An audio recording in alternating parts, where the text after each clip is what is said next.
The Book of Judges, chapter 1. Now after the death of Joshua it came to pass that the children of Israel asked the Lord, saying, Who shall go up for us against the Canaanites first, to fight against them? And the Lord said, Judah shall go up. Behold, I have delivered the land into his hand. And Judah said unto Simeon his brother, Come up with me into my lot, that we may fight against the Canaanites, and I likewise will go with thee into thy lot. So Simeon went with him, and Judah went up, and the Lord delivered the Canaanites and the Perizzites into their hand, and they slew of them in Bezek 10,000 men. And they found Adoni-Bezek in Bezek, and they fought against him, and they slew the Canaanites and the Perizzites. But Adoni-Bezek fled, and they pursued after him, and caught him, and cut off his thumbs and his great toes. And Adoni-Bezek said, 70 kings, having their thumbs and their great toes cut off, gathered their meat under my table, as I have done, so God hath requited me. And they brought him to Jerusalem, and there he died. Now the children of Judah had fought against Jerusalem, and had taken it, and smitten it with the edge of the sword, and set the city on fire. And afterward the children of Judah went down to fight against the Canaanites, that dwelt in the mountain, and in the south, and in the valley. And Judah went against the Canaanites that dwelt in Hebron. Now the name of Hebron before was Kirjath-Arba. And they slew Sheshai, and Ahiman, and Talmai. And from thence he went against the inhabitants of Debir. And the name of Debir before was Kirjath-Sepher. And Caleb said, He that smiteth Kirjath-Sepher, and taketh it, to him will I give Achsah my daughter to wife. And Othniel the son of Kenaz, Caleb's younger brother, took it, and he gave him Achsah his daughter to wife. And it came to pass, when she came to him, that she moved him to ask of her father a field. And she lighted from off her ass. And Caleb said unto her, What wilt thou? And she said unto him, Give me a blessing, for thou hast given me a southland. Give me also springs of water. And Caleb gave her the upper springs and the nether springs. And the children of the Kenite, Moses' father-in-law, went up out of the city of palm trees, with the children of Judah into the wilderness of Judah, which lieth in the south of Arad. And they went and dwelt among the people. And Judah went with Simeon his brother, and they slew the Canaanites that inhabited Zephath, and utterly destroyed it. And the name of the city was called Hormah. Also Judah took Gaza with the coast thereof, and Askelon with the coast thereof, and Ekron with the coast thereof. And the Lord was with Judah, and he drave out the inhabitants of the mountain, but could not drive out the inhabitants of the valley, because they had chariots of iron. And they gave Hebron unto Caleb, as Moses said. And he expelled thence the 3 sons of Anak. And the children of Benjamin did not drive out the Jebusites that inhabited Jerusalem, but the Jebusites dwell with the children of Benjamin in Jerusalem unto this day. And the house of Joseph, they also went up against Bethel, and the Lord was with them. And the house of Joseph sent to descry Bethel. Now the name of the city before was Luz. And the spies saw a man come forth out of the city, and they said unto him, Show us, we pray thee, the entrance into the city, and we will show thee mercy. And when he showed them the entrance into the city, they smote the city with the edge of the sword, but they let go the man and all his family. And the man went into the land of the Hittites, and built a city, and called the name thereof Luz, which is the name thereof unto this day. Neither did Manasseh drive out the inhabitants of Beth-shan and her towns, nor Tanakh and her towns, nor the inhabitants of Dor and her towns, nor the inhabitants of Ibleam and her towns, nor the inhabitants of Megiddo and her towns, but the Canaanites would dwell in that land. And it came to pass, when Israel was strong, that they put the Canaanites to tribute, and did not utterly drive them out. Neither did Ephraim drive out the Canaanites that dwelt in Gezer, but the Canaanites dwelt in Gezer among them. Neither did Zebulun drive out the inhabitants of Kitron, nor the inhabitants of Nahalol, but the Canaanites dwelt among them, and became tributaries. Neither did Asher drive out the inhabitants of Akko, nor the inhabitants of Zidon, nor of Alab, nor of Agzib, nor of Helba, nor of Aphik, nor of Rehob. But the Asherites dwelt among the Canaanites, the inhabitants of the land, for they did not drive them out. Neither did Naphtali drive out the inhabitants of Beth-Shemesh, nor the inhabitants of Beth-Anath, but he dwelt among the Canaanites, the inhabitants of the land. Nevertheless the inhabitants of Beth-Shemesh and of Beth-Anath became tributaries unto them. And the Amorites forced the children of Dan into the mountain, for they would not suffer them to come down to the valley. But the Amorites would dwell in Mount Eres, in Ayalon, and in Shaalbim. Yet the hand of the house of Joseph prevailed, so that they became tributaries. And the coast of the Amorites was from the going up to Akrabim, from the rock and upward.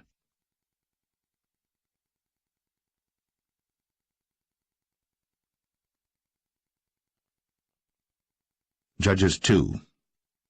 And an angel of the Lord came up from Gilgal to Bochim, and said, I made you to go up out of Egypt, and have brought you unto the land which I swear unto your fathers. And I said, I will never break my covenant with you. And ye shall make no league with the inhabitants of this land, ye shall throw down their altars. But ye have not obeyed my voice. Why have ye done this? Wherefore I also said, I will not drive them out from before you, but they shall be as thorns in your sides, and their gods shall be a snare unto you. And it came to pass, when the angel of the Lord spake these words unto all the children of Israel, that the people lifted up their voice, and wept. And they called the name of that place Bochim, and they sacrificed there unto the Lord. And when Joshua had let the people go, the children of Israel went every man unto his inheritance to possess the land. And the people served the Lord all the days of Joshua, and all the days of the elders that outlived Joshua, who had seen all the great works of the Lord that he did for Israel. And Joshua the son of Nun, the servant of the Lord, died, being 110 years old. And they buried him in the border of his inheritance, in Timnath-Eres, in the mount of Ephraim, on the north side of the hill Gaash. And also all that generation were gathered unto their fathers. And there arose another generation after them, which knew not the Lord, nor yet the works which he had done for Israel. And the children of Israel did evil in the sight of the Lord, and served Baalim. And they forsook the Lord God of their fathers, which brought them out of the land of Egypt, and followed other gods of the people that were round about them, and bowed themselves unto them, and provoked the Lord to anger. And they forsook the Lord, and served Baal and Ashtoreth. And the anger of the Lord was hot against Israel. And he delivered them into the hands of spoilers that spoiled them. And he sold them into the hands of their enemies round about, so that they could not any longer stand before their enemies. Whithersoever they went out, the hand of the Lord was against them for evil, as the Lord had said, and as the Lord had sworn unto them. And they were greatly distressed. Nevertheless the Lord raised up judges, which delivered them out of the hand of those that spoiled them. And yet they would not hearken unto their judges, but they went a-whoring after other gods, and bowed themselves unto them. They turned quickly out of the way which their fathers walked in, obeying the commandments of the Lord. But they did not so. And when the Lord raised them up judges, then the Lord was with the judge, and delivered them out of the hand of their enemies all the days of the judge. For it repented the Lord because of their groanings by reason of them that oppressed them and vexed them. And it came to pass, when the judge was dead, that they returned and corrupted themselves more than their fathers, in following other gods to serve them, and to bow down unto them. They ceased not from their own doings, nor from their stubborn way. And the anger of the Lord was hot against Israel, and he said, Because that this people hath transgressed my covenant which I commanded their fathers, and have not hearkened unto my voice, I also will not henceforth drive out any from before them of the nations which Joshua left when he died, that through them I may prove Israel, whether they will keep the way of the Lord to walk therein, as their fathers did keep it, or not. Therefore the Lord left those nations without driving them out hastily, neither delivered he them into the hand of Joshua.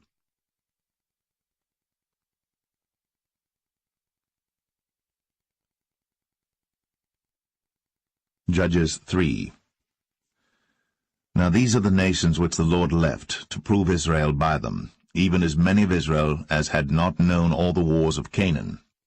Only that the generations of the children of Israel might know, to teach them war, at the least such as before knew nothing thereof. Namely, 5 lords of the Philistines, and all the Canaanites, and the Sidonians, and the Hivites, that dwelt in Mount Lebanon, from Mount Baal-Hermon unto the entering in of Hamath. And they were to prove Israel by them, to know whether they would hearken unto the commandments of the Lord, which he commanded their fathers by the hand of Moses. And the children of Israel dwelt among the Canaanites, Hittites, and Amorites, and Perizzites, and Hivites, and Jebusites. And they took their daughters to be their wives, and gave their daughters to their sons, and served their gods. And the children of Israel did evil in the sight of the Lord, and forgat the Lord their God, and served Baalim and the groves.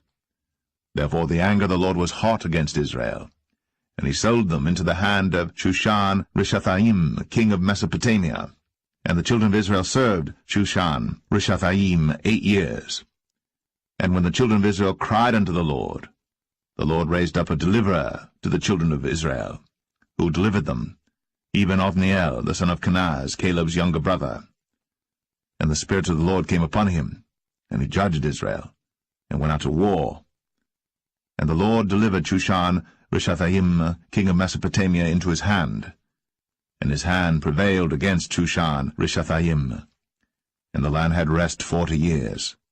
And Othniel, the son of Kenaz, died. And the children of Israel did evil again in the sight of the Lord. And the Lord strengthened Eglon, the king of Moab, against Israel, because they had done evil in the sight of the Lord. And he gathered unto him the children of Ammon and Amalek, and went and smote Israel, and possessed the city of palm trees. So the children of Israel served Eglon, the king of Moab, 18 years. But when the children of Israel cried unto the Lord raised them up a deliverer, Ehud the son of Gera, a Benjamite, a man left-handed. And by him the children of Israel sent a present unto Eglon, the king of Moab. But Ehud made him a dagger, which had 2 edges of a cubit length, and he did gird it under his raiment, upon his right thigh. And he brought the present unto Eglon, king of Moab. And Eglon was a very fat man. And when he had made an end to offer the present, he sent away the people that bare the present. But he himself turned again from the quarries that were by Gilgal, and said, I have a secret errand unto thee, O king. Who said, Keep silence. And all that stood by him went out from him. And Ehud came unto him, and he was sitting in a summer parlor, which he had for himself alone. And Ehud said, I have a message from God unto thee. And he rose out of his seat. And Ehud put forth his left hand, and took the dagger from his right thigh, and thrust it into his belly.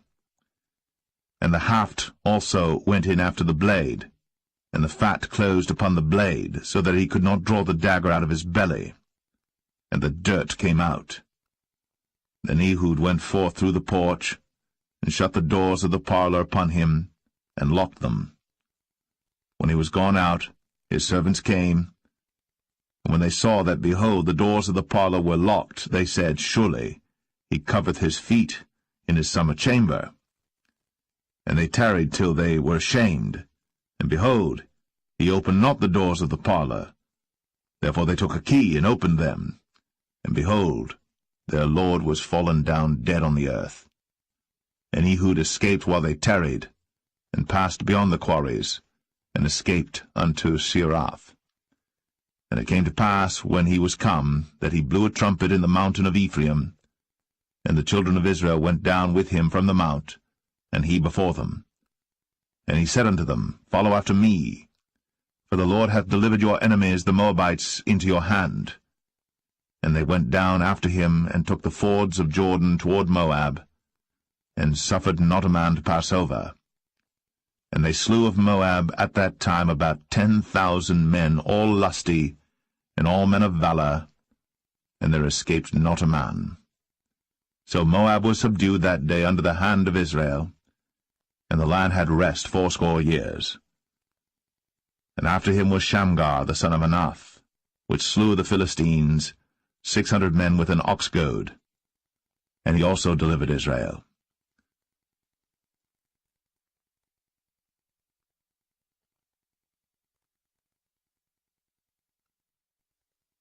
Judges 4.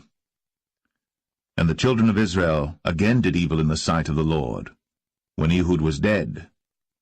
And the Lord sold them into the hand of Jabin, king of Canaan, that reigned in Hazor, the captain of whose host was Sisera, which dwelt in Harosheth of the Gentiles. And the children of Israel cried unto the Lord, for he had 900 chariots of iron. And 20 years he mightily oppressed the children of Israel. And Deborah prophetess, the wife of Lapidoth, she judged Israel at that time. And she dwelt under the palm tree of Deborah between Ramah and Bethel in Mount Ephraim. And the children of Israel came up to her for judgment. And she sent and called Barak, the son of Abinoam, out of Kadesh Naphtali, and said unto him, Hath not the Lord God of Israel commanded, saying, Go and draw toward Mount Tabor, and take with thee 10,000 men of the children of Naphtali and of the children of Zebulun? And I will draw unto thee to the river Kishon Sisera, the captain of Jabin's army, with his chariots and his multitude, and I will deliver him into thine hand. And Barak said unto her, If thou wilt go with me, then I will go. But if thou wilt not go with me, then I will not go. And she said, I will surely go with thee.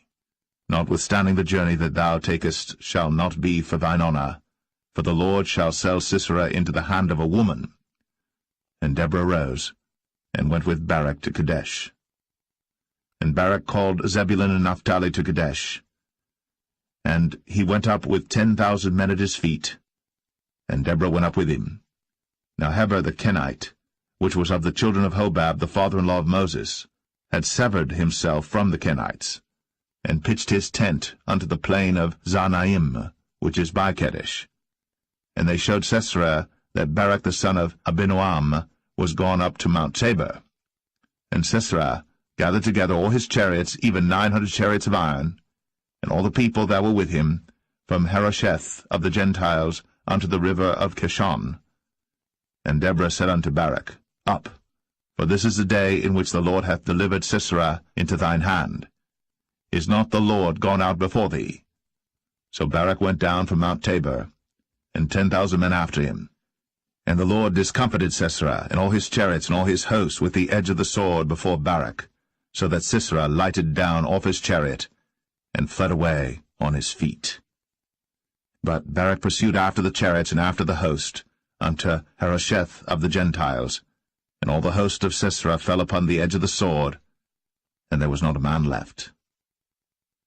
Howbeit Sisera fled away on his feet to the tent of Jael, the wife of Heber the Kenite.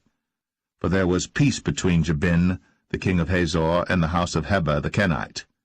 And Jael went out to meet Sisera, and said unto him, Turn in, my lord, turn in to me, fear not. And when he had turned in unto her into the tent, she covered him with a mantle. And he said unto her, Give me, I pray thee, a little water to drink, for I am thirsty. And she opened a bottle of milk, and gave him drink, and covered him. Again he said to her, Stand in the door of the tent. And it shall be, when any man doth come and inquire of thee, and say, Is there any man here? That thou shalt say, No.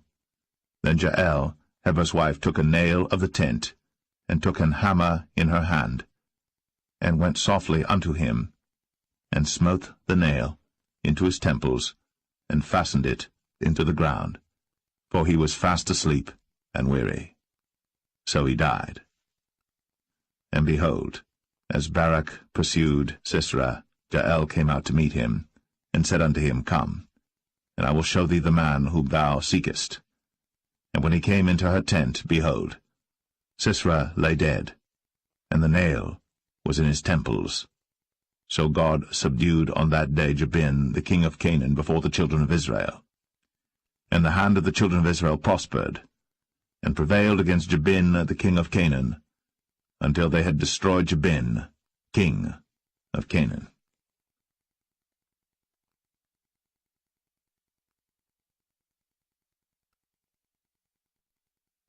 Judges 5. Then sang Deborah and Barak, the son of Abinoam, on that day, saying, Praise ye the Lord for the avenging of Israel, when the people willingly offered themselves. Hear, O ye kings, give ear, O ye princes. I, even I, will sing unto the Lord. I will sing praise to the Lord God of Israel. Lord, when thou wentest out of Seir, when thou marchedst out of the field of Edom, the earth trembled, and the heavens dropped. The clouds also dropped water. The mountains melted from before the Lord, even that Sinai from before the Lord God of Israel. In the days of Shamgar the son of Anath, in the days of Jael, the highways were unoccupied, and the travelers walked through byways. The inhabitants of the villages ceased. They ceased in Israel until that I, Deborah, arose, that I arose a mother in Israel. They chose new gods. Then was war in the gates. Was there a shield or spear seen among 40,000 in Israel? My heart is toward the governors of Israel, that offered themselves willingly among the people. Bless ye the Lord. Speak, ye that ride on white asses, ye that sit in judgment, and walk by the way. They that are delivered from the noise of archers in the places of drawing water, there shall they rehearse the righteous acts of the Lord, even the righteous acts toward the inhabitants of his villages in Israel. Then shall the people of the Lord go down to the gates. Awake, awake, Deborah. Awake, awake, utter a song. Arise, Barak, and lead thy captivity captive, thou son of Abinoam. Then he made him that remaineth have dominion over the nobles among the people. The Lord made me have dominion over the mighty. Out of Ephraim was there a root of them against Amalek, after thee Benjamin among thy people. Out of Machir came down governors, and out of Zebulun they that handle the pen of the writer. And the princes of Issachar were with Deborah, even Issachar, and also Barak. He was sent on foot into the valley. For the divisions of Reuben there were great thoughts of heart. Why abodest thou among the sheepfolds, to hear the bleatings of the flocks? For the divisions of Reuben there were great searchings of heart. Gilead abode beyond Jordan. And why did Dan remain in ships? Asher continued on the seashore, and abode in his breaches. Zebulun and Naphtali were a people that jeoparded their lives unto the death in the high places of the field. The kings came and fought.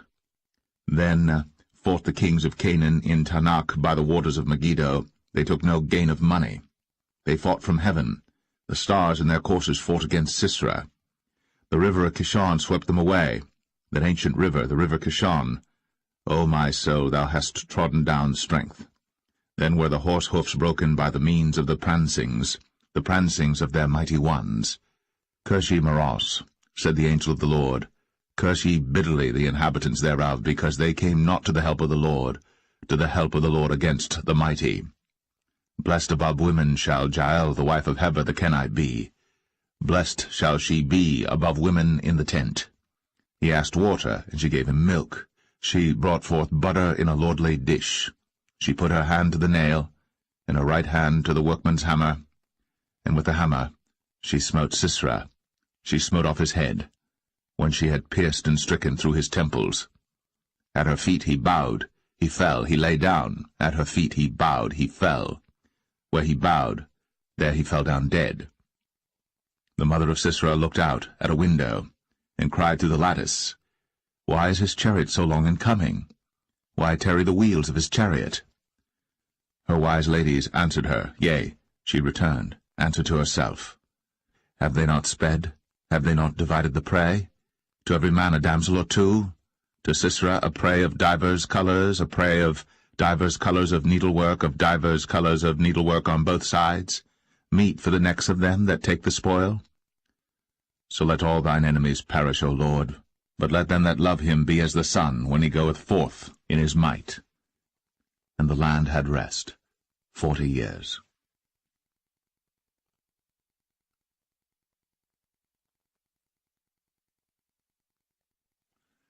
Judges 6. And the children of Israel did evil in the sight of the Lord. And the Lord delivered them into the hand of Midian 7 years. And the hand of Midian prevailed against Israel, and because of the Midianites, the children of Israel made them the dens which are in the mountains, and caves, and strongholds. And so it was, when Israel had sown, that the Midianites came up, and the Amalekites and the children of the east, even they came up against them, and they encamped against them, and destroyed the increase of the earth, till thou come unto Gaza, and left no sustenance for Israel, neither sheep, nor ox, nor ass. For they came up with their cattle and their tents, and they came as grasshoppers for multitude, for both they and their camels were without number. And they entered into the land to destroy it. And Israel was greatly impoverished because of the Midianites, and the children of Israel cried unto the Lord. And it came to pass, when the children of Israel cried unto the Lord because of the Midianites, that the Lord sent a prophet unto the children of Israel, which said unto them, Thus saith the Lord God of Israel, I brought you up from Egypt, and brought you forth out of the house of bondage. And I delivered you out of the hand of the Egyptians, and out of the hand of all that oppressed you, and drave them out from before you, and gave you their land. I said unto you, I am the Lord your God. Fear not the gods of the Amorites, in whose land ye dwell. But ye have not obeyed my voice. And there came an angel of the Lord, and sat under an oak which was in Ophrah, that pertained unto Joash the Abiezrite. And his son Gideon threshed wheat by the winepress to hide it from the Midianites. And the angel of the Lord appeared unto him, and said unto him, The Lord is with thee, thou mighty man of valour. And Gideon said unto him, O my Lord, if the Lord be with us, why then is all this befallen us? And where be all his miracles which our fathers told us of, saying, Did not the Lord bring us up from Egypt? But now the Lord hath forsaken us, and delivered us into the hands of the Midianites. And the Lord looked upon him, and said, Go in this thy might, and thou shalt save Israel from the hand of the Midianites. Have not I sent thee? And he said unto him, O my Lord, wherewith shall I save Israel? Behold, my family is poor in Manasseh, and I am the least in my father's house. And the Lord said unto him, Surely I will be with thee, and thou shalt smite the Midianites as one man.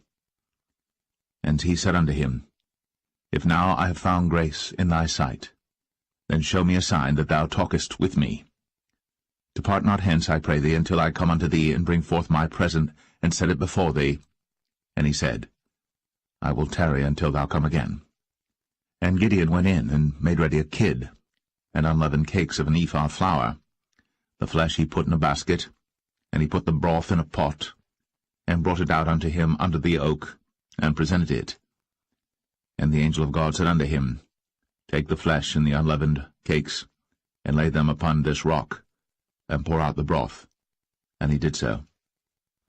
Then the angel of the Lord put forth the end of the staff that was in his hand, and touched the flesh and the unleavened cakes. And there rose up fire out of the rock, and consumed the flesh and the unleavened cakes. Then the angel of the Lord departed out of his sight. And when Gideon perceived that he was an angel of the Lord, Gideon said, Alas, O Lord God, for because I have seen an angel of the Lord face to face. And the Lord said unto him, Peace be unto thee, fear not, thou shalt not die. Then Gideon built an altar there unto the Lord, and called it Jehovah Shalom. Until this day it is yet in Ophrah of the Abiezrites. And it came to pass the same night, that the Lord said unto him, Take thy father's young bullock, even the second bullock of 7 years old, and throw down the altar of Baal that thy father hath, and cut down the grove that is by it. And build an altar unto the Lord thy God upon the top of this rock, in the ordered place, and take the second bullock, and offer a burnt sacrifice with the wood of the grove which thou shalt cut down. Then Gideon took 10 men of his servants, and did as the Lord had said unto him. And so it was, because he feared his father's household and the men of the city, that he could not do it by day, that he did it by night. And when the men of the city arose early in the morning, behold, the altar of Baal was cast down, and the grove was cut down that was by it, and the second bullock was offered upon the altar that was built. And they said one to another, Who hath done this thing? And when they inquired and asked, they said, Gideon the son of Joash hath done this thing. Then the men of the city said unto Joash, Bring out thy son, that he may die, because he hath cast down the altar of Baal, and because he hath cut down the grove that was by it. And Joash said unto all that stood against him, Will ye plead for Baal? Will ye save him? He that will plead for him, let him be put to death, whilst it is yet morning, if he be a god. Let him plead for himself, because one hath cast down his altar.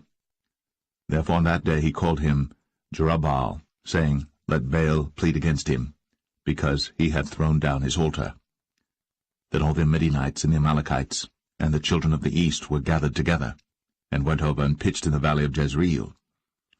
But the Spirit of the Lord came upon Gideon, and he blew a trumpet, and Abiezer was gathered after him. And he sent messengers throughout all Manasseh, who also was gathered after him. And he sent messengers unto Asher, and unto Zebulun, and unto Naphtali, and they came up to meet them. And Gideon said unto God, If thou wilt save Israel by mine hand, as thou hast said, behold, I will put a fleece of wool in the floor. And if the dew be on the fleece only, and it be dry upon all the earth beside, then shall I know that thou wilt save Israel by mine hand, as thou hast said. And it was so. For he rose up early on the morrow, and thrust the fleece together, and wring the dew out of the fleece, a bowl full of water. And Gideon said unto God, Let not thine anger be hot against me, and I will speak but this once. Let me prove, I pray thee, but this once with the fleece. Let it now be dry only upon the fleece, and upon all the ground let there be dew. And God did so that night, for it was dry upon the fleece only, and there was dew on all the ground.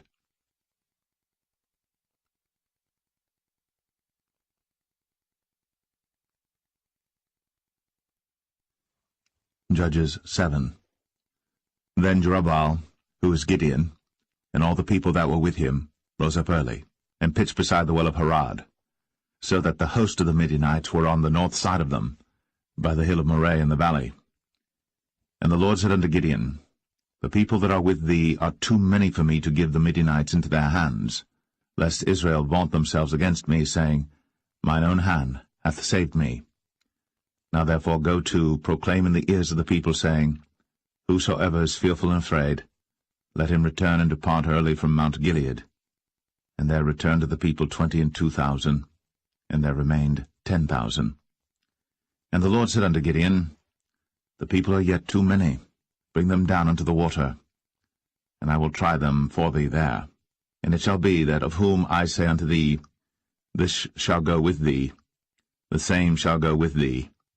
And of whomsoever I say unto thee, This shall not go with thee, the same shall not go.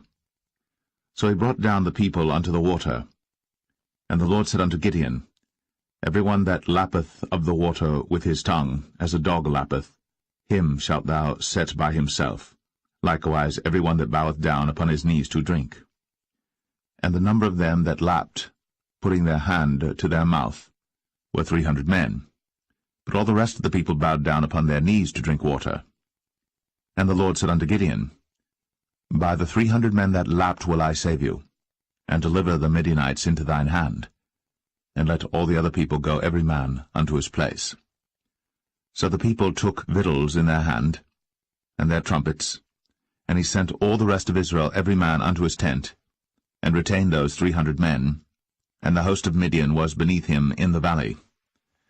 And it came to pass the same night that the Lord said unto him, Arise, get thee down unto the host, for I have delivered it into thine hand. But if thou fear to go down, go thou with Phurah thy servant down to the host, and thou shalt hear what they say, and afterward shall thine hands be strengthened to go down unto the host. Then went he down with Phurah his servant unto the outside of the armed men that were in the host. And the Midianites, and the Amalekites, and all the children of the east lay along in the valley like grasshoppers for multitude, and their camels were without number, as the sand by the seaside for multitude. And when Gideon was come, behold, there was a man that told a dream unto his fellow, and said, Behold, I dreamed a dream, and lo, a cake of barley bread tumbled into the host of Midian, and came unto a tent, and smote it, that it fell, and overturned it, that the tent lay along. And his fellow answered and said, This is nothing else save the sword of Gideon, the son of Joash, a man of Israel. For into his hand hath God delivered Midian, and all the host. And it was so. When Gideon heard the telling of the dream and the interpretation thereof, that he worshipped and returned into the host of Israel, and said, Arise, for the Lord hath delivered into your hand the host of Midian. And he divided the 300 men into 3 companies, and he put a trumpet in every man's hand, with empty pitchers and lamps within the pitchers. And he said unto them, Look on me, and do likewise, and behold, when I come to the outside of the camp, it shall be that as I do, so shall ye do.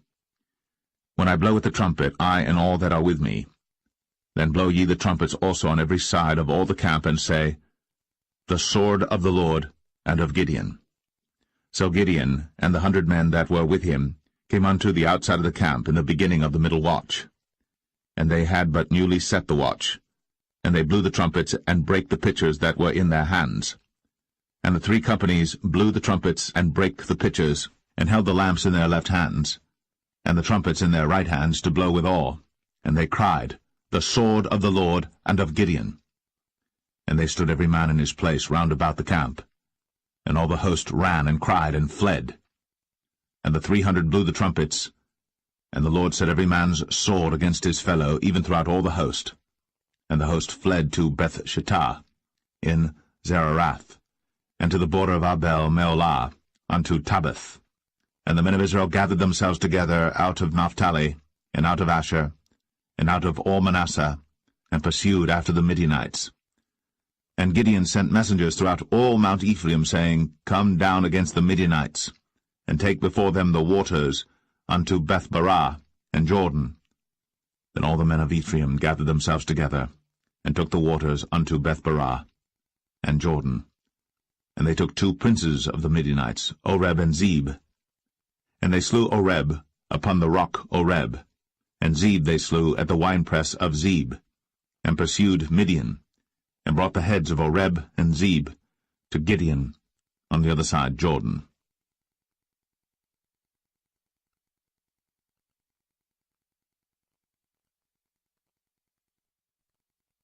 Judges 8. And the men of Ephraim said unto him, Why hast thou served us thus, that thou callest us not, when thou wentest to fight with the Midianites? And they did chide with him sharply. And he said unto them, What have I done now in comparison of you? Is not the gleaning of the grapes of Ephraim better than the vintage of Abiezer? God hath delivered into your hands the princes of Midian, Oreb, and Zeb. And what was I able to do in comparison of you? Then their anger was abated toward him, when he had said that. And Gideon came to Jordan and passed over, he and the 300 men that were with him, faint yet pursuing them. And he said unto the men of Succoth, Give, I pray you, loaves of bread unto the people that follow me, for they be faint, and I am pursuing after Zebah and Zalmunna, kings of Midian. And the princes of Succoth said, Are the hands of Zebah and Zalmunna now in thine hand, that we should give bread unto thine army? And Gideon said, Therefore when the Lord hath delivered Zebah and Zalmunna into mine hand, then I will tear your flesh with the thorns of the wilderness and with briars. And he went up thence to Penuel, and spake unto them likewise. And the men of Penuel answered him as the men of Succoth had answered him. And he spake also unto the men of Penuel, saying, When I come again in peace, I will break down this tower. Now Zebah and Zalmunna were in Karkor, and their hosts with them, about 15,000 men, all that were left of all the hosts of the children of the east. For there fell 120,000 men that drew sword. And Gideon went up by the way of them that dwelt in tents on the east of Nobah and Jogbeah, and smote the host, for the host was secure. And when Zebah and Zalmunna fled, he pursued after them, and took the 2 kings of Midian, Zebah and Zalmunna, and discomfited all the host. And Gideon the son of Joash returned from battle before the sun was up, and caught a young man of the men of Succoth, and inquired of him. And he described unto him the princes of Succoth and the elders thereof, even 70 men. And he came unto the men of Succoth, and said, Behold, Zebah and Zalmunna, with whom ye did upbraid me, saying, Are the hands of Zebah and Zalmunna now in thine hand, that we should give bread unto thy men that are weary? And he took the elders of the city, and thorns of the wilderness, and briars, and with them he taught the men of Succoth. And he beat down the tower of Penuel, and slew the men of the city. Then said he unto Zebah and Zalmunna, What manner of men were they whom ye slew at Tabor? And they answered, As thou art, so were they. Each one resembled the children of a king. And he said, They were my brethren, even the sons of my mother. As the Lord liveth, if ye had saved them alive, I would not slay you. And he said unto Jether his firstborn, Up, and slay them. But the youth drew not his sword, for he feared, because he was yet a youth. Then Zebah and Zalmunna said, Rise thou, and fall upon us, for as the man is, so is his strength. And Gideon arose, and slew Zebah and Zalmunna, and took away the ornaments that were on their camels' necks. Then the men of Israel said unto Gideon, Rule thou over us, both thou and thy son son's son also, for thou hast delivered us from the hand of Midian. And Gideon said unto them, I will not rule over you, neither shall my son rule over you. The Lord shall rule over you. And Gideon said unto them, I would desire a request of you, that ye would give me every man the earrings of his prey. For they had golden earrings, because they were Ishmaelites. And they answered, We will willingly give them. And they spread a garment, and did cast therein every man the earrings of his prey. And the weight of the golden earrings that he requested was 1,700 shekels of gold, beside ornaments and collars and purple raiment that was on the king of Midian, and beside the chains that were about their camels' necks. And Gideon made an ephod thereof, and put it in his city, even in Ophrah. And all Israel went thither a-whoring after it, which thing became a snare unto Gideon and to his house. Thus was Midian subdued before the children of Israel, so that they lifted up their heads no more. And the country was in quietness 40 years in the days of Gideon. And Jerubbaal the son of Joash went and dwelt in his own house. And Gideon had 70 sons of his body begotten, for he had many wives. And his concubine that was in Shechem, she also bare him a son, whose name he called Abimelech. And Gideon the son of Joash died in a good old age, and was buried in the sepulchre of Joash his father, in Ophrah of the Abiezerites. And it came to pass, as soon as Gideon was dead, that the children of Israel turned again, and went a-whoring after Baalim, and made Baal-berith their god. And the children of Israel remembered not the Lord their God, who had delivered them out of the hands of all their enemies on every side. Neither showed they kindness to the house of Jerubbaal, namely Gideon, according to all the goodness which he had shown unto Israel.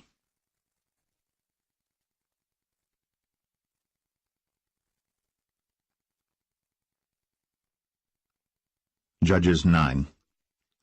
And Abimelech the son of Jerubbaal went to Shechem unto his mother's brethren, and communed with them and with all the family of the house of his mother's father, saying, Speak, I pray you, in the ears of all the men of Shechem, whether is better for you either that all the sons of Jerubbaal, which are 70 persons, reign over you, or that one reign over you? Remember also that I am your bone and your flesh. And his mother's brethren spake of him in the ears of all the men of Shechem all these words. And their hearts inclined to follow Abimelech, for they said, He is our brother. And they gave him 70 pieces of silver out of the house of Baal-berith, wherewith Abimelech hired vain and light persons which followed him. And he went unto his father's house at Ophrah, and slew his brethren the sons of Jerubbaal, being 70 persons, upon one stone. Notwithstanding yet Jotham, the youngest son of Jerubbaal, was left, for he hid himself. And all the men of Shechem gathered together, and all the house of Millo, and went, and made Abimelech king by the plain of the pillar that was in Shechem. And when they told it to Jotham, he went and stood in the top of Mount Gerizim, and lifted up his voice, and cried, and said unto them, Hearken unto me, ye men of Shechem, that God may hearken unto you. The trees went forth on a time to anoint a king over them, and they said unto the olive tree, Reign thou over us. But the olive tree said unto them, Should I leave my fatness, wherewith by me they honour God and man, and go to be promoted over the trees? And the trees said to the fig tree, Come thou, and reign over us. But the fig tree said unto them, Should I forsake my sweetness and my good fruit, and go to be promoted over the trees? Then said the trees unto the vine, Come thou, and reign over us. And the vine said unto them, Should I leave my wine, which cheereth God and man, and go to be promoted over the trees? Then said all the trees unto the bramble, Come thou, and reign over us. And the bramble said unto the trees, If in truth ye anoint me king over you, then come, and put your trust in my shadow, and if not, let fire come out of the bramble, and devour the cedars of Lebanon. Now therefore, if ye have done truly and sincerely, in that ye have made Abimelech king, and if ye have dealt well with Jerubbaal and his house, and have done unto him according to the deserving of his hands, for my father fought for you, and adventured his life far, and delivered you out of the hand of Midian. And ye are risen up against my father's house this day, and have slain his sons, 70 persons, upon one stone, and have made Abimelech the son of his maidservant king over the men of Shechem, because he is your brother. If ye then have dealt truly and sincerely with Jerubbaal and with his house this day, then rejoice ye in Abimelech, and let him also rejoice in you. But if not, let fire come out from Abimelech, and devour the men of Shechem, and the house of Millo.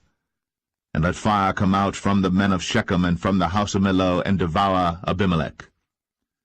And Jotham ran away, and fled, and went to Beer, and dwelt there for fear of Abimelech his brother. When Abimelech had reigned 3 years over Israel, then God sent an evil spirit between Abimelech and the men of Shechem. And the men of Shechem dealt treacherously with Abimelech, that the cruelty done to the 70 sons of Jerubbaal might come, and their blood be laid upon Abimelech their brother, which slew them, and upon the men of Shechem, which aided him in the killing of his brethren. And the men of Shechem set liers in wait for him in the top of the mountains, and they robbed all that came along that way by them. And it was told Abimelech. And Gaal, the son of Ebed, came with his brethren, and went over to Shechem. And the men of Shechem put their confidence in him. And they went out into the fields, and gathered their vineyards, and trod the grapes, and made merry, and went to the house of their God, and did eat and drink, and cursed Abimelech. And Gaal the son of Ebed said, Who is Abimelech, and who is Shechem, that we should serve him? Is not he the son of Jerubbaal, and Zebul his officer? Serve the men of Hamor, the father of Shechem, for why should we serve him? And would to God this people were under my hand, then would I remove Abimelech.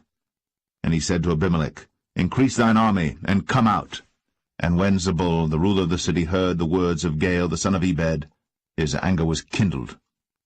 And he sent messengers unto Abimelech privily, saying, Behold, Gaal the son of Ebed and his brethren be come to Shechem, and behold, they fortify the city against thee. Now therefore up by night thou and the people that is with thee, and lie in wait in the field. And it shall be that in the morning, as soon as the sun is up, thou shalt rise early, and set upon the city, and behold, when he and the people that is with him come out against thee, then mayest thou do to them as thou shalt find occasion. And Abimelech rose up, and all the people that were with him by night, and they laid wait against Shechem in 4 companies. And Gaal the son of Ebed went out, and stood in the entering of the gate of the city. And Abimelech rose up, and the people that were with him, from lying in wait. And when Gaal saw the people, he said to Zebul, Behold, there come people down from the top of the mountains. And Zebul said unto him, Thou seest the shadow of the mountains, as if they were men. And Gaal spake again, and said, See, there come people down by the middle of the land, and another company come along by the plain of Meonim. Then said Zebul unto him, Where is now thy mouth wherewith thou saidst, Who is Abimelech, that we should serve him? Is not this the people that thou hast despised? Go out, I pray now, and fight with them. And Gaal went out before the men of Shechem, and fought with Abimelech. And Abimelech chased him, and he fled before him, and many were overthrown and wounded, even unto the entering of the gate. And Abimelech dwelt at Arumah. And Zebul thrust out Gaal and his brethren, that they should not dwell in Shechem. And it came to pass on the morrow that the people went out into the field. And they told Abimelech. And he took the people and divided them into 3 companies, and laid wait in the field, and looked. And behold, the people were come forth out of the city. And he rose up against them, and smote them. And Abimelech and the company that was with him rushed forward, and stood in the entering of the gate of the city. And the 2 other companies ran upon all the people that were in the fields, and slew them. And Abimelech fought against the city all that day, and he took the city, and slew the people that was therein, and beat down the city, and sowed it with salt. And when all the men of the tower of Shechem heard that, they entered into an hold of the house of the god Berith. And it was told Abimelech that all the men of the tower of Shechem were gathered together. And Abimelech gat him up to Mount Zalmon, he and all the people that were with him. And Abimelech took an axe in his hand, and cut down a bough from the trees, and took it, and laid it on his shoulder, and said unto the people that were with him, What ye have seen me do, make haste, and do as I have done. And all the people likewise cut down every man his bough, and followed Abimelech, and put them to the hold, and set the hold on fire upon them, so that all the men of the tower of Shechem died also, about 1,000 men and women. Then went Abimelech to Thebez, and encamped against Thebez, and took it. But there was a strong tower within the city, and thither fled all the men and women, and all they of the city, and shut it to them, and gat them up to the top of the tower. And Abimelech came unto the tower, and fought against it, and went hard unto the door of the tower to burn it with fire. And a certain woman cast a piece of a millstone upon Abimelech's head, and all to break his skull. Then he called hastily unto the young man his armor-bearer, and said unto him, Draw thy sword, and slay me, that men say not of me, A woman slew him. And his young man thrust him through, and he died. And when the men of Israel saw that Abimelech was dead, they departed every man unto his place. Thus God rendered the wickedness of Abimelech, which he did unto his father, in slaying his 70 brethren. And all the evil of the men of Shechem did God render upon their heads, and upon them came the curse of Jotham, the son of Jerubbaal.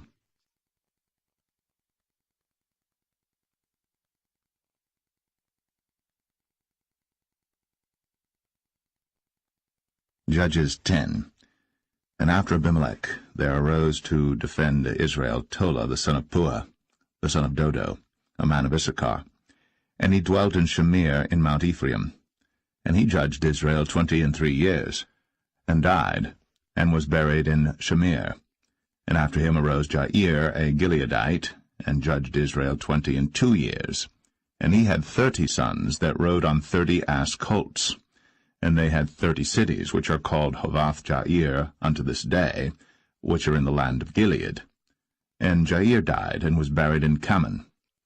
And the children of Israel did evil again in the sight of the Lord, and served Baalim, and Ashtoreth, and the gods of Syria, and the gods of Zidon, and the gods of Moab, and the gods of the children of Ammon, and the gods of the Philistines, and forsook the Lord, and served not him. And the anger of the Lord was hot against Israel, and he sold them into the hands of the Philistines, and into the hands of the children of Ammon. And that year they vexed and oppressed the children of Israel. 18 years, all the children of Israel that were on the other side Jordan in the land of the Amorites, which is in Gilead. Moreover, the children of Ammon passed over Jordan to fight also against Judah, and against Benjamin, and against the house of Ephraim, so that Israel was sore distressed. And the children of Israel cried unto the Lord, saying, We have sinned against thee, both because we have forsaken our God, and also served Baalim. And the Lord said unto the children of Israel, Did not I deliver you from the Egyptians, and from the Amorites, from the children of Ammon, and from the Philistines? The Zidonians also, and the Amalekites, and the Maonites did oppress you, and ye cried to me, and I delivered you out of their hand. Yet ye have forsaken me, and served other gods, wherefore I will deliver you no more. Go, and cry unto the gods which ye have chosen, let them deliver you in the time of your tribulation. And the children of Israel said unto the Lord, We have sinned. Do thou unto us whatsoever seemeth good unto thee.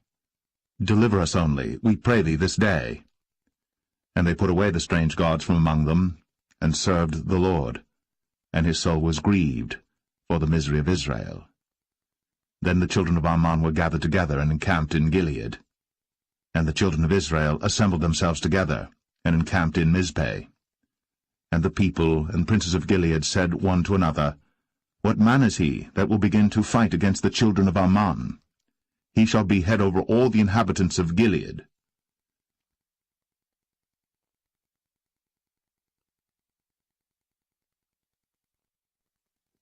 Judges 11. Now Jephthah, the Gileadite, was a mighty man of valor, and he was the son of an harlot. And Gilead begat Jephthah. And Gilead's wife bare him sons, and his wife's sons grew up.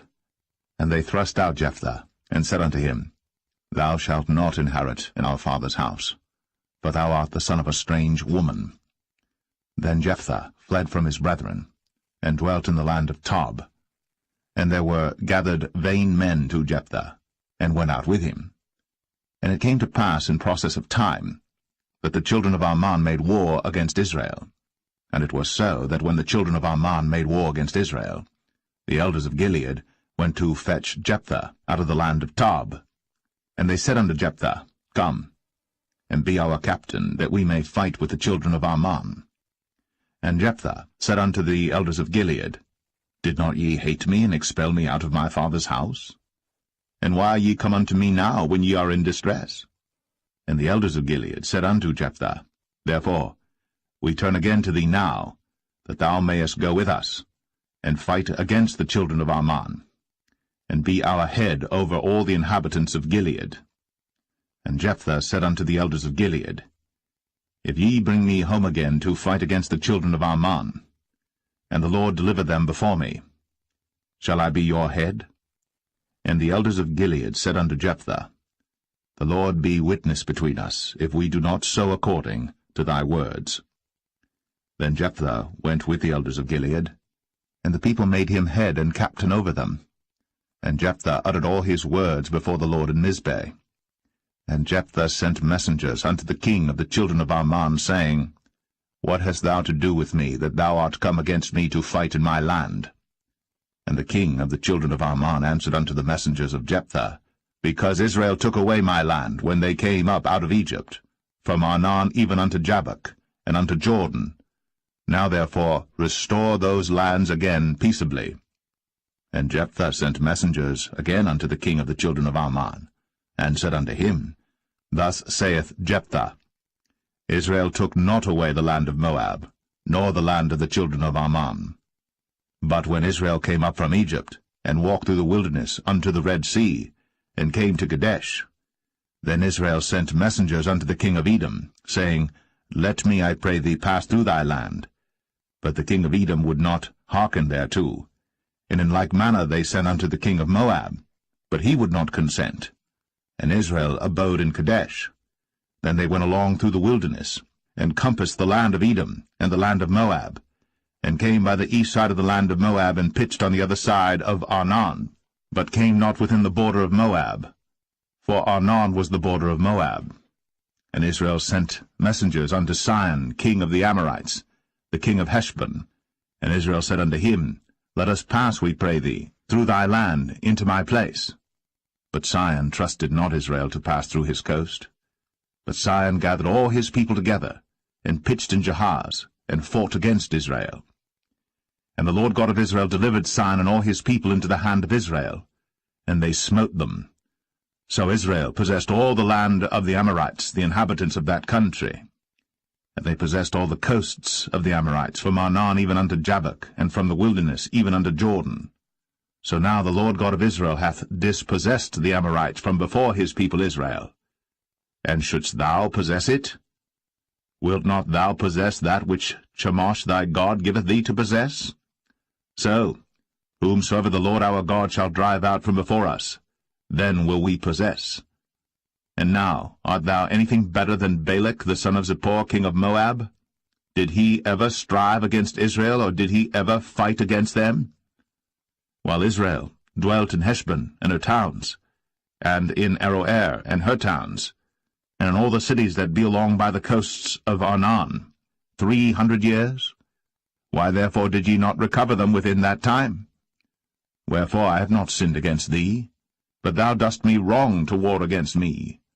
The Lord, the judge, be judged this day between the children of Israel and the children of Ammon.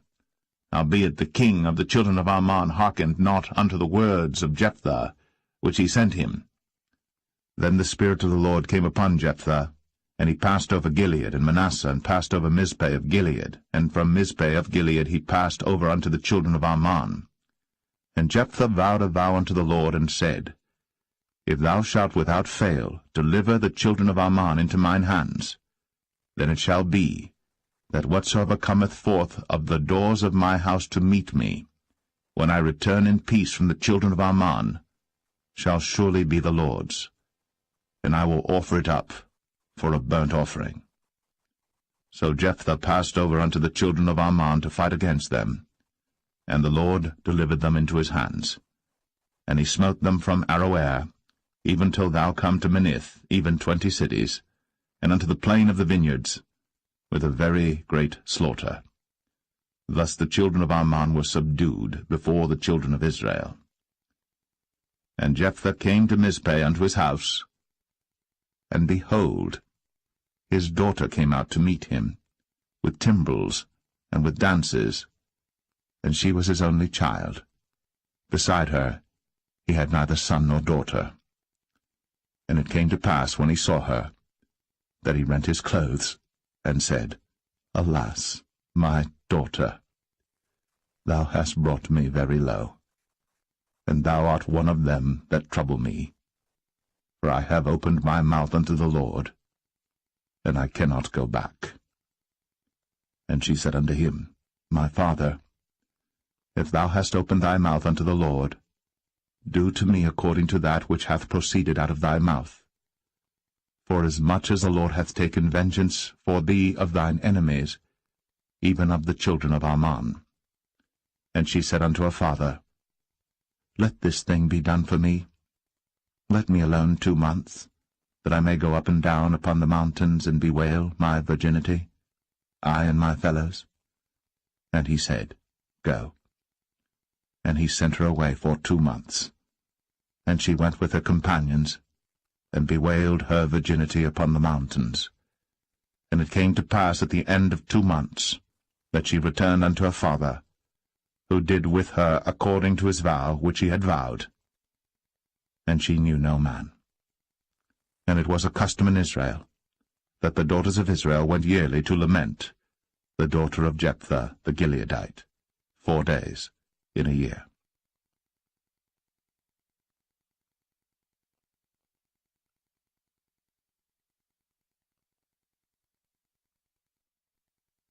Judges 12.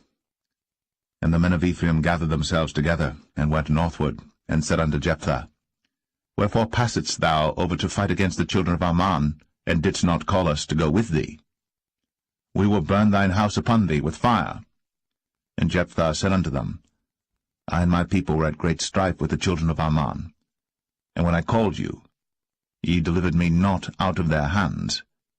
And when I saw that ye delivered me not, I put my life in my hands, and passed over against the children of Ammon. And the Lord delivered them into my hand. Wherefore then are ye come up unto me this day, to fight against me? Then Jephthah gathered together all the men of Gilead, and fought with Ephraim. And the men of Gilead smote Ephraim, because they said, Ye Gileadites are fugitives of Ephraim among the Ephraimites, and among the Manassites. And the Gileadites took the passages of Jordan before the Ephraimites. And it was so, that when those Ephraimites which were escaped said, Let me go over, that the men of Gilead said unto him, Art thou an Ephraimite? If he said, Nay.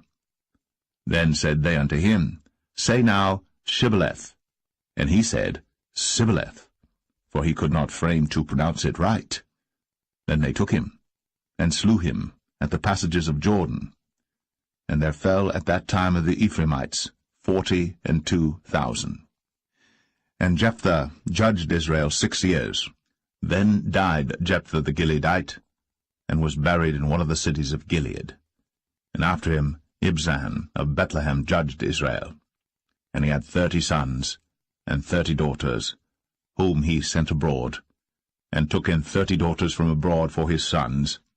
And he judged Israel 7 years. Then died Ibzan, and was buried at Bethlehem. And after him Elon, a Zebulunite, judged Israel. And he judged Israel 10 years. And Elon the Zebulunite died, and was buried in Ailon in the country of Zebulun. And after him Abdon, the son of Hillel, a Pirathonite, judged Israel. And he had 40 sons and 30 nephews, that rode on 70 ass colts. And he judged Israel 8 years. And Abdon, the son of Hillel, the Pirathonite, died, and was buried in Pirathon, in the land of Ephraim, in the mount of the Amalekites.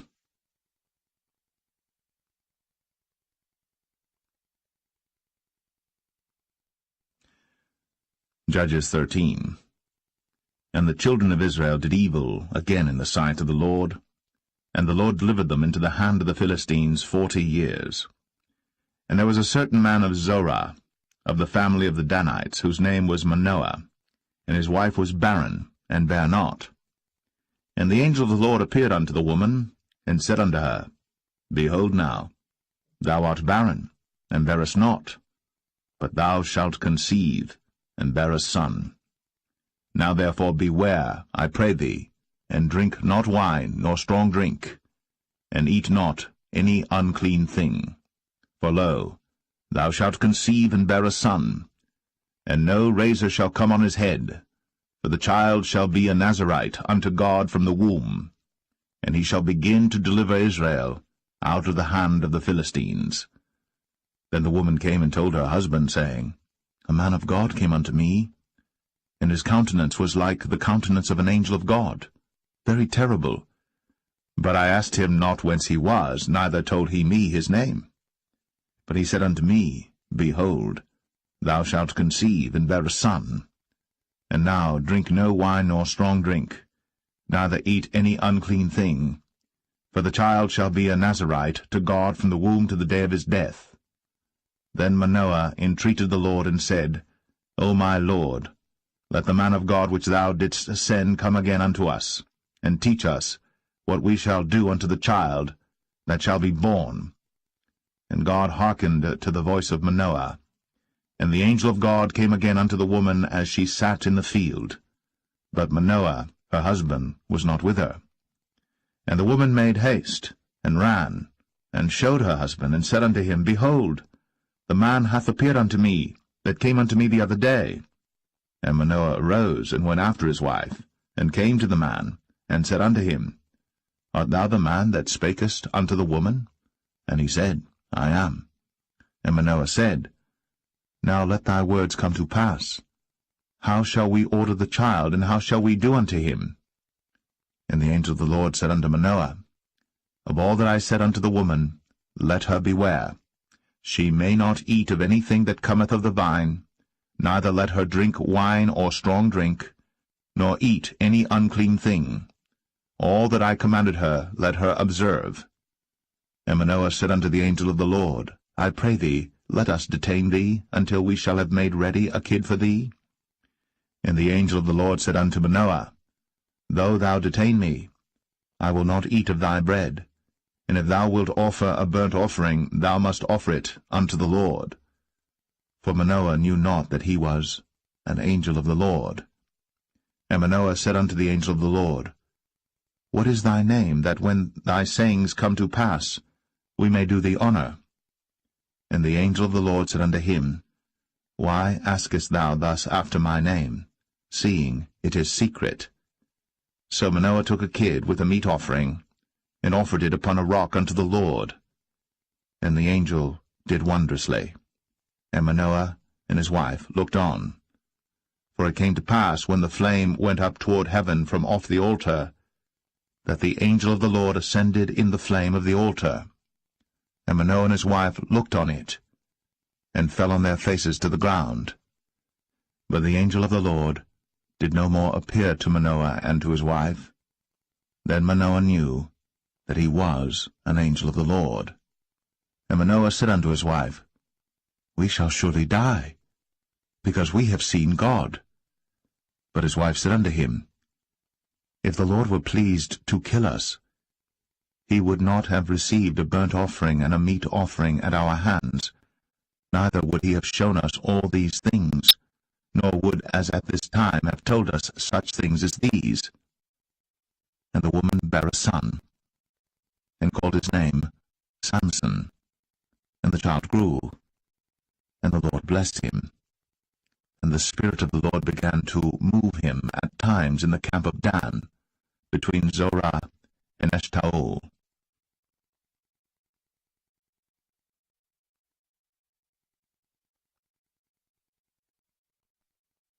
Judges 14.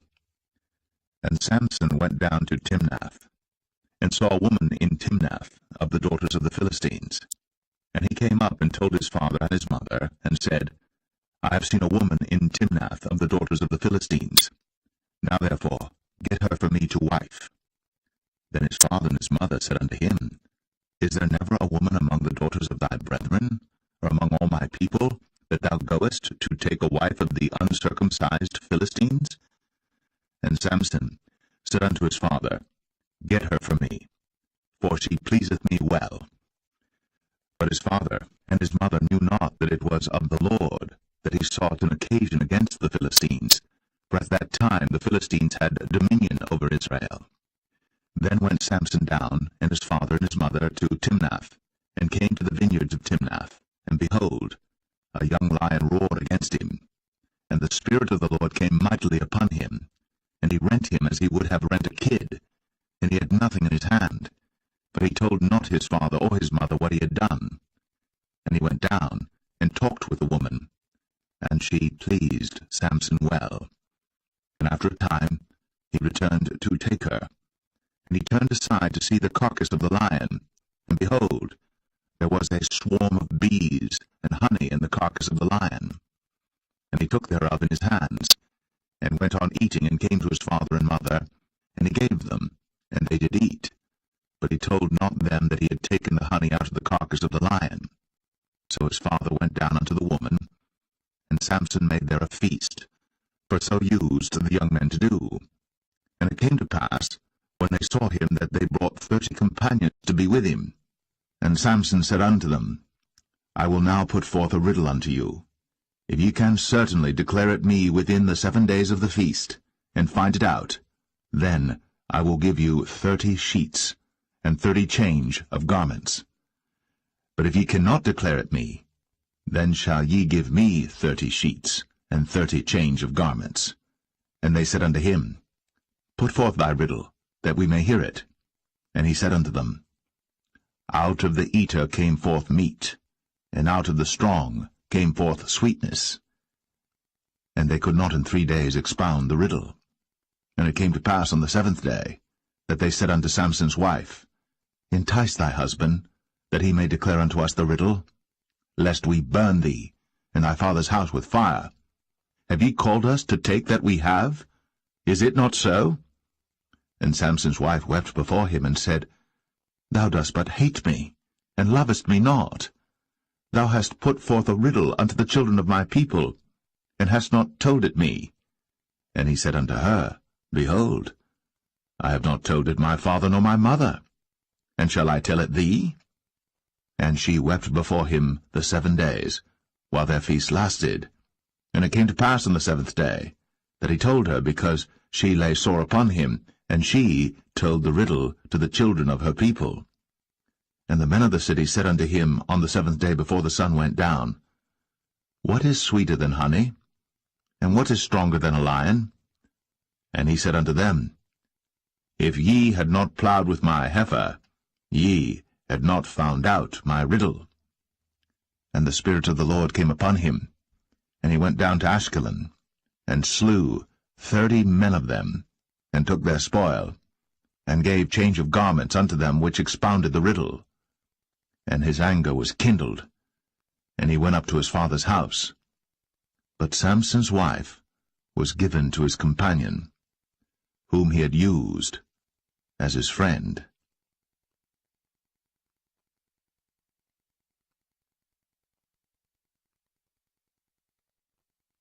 Judges 15.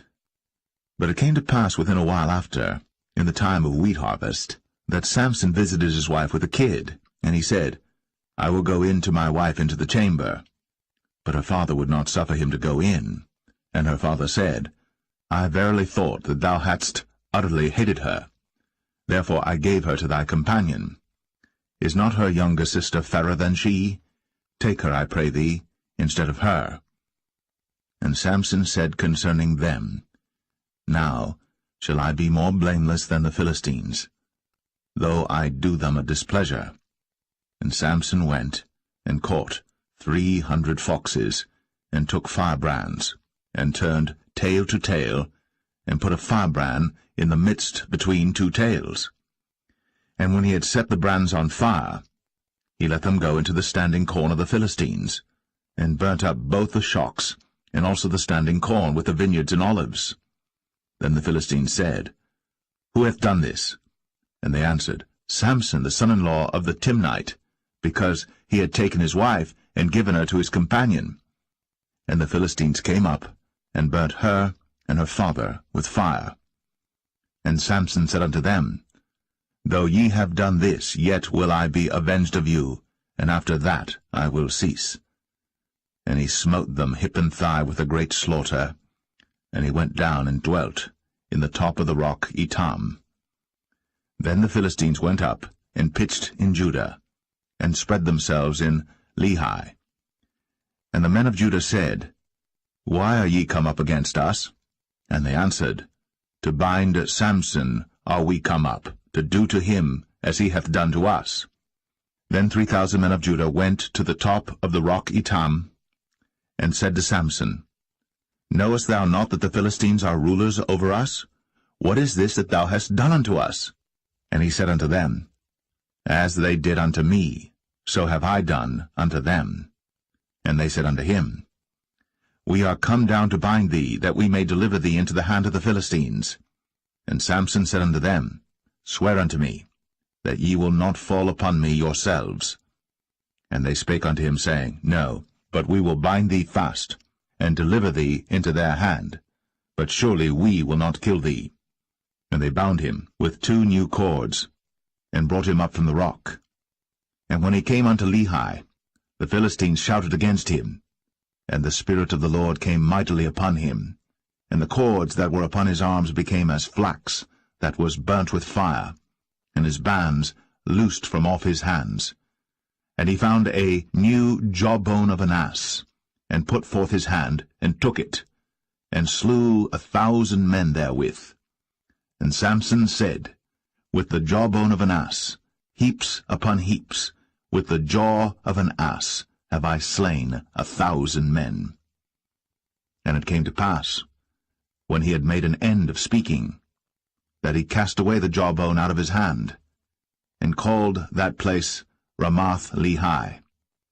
And he was sore athirst, and called on the Lord, and said, Thou hast given this great deliverance into the hand of thy servant, and now shall I die for thirst, and fall into the hand of the uncircumcised?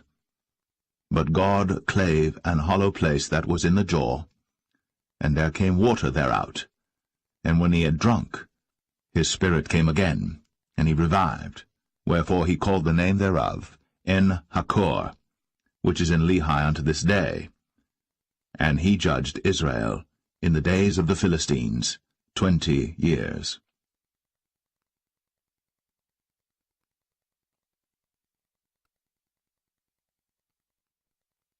Judges 16. Then went Samson to Gaza, and saw there an harlot, and went in unto her. And it was told the Gazites, saying, Samson is come hither.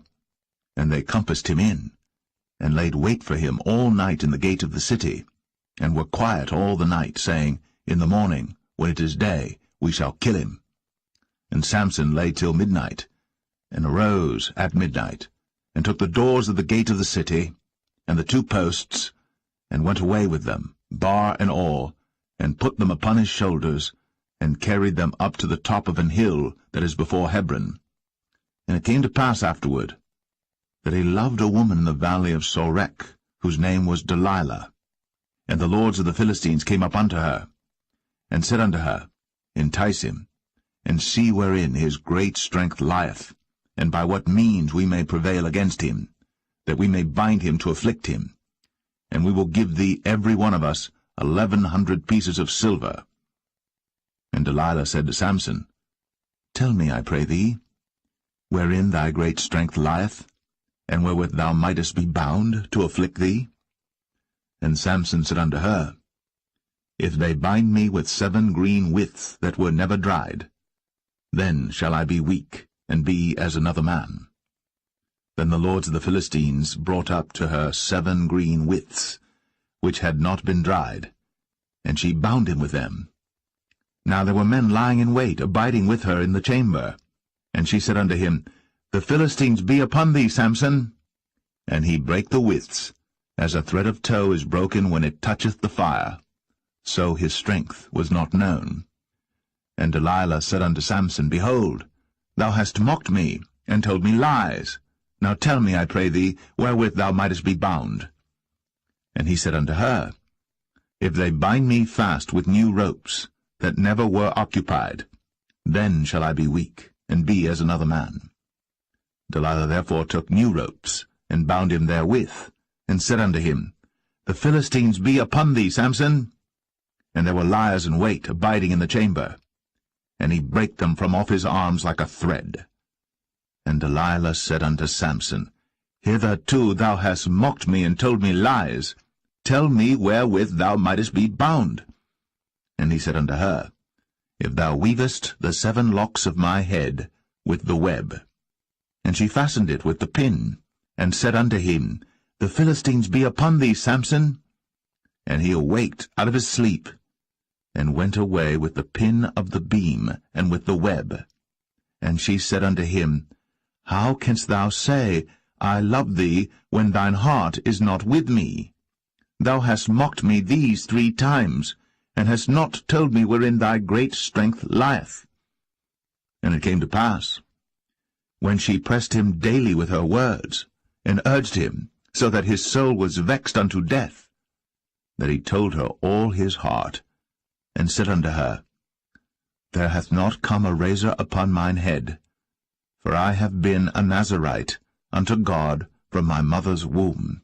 If I be shaven, then my strength will go from me, and I shall become weak, and be like any other man. And when Delilah saw that he had told her all his heart, she sent and called for the lords of the Philistines, saying, Come up this once, for he hath shown me all his heart. Then the lords of the Philistines came up unto her, and brought money in their hand.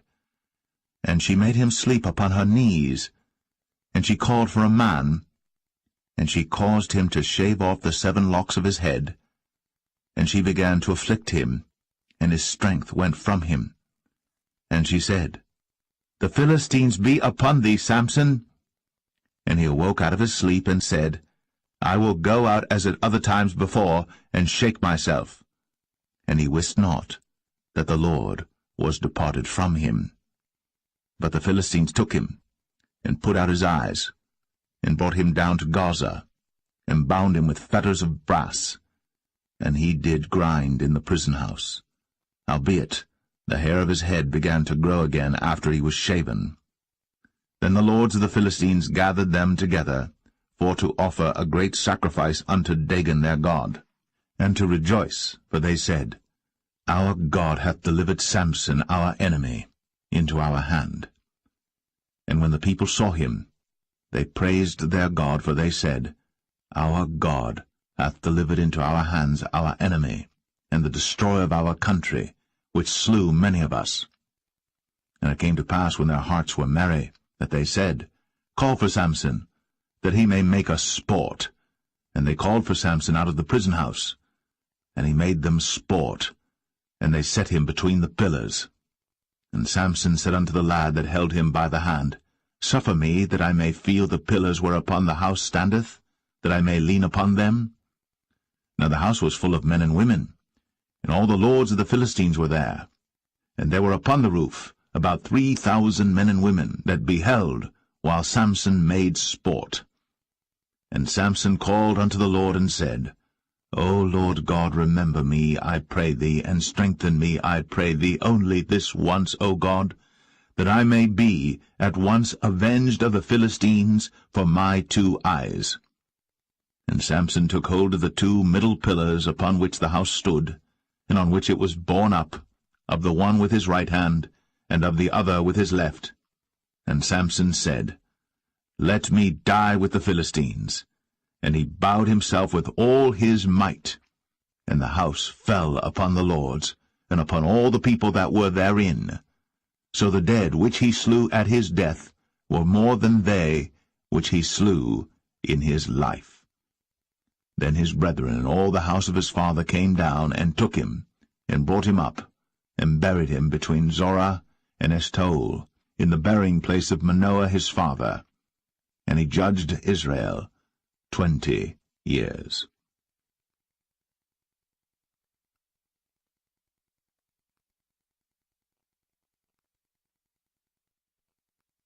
Judges 17. And there was a man of Mount Ephraim, whose name was Micah.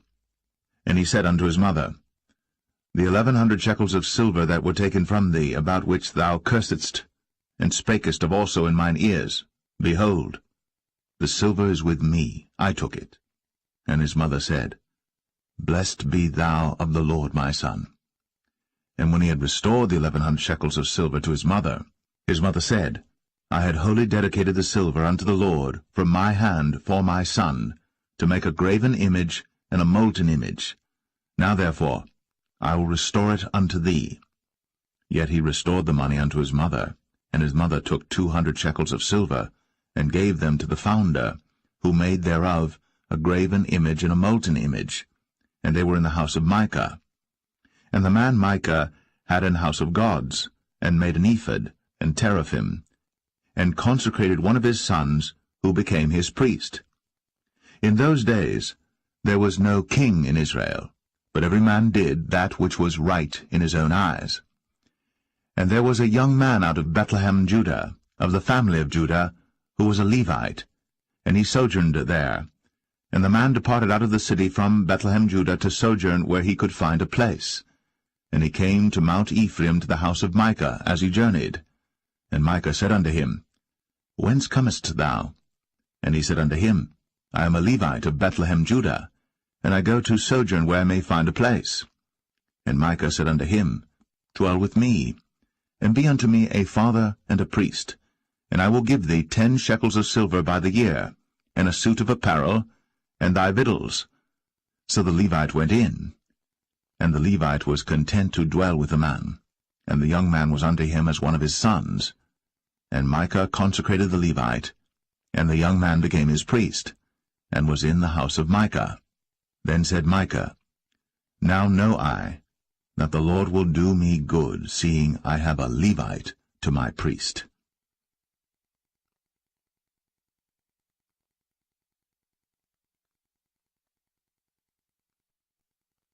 Judges 18. In those days there was no king in Israel, and in those days the tribe of the Danites sought them an inheritance to dwell in. For unto that day all their inheritance had not fallen unto them among the tribes of Israel. And the children of Dan sent of their family 5 men from their coasts, men of valor, from Zorah and from Eshtaol, to spy out the land, and to search it. And they said unto them, Go, search the land. Who, when they came to Mount Ephraim, to the house of Micah, they lodged there. When they were by the house of Micah, they knew the voice of the young man, the Levite, and they turned in thither, and said unto him, Who brought thee hither? And what makest thou in this place? And what hast thou here? And he said unto them, Thus and thus dealeth Micah with me, and hath hired me, and I am his priest. And they said unto him, Ask counsel, we pray thee, of God, that we may know whether our way which we go shall be prosperous. And the priest said unto them, Go in peace, before the Lord is your way wherein ye go. Then the 5 men departed, and came to Laish, and saw the people that were therein, how they dwelt careless, after the manner of the Zidonians, quiet and secure, and there was no magistrate in the land that might put them to shame in any thing, and they were far from the Zidonians, and had no business with any man. And they came unto their brethren to Zoar and Eshtaol, and their brethren said unto them, What say ye? And they said, Arise, that we may go up against them, for we have seen the land, and behold, it is very good. And are ye still? Be not slothful to go, and to enter to possess the land. When ye go, ye shall come unto a people secure, and to a large land, for God hath given it into your hands, a place where there is no want of anything that is in the earth. And there went from thence of the family of the Danites, out of Zorah and out of Eshtaol, 600 men appointed with weapons of war. And they went up and pitched in Kirjath-Jearim, in Judah, wherefore they call that place Mahane Dan unto this day. Behold, it is behind Kirjath-Jearim. And they passed thence unto Mount Ephraim, and came unto the house of Micah. Then answered the 5 men that went to spy out the country of Laish, and said unto their brethren, Do ye know that there is in these houses an ephod, and teraphim, and a graven image, and a molten image? Now therefore consider what ye have to do. And they turned thitherward, and came to the house of the young man the Levite, even unto the house of Micah, and saluted him. And the 600 men appointed with their weapons of war, which were of the children of Dan, stood by the entering of the gate. And the 5 men that went to spy out the land went up, and came in thither, and took the graven image, and the ephod, and the teraphim, and the molten image. And the priest stood in the entering of the gate with the 600 men that were appointed with weapons of war. And these went into Micah's house, and fetched the carved image, the ephod, and the teraphim, and the molten image. Then said the priest unto them, What do ye? And they said unto him, Hold thy peace, lay thine hand upon thy mouth, and go with us, and be to us a father and a priest. Is it better for thee to be a priest unto the house of one man, or that thou be a priest unto a tribe, and a family in Israel? And the priest's heart was glad, and he took the ephod, and the teraphim, and the graven image, and went in the midst of the people. So they turned, and departed, and put the little ones and the cattle in the carriage before them. And when they were a good way from the house of Micah, the men that were in the houses near to Micah's house were gathered together, and overtook the children of Dan. And they cried unto the children of Dan, and they turned their faces, and said unto Micah, What aileth thee, that thou comest with such a company? And he said, Ye have taken away my gods which I made, and the priest and ye are gone away. And what have I more? And what is this that ye say unto me? What aileth thee? And the children of Dan said unto him, Let not thy voice be heard among us, lest angry fellows run upon thee, and thou lose thy life, with the lives of thy household. And the children of Dan went their way. And when Micah saw that they were too strong for him, he turned, and went back unto his house. And they took the things which Micah had made, and the priest which he had, and came unto Laish, unto a people that were at quiet and secure. And they smote them with the edge of the sword, and burnt the city with fire. And there was no deliverer, because it was far from Zidon, and they had no business with any man. And it was in the valley that lieth by Beth-rehob, and they built a city, and dwelt therein.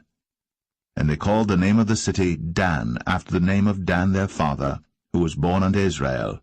Howbeit, the name of the city was Laish at the first. And the children of Dan set up the graven image, and Jonathan the son of Gershom, the son of Manasseh, he and his sons were priests to the tribe of Dan, until the day of the captivity of the land. And they set them up, Micah's graven image, which he made, all the time that the house of God was in Shiloh.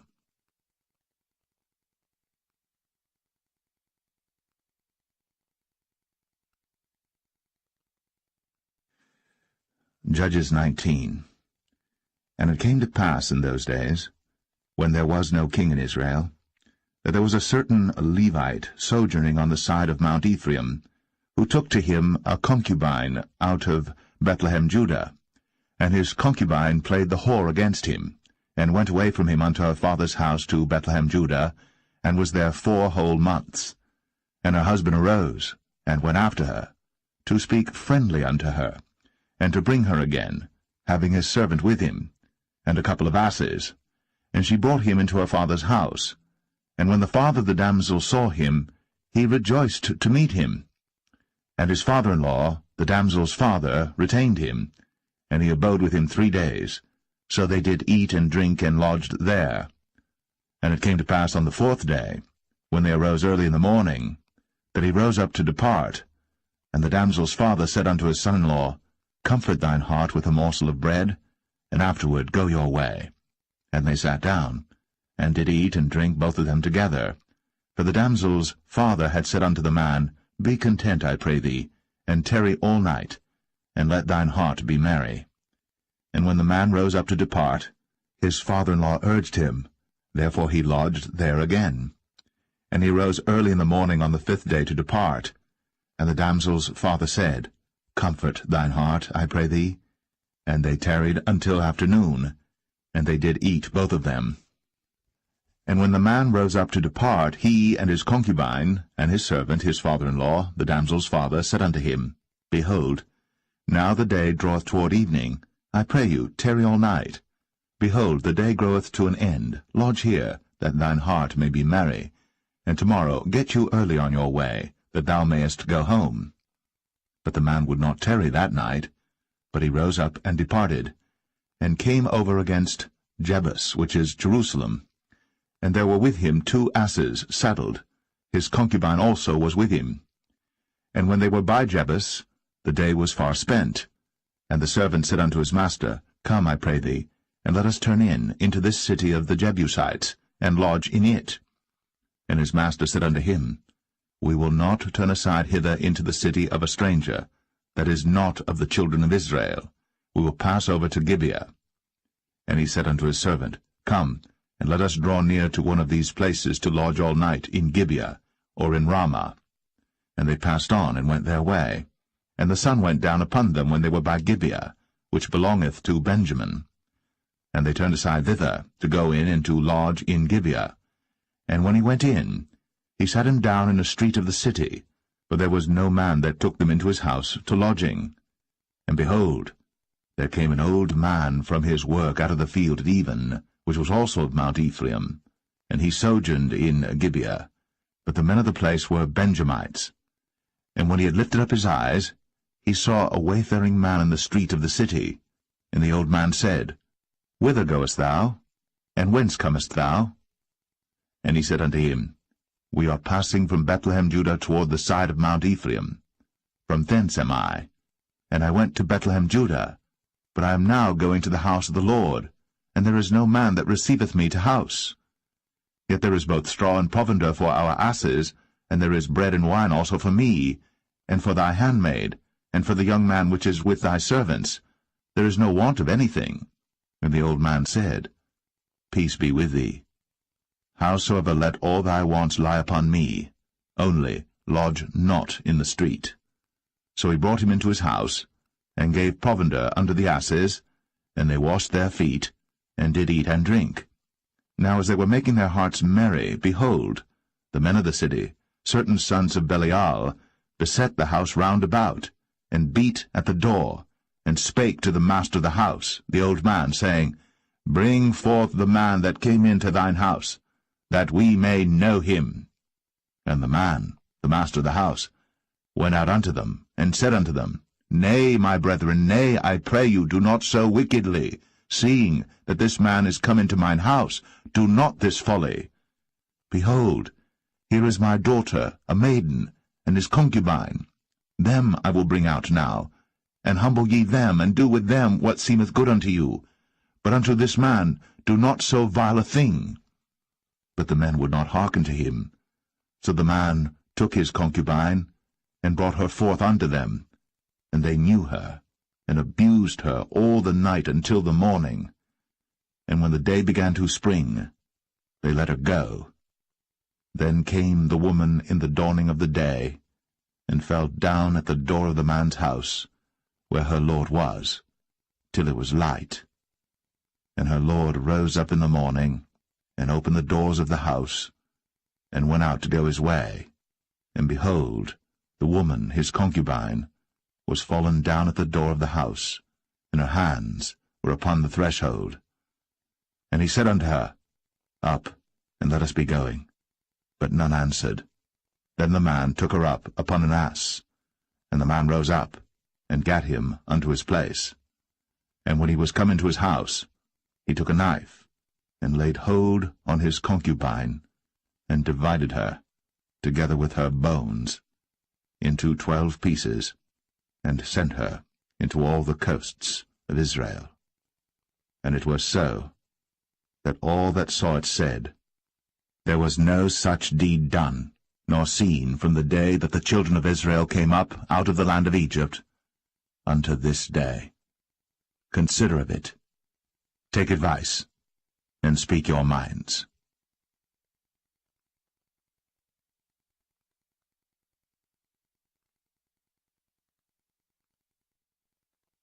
Judges 20.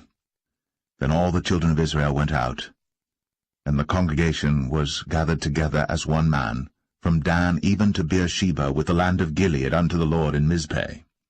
And the chief of all the people, even of all the tribes of Israel, presented themselves in the assembly of the people of God, 400,000 footmen that drew sword. Now the children of Benjamin heard that the children of Israel were gone up to Mizpeh. Then said the children of Israel, Tell us, how was this wickedness? And the Levite, the husband of the woman that was slain, answered and said, I came into Gibeah, that belongeth to Benjamin, I and my concubine, to lodge. And the men of Gibeah rose against me, and beset the house round about upon me by night, and thought to have slain me, and my concubine have they forced, that she is dead. And I took my concubine, and cut her in pieces, and sent her throughout all the country of the inheritance of Israel, for they have committed lewdness and folly in Israel. Behold, ye are all children of Israel, give here your advice and counsel. And all the people arose as one man, saying, We will not any of us go to his tent, neither will we any of us turn into his house. But now this shall be the thing which we will do to Gibeah. We will go up by lot against it. And we will take 10 men of 100 throughout all the tribes of Israel, and 100 of 1,000, and 1,000 out of 10,000, to fetch victual for the people, that they may do, when they come to Gibeah Benjamin, according to all the folly that they have wrought in Israel. So all the men of Israel were gathered against the city, knit together as one man. And the tribes of Israel sent men through all the tribe of Benjamin, saying, What wickedness is this that is done among you? Now therefore deliver us the men, the children of Belial, which are in Gibeah, that we may put them to death, and put away evil from Israel. But the children of Benjamin would not hearken to the voice of their brethren, the children of Israel. But the children of Benjamin gathered themselves together out of the cities unto Gibeah, to go out to battle against the children of Israel. And the children of Benjamin were numbered at that time out of the cities 26,000 men that drew sword, beside the inhabitants of Gibeah, which were numbered 700 chosen men. Among all this people there was 700 chosen men left-handed. Every one could sling stones at an hairbreadth, and not miss. And the men of Israel, beside Benjamin, were numbered 400,000 men that drew sword. All these were men of war. And the children of Israel arose, and went up to the house of God, and asked counsel of God, and said, Which of us shall go up first to the battle against the children of Benjamin? And the Lord said, Judah shall go up first. And the children of Israel rose up in the morning, and encamped against Gibeah. And the men of Israel went out to battle against Benjamin. And the men of Israel put themselves in array to fight against them at Gibeah. And the children of Benjamin came forth out of Gibeah, and destroyed down to the ground of the Israelites that day 22,000 men. And the people, the men of Israel, encouraged themselves, and set their battle again in array in the place where they put themselves in array the first day. And the children of Israel went up and wept before the Lord until even, and asked counsel of the Lord, saying, Shall I go up again to battle against the children of Benjamin my brother? And the Lord said, Go up against him. And the children of Israel came near against the children of Benjamin the second day. And Benjamin went forth against them out of Gibeah the second day, and destroyed down to the ground of the children of Israel again 18,000 men. All these drew the sword.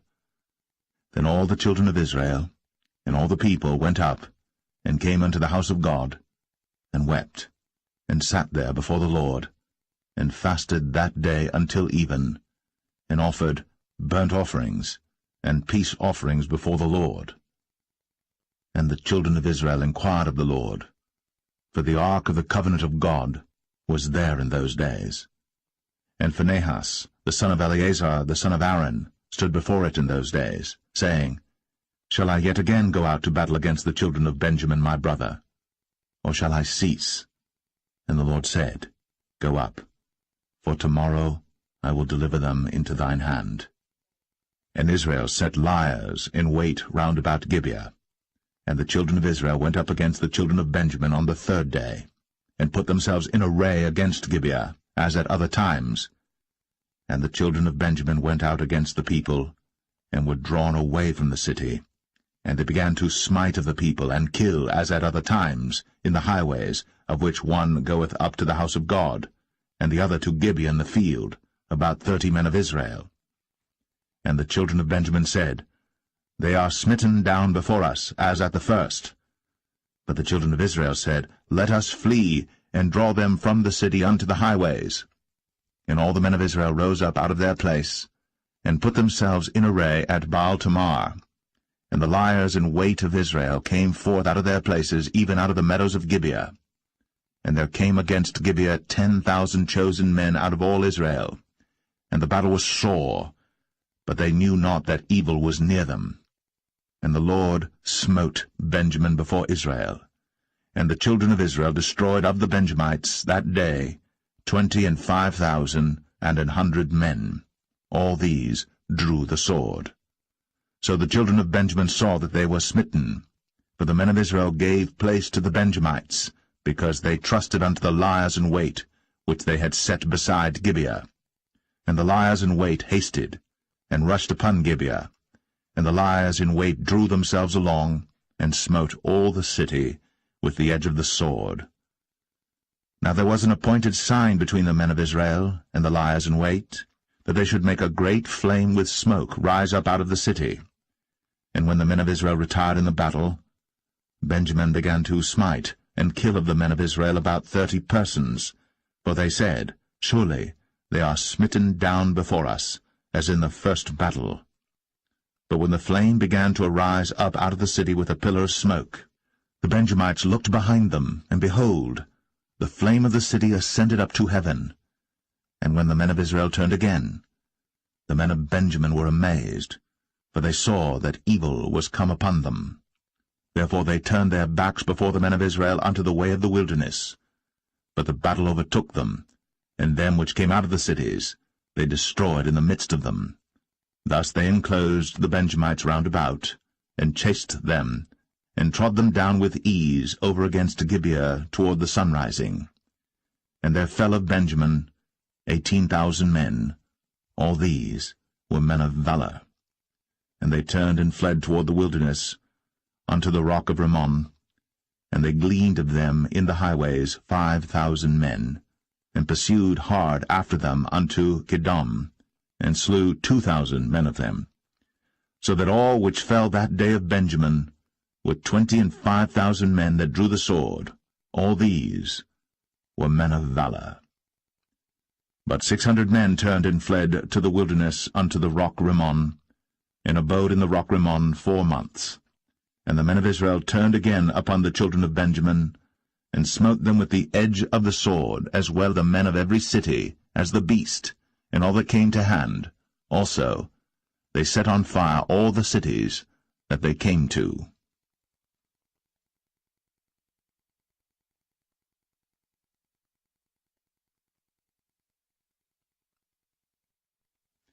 Judges 21. Now the men of Israel had sworn in Mizpeh, saying, There shall not any of us give his daughter unto Benjamin to wife. And the people came to the house of God, and abode there till even before God, and lifted up their voices, and wept sore, and said, O Lord God of Israel, why is this come to pass in Israel, that there should be today one tribe lacking in Israel?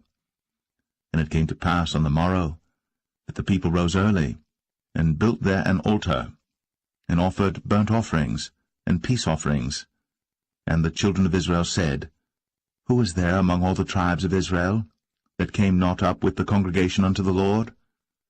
For they had made a great oath concerning him that came not up to the Lord to Mizpeh, saying, He shall surely be put to death. And the children of Israel repented them for Benjamin their brother, and said, There is one tribe cut off from Israel this day. How shall we do for wives for them that remain, seeing we have sworn by the Lord, that we will not give them of our daughters to wives? And they said, What one is there of the tribes of Israel, that came not up to Mizpeh to the Lord? And behold, there came none to the camp, from Jabesh-Gilead to the assembly. For the people were numbered, and behold, there were none of the inhabitants of Jabesh-Gilead there. And the congregation sent thither 12,000 men, of the valiantest, and commanded them, saying, Go, and smite the inhabitants of Jabesh-Gilead with the edge of the sword, with the women and the children. And this is the thing that ye shall do. Ye shall utterly destroy every male, and every woman that hath lain by man. And they found among the inhabitants of Jabesh-Gilead 400 young virgins, that had known no man by lying with any male. And they brought them unto the camp to Shiloh, which is in the land of Canaan. And the whole congregation sent some to speak to the children of Benjamin that were in the rock Rimmon, and to call peaceably unto them. And Benjamin came again at that time, and they gave them wives which they had saved alive of the women of Jabesh-Gilead, and yet so they sufficed them not. And the people repented them for Benjamin, because that the Lord had made a breach in the tribes of Israel. Then the elders of the congregation said, How shall we do for wives for them that remain, seeing the women are destroyed out of Benjamin? And they said, There must be an inheritance for them that be escaped of Benjamin, that a tribe be not destroyed out of Israel. Howbeit we may not give them wives of our daughters, for the children of Israel have sworn, saying, Cursed be he that giveth a wife to Benjamin. Then they said, Behold, there is a feast of the Lord in Shiloh yearly, in a place which is on the north side of Bethel, on the east side of the highway that goeth up from Bethel to Shechem, and on the south of Lebonah. Therefore they commanded the children of Benjamin, saying, Go, and lie in wait in the vineyards, and see, and behold, if the daughters of Shiloh come out to dance in dances, then come ye out of the vineyards, and catch you every man his wife of the daughters of Shiloh, and go to the land of Benjamin. And it shall be, when their fathers or their brethren come unto us to complain, that we will say unto them, Be favorable unto them for our sakes, because we reserved not to each man his wife in the war, for ye did not give unto them at this time, that ye should be guilty. And the children of Benjamin did so, and took them wives, according to their number of them that danced, whom they caught, and they went and returned unto their inheritance, and repaired the cities, and dwelt in them. And the children of Israel departed thence at that time, every man to his tribe and to his family, and they went out from thence every man to his inheritance. In those days there was no king in Israel. Every man did that which was right in his own eyes.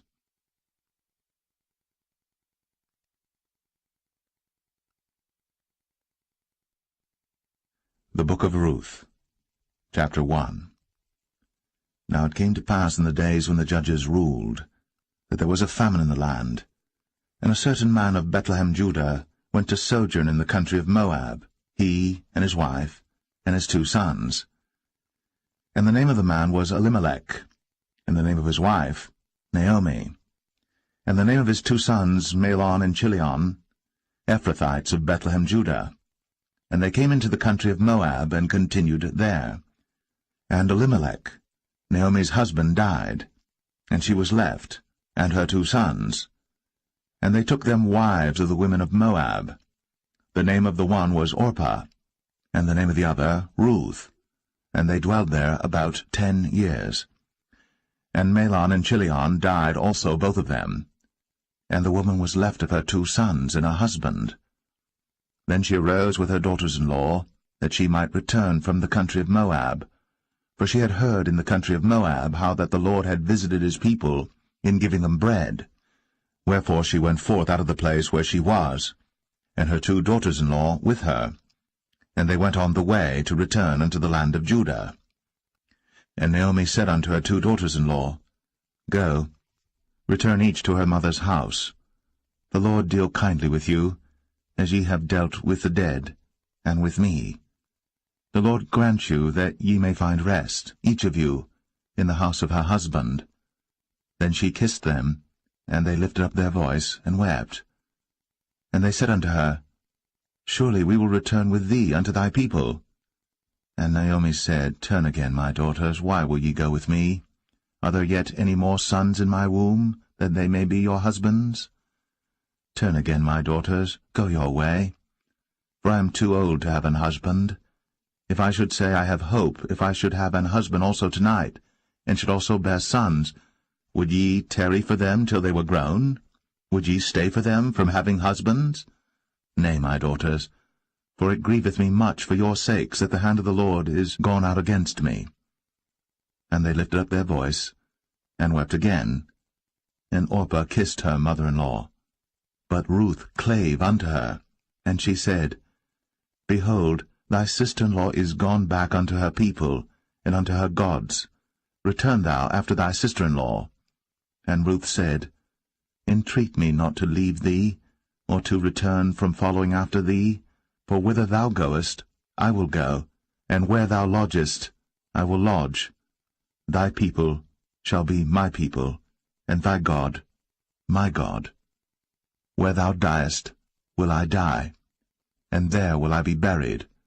The Lord do so to me, and more also, if aught but death part thee and me. When she saw that she was steadfastly minded to go with her, then she left speaking unto her. So they 2 went until they came to Bethlehem.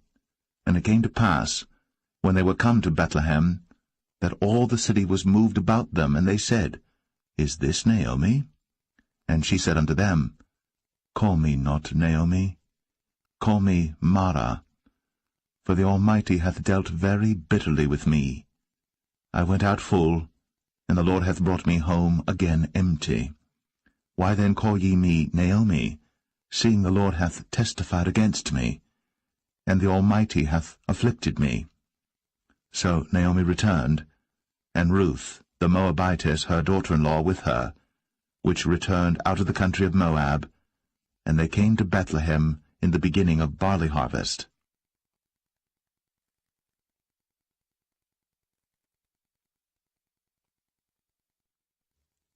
Ruth 2. And Naomi had a kinsman of her husband's, a mighty man of wealth, of the family of Elimelech, and his name was Boaz. And Ruth the Moabitess said unto Naomi, Let me now go to the field, and glean ears of corn after him in whose sight I shall find grace. And she said unto her, Go, my daughter. And she went and came and gleaned in the field after the reapers, and her hap was to light on a part of the field belonging unto Boaz, who was of the kindred of Elimelech. And behold, Boaz came from Bethlehem, and said unto the reapers, The Lord be with you. And they answered him, The Lord bless thee. Then said Boaz unto his servant that was set over the reapers, Whose damsel is this? And the servant that was set over the reapers answered and said, It is the Moabitish damsel that came back with Naomi out of the country of Moab. And she said, I pray you, let me glean and gather after the reapers among the sheaves. So she came, and hath continued even from the morning until now, that she tarried a little in the house. Then said Boaz unto Ruth, Hearest thou not, my daughter? Go not to glean in another field, neither go from hence, but abide here fast by my maidens. Let thine eyes be on the field that they do reap, and go thou after them. Have I not charged the young men that they shall not touch thee? And when thou art athirst, go unto the vessels, and drink of that which the young men have drawn. Then she fell on her face, and bowed herself to the ground, and said unto him, Why have I found grace in thine eyes, that thou shouldst take knowledge of me, seeing I am a stranger? And Boaz answered and said unto her, It hath fully been shown me all that thou hast done unto thy mother-in-law since the death of thine husband, and how thou hast left thy father and thy mother, and the land of thy nativity, and art come unto a people which thou knewest not heretofore. The Lord recompense thy work, and a full reward be given thee of the Lord God of Israel, under whose wings thou art come to trust. Then she said, Let me find favour in thy sight, my Lord, for that thou hast comforted me, and for that thou hast spoken friendly unto thine handmaid, though I be not like unto one of thine handmaidens. And Boaz said unto her, At mealtime come thou hither, and eat of the bread, and dip thy morsel in the vinegar. And she sat beside the reapers, and he reached her parched corn, and she did eat, and was sufficed, and left. And when she was risen up to glean, Boaz commanded his young men, saying, Let her glean even among the sheaves, and reproach her not. And let fall also some of the handfuls of purpose for her, and leave them, that she may glean them, and rebuke her not. So she gleaned in the field until even, and beat out that she had gleaned, and it was about an ephah of barley. And she took it up, and went into the city, and her mother-in-law saw what she had gleaned, and she brought forth, and gave to her that she had reserved after she was sufficed. And her mother-in-law said unto her, Where hast thou gleaned today? And where wroughtest thou? Blessed be he that did take knowledge of thee. And she showed her mother-in-law with whom she had wrought, and said, The man's name with whom I wrought today is Boaz. And Naomi said unto her daughter-in-law, Blessed be he of the Lord, who hath not left off his kindness to the living and to the dead. And Naomi said unto her, The man is near of kin unto us, one of our next kinsmen. And Ruth, the Moabitess, said, He said unto me also, Thou shalt keep fast by my young men, until they have ended all my harvest. And Naomi said unto Ruth her daughter-in-law, It is good, my daughter, that thou go out with his maidens, that they meet thee not in any other field. So she kept fast by the maidens of Boaz to glean unto the end of barley harvest and of wheat harvest, and dwelt with her mother-in-law.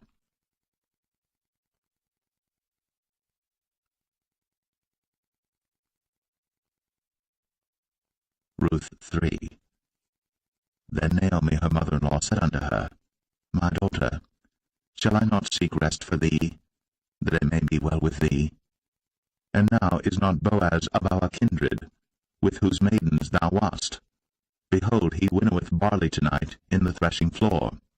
Wash thyself therefore, and anoint thee, and put thy raiment upon thee, and get thee down to the floor. But make not thyself known unto the man until he shall have done eating and drinking.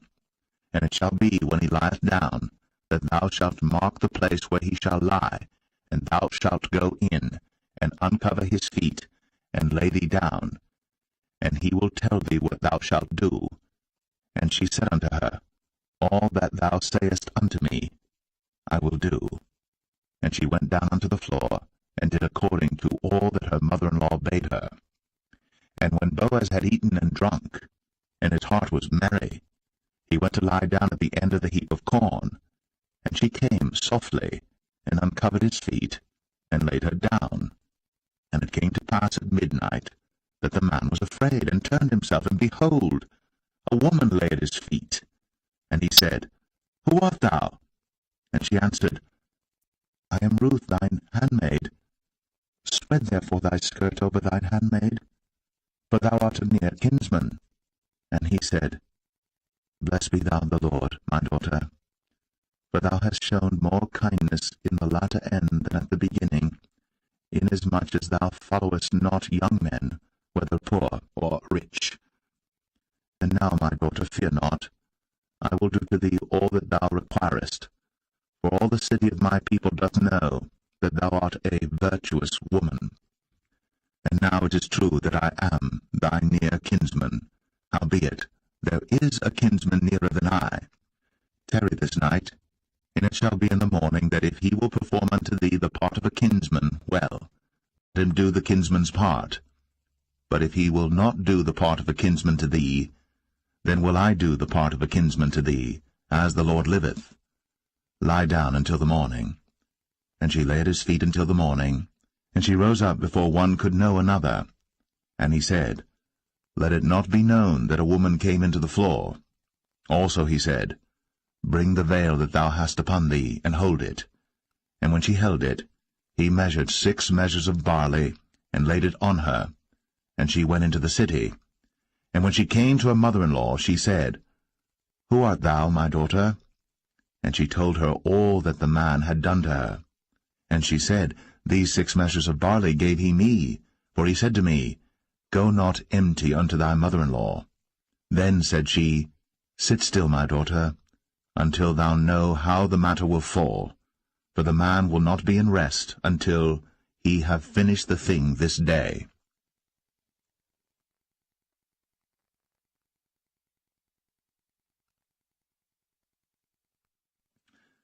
Ruth 4.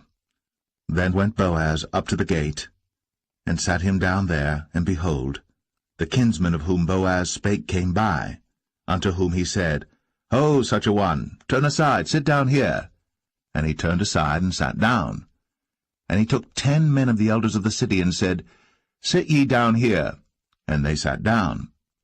And he said unto the kinsman, Naomi, that is come again out of the country of Moab, selleth a parcel of land, which was our brother Elimelech's. And I thought to advertise thee, saying, Buy it before the inhabitants, and before the elders of my people. If thou wilt redeem it, redeem it. But if thou wilt not redeem it, then tell me, that I may know. For there is none to redeem it beside thee, and I am after thee. And he said, I will redeem it. Then said Boaz, What day thou buyest the field of the hand of Naomi, thou must buy it also of Ruth the Moabitess, the wife of the dead, to raise up the name of the dead upon his inheritance. And the kinsman said, I cannot redeem it for myself, lest I mar mine own inheritance. Redeem thou my right to thyself, for I cannot redeem it. Now this was the manner in former time in Israel concerning redeeming and concerning changing, for to confirm all things, a man plucked off his shoe, and gave it to his neighbor, and this was a testimony in Israel. Therefore the kinsman said unto Boaz, Buy it for thee. So he drew off his shoe. And Boaz said unto the elders, and unto all the people, Ye are witnesses this day, that I have bought all that was Elimelech's, and all that was Chilion's and Mahlon's of the hand of Naomi.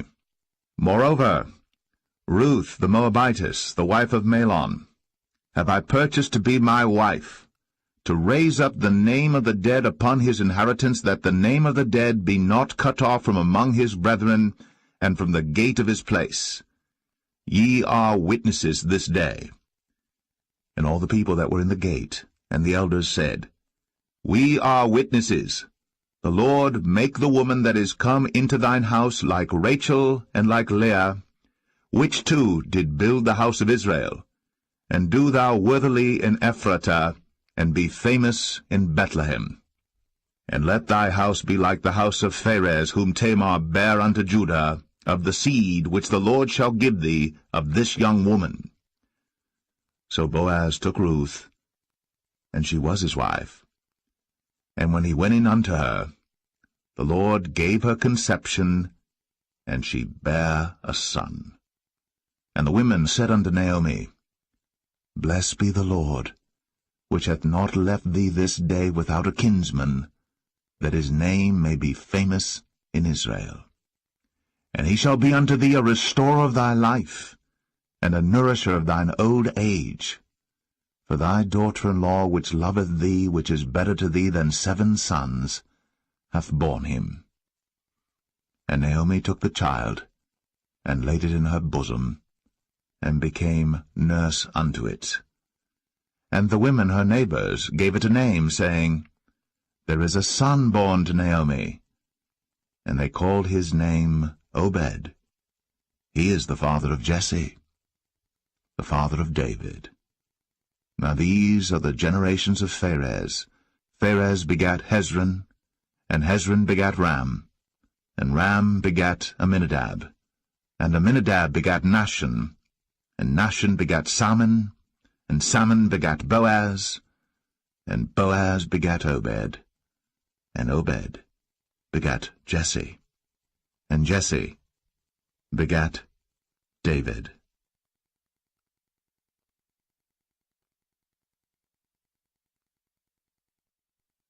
The first book of Samuel, chapter 1. Now there was a certain man of Ramathaim Zophim of Mount Ephraim, and his name was Elkanah, the son of Jeroham, the son of Elihu, the son of Tohu, the son of Zoph, an Ephrathite. And he had 2 wives. The name of the one was Hannah, and the name of the other was Peninnah. And Peninnah had children, but Hannah had no children. And this man went up out of his city yearly to worship and to sacrifice unto the Lord of hosts in Shiloh. And the 2 sons of Eli, Hophni and Phinehas, the priests of the Lord, were there. And when the time was that Elkanah offered, he gave to Peninnah his wife and to all her sons and her daughters portions. But unto Hannah he gave a worthy portion, for he loved Hannah. But the Lord had shut up her womb. And her adversary also provoked her sore, for to make her fret, because the Lord had shut up her womb. And as he did so year by year, when she went up to the house of the Lord, so she provoked her. Therefore she wept, and did not eat. Then said Elkanah her husband to her, Hannah, why weepest thou? And why eatest thou not? And why is thy heart grieved? Am not I better to thee than 10 sons?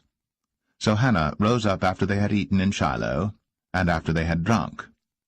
Now Eli the priest sat upon a seat by a post of the temple of the Lord. And she was in bitterness of soul, and prayed unto the Lord, and wept sore. And she vowed a vow, and said, O Lord of hosts, if thou wilt indeed look on the affliction of thine handmaid, and remember me, and not forget thine handmaid, but wilt give unto thine handmaid a man-child, then I will give him unto the Lord all the days of his life, and there shall no razor come upon his head. And it came to pass, as she continued praying before the Lord, that Eli marked her mouth. Now Hannah, she spake in her heart, only her lips moved, but her voice was not heard. Therefore Eli thought she had been drunken. And Eli said unto her, How long wilt thou be drunken? Put away thy wine from thee. And Hannah answered and said, No, my lord, I am a woman of a sorrowful spirit. I have drunk neither wine nor strong drink, but have poured out my soul before the Lord. Count not thine handmaid for a daughter of Belial, for out of the abundance of my complaint and grief have I spoken hitherto. Then Eli answered and said, Go in peace, and the God of Israel grant thee thy petition that thou hast asked of him. And she said, Let thine handmaid find grace in thy sight. So the woman went her way, and did eat, and her countenance was no more sad. And they rose up in the morning early, and worshipped before the Lord, and returned, and came to their house to Ramah. And Elkanah knew Hannah his wife, and the Lord remembered her. Wherefore it came to pass, when the time was come about after Hannah had conceived, that she bare a son, and called his name Samuel, saying, Because I have asked him of the Lord. And the man Elkanah and all his house went up to offer unto the Lord the yearly sacrifice and his vow. But Hannah went not up.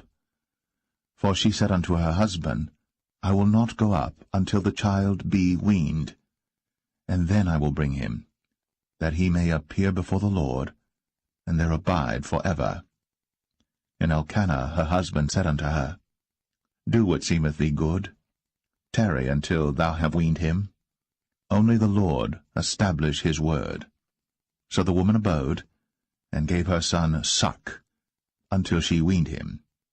And when she had weaned him, she took him up with her, with 3 bullocks, and 1 ephah of flour, and a bottle of wine, and brought him unto the house of the Lord in Shiloh. And the child was young. And they slew a bullock, and brought the child to Eli. And she said, O my Lord, as thy soul liveth, my Lord, I am the woman that stood by thee here, praying unto the Lord. For this child I prayed, and the Lord hath given me my petition, which I asked of him. Therefore also I have lent him to the Lord. As long as he liveth, he shall be lent to the Lord. And he worshipped the Lord there.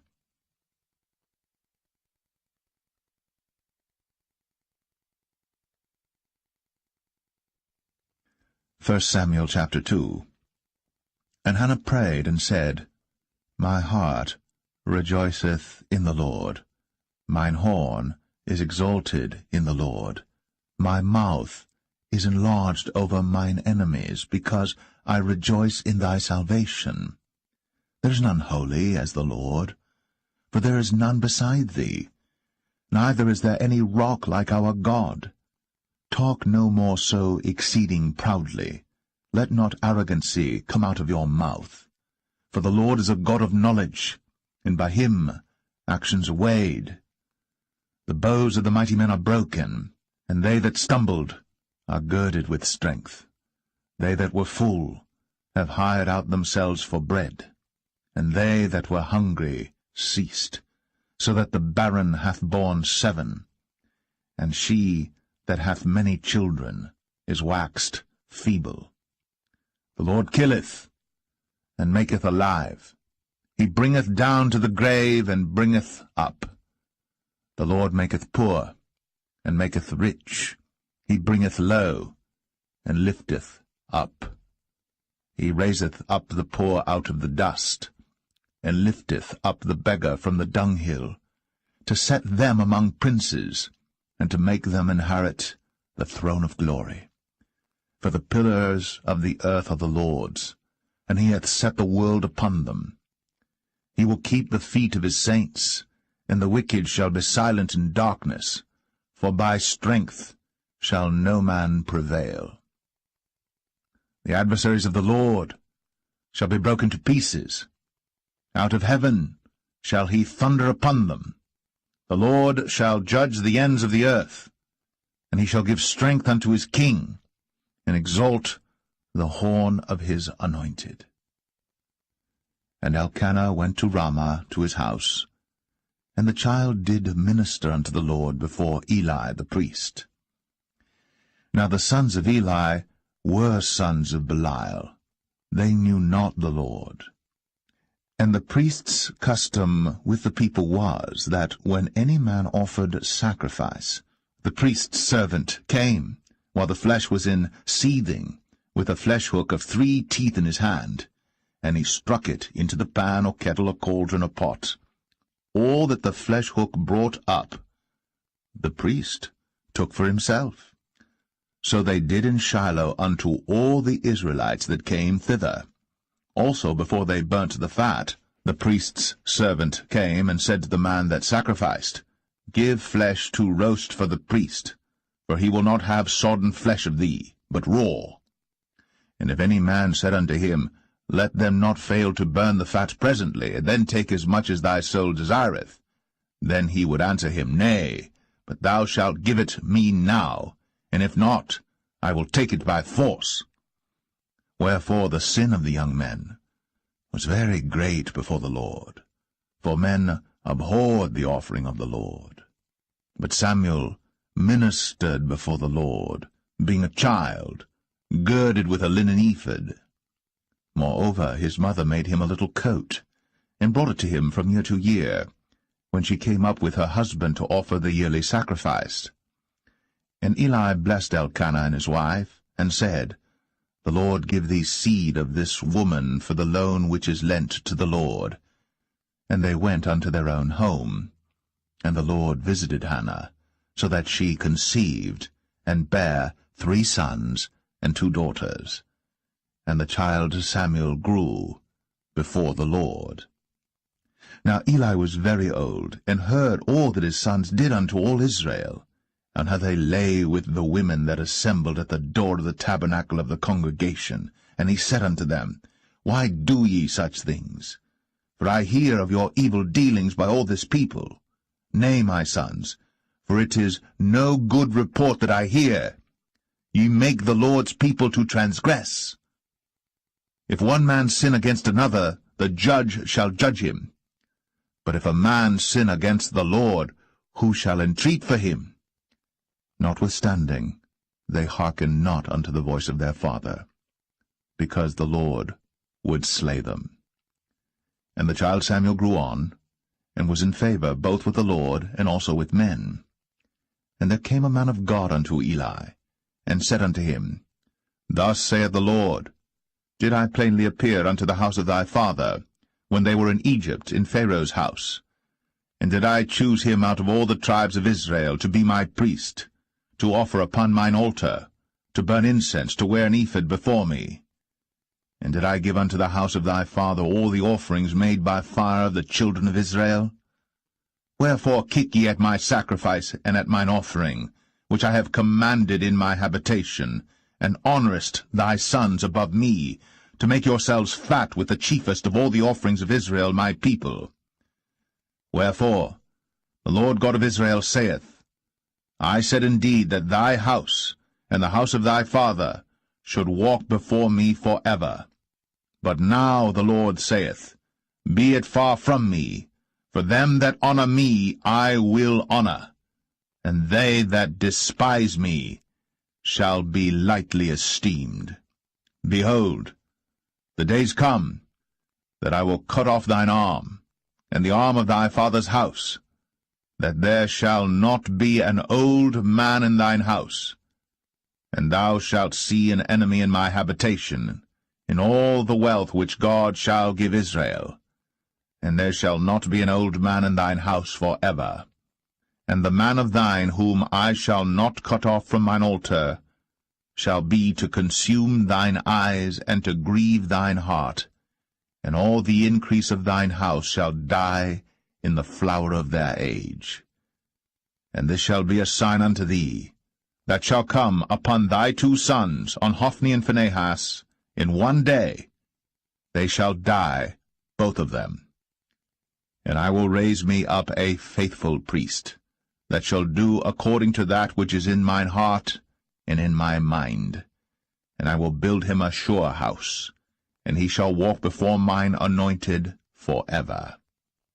And it shall come to pass, that every one that is left in thine house shall come and crouch to him for a piece of silver and a morsel of bread, and shall say, Put me, I pray thee, into one of the priest's offices, that I may eat a piece of bread.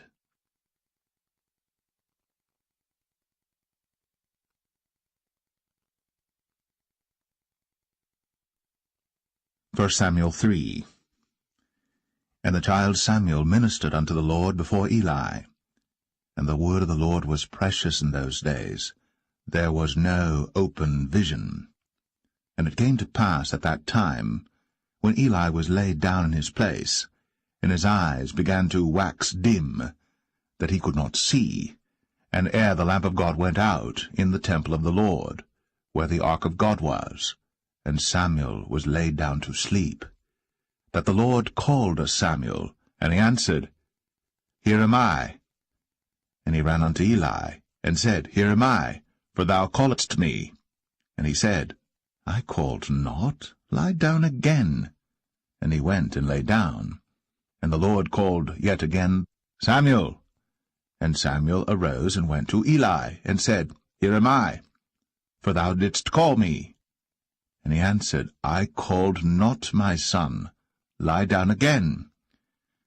Now Samuel did not yet know the Lord, neither was the word of the Lord yet revealed unto him.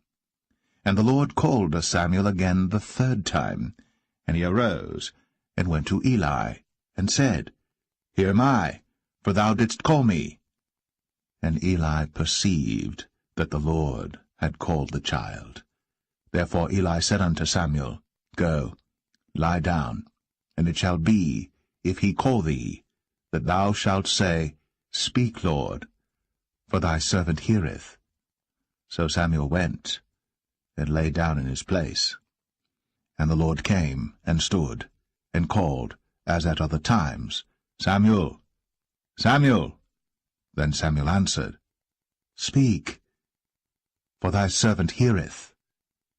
And the Lord said to Samuel, Behold, I will do a thing in Israel, at which both the ears of every one that heareth it shall tingle.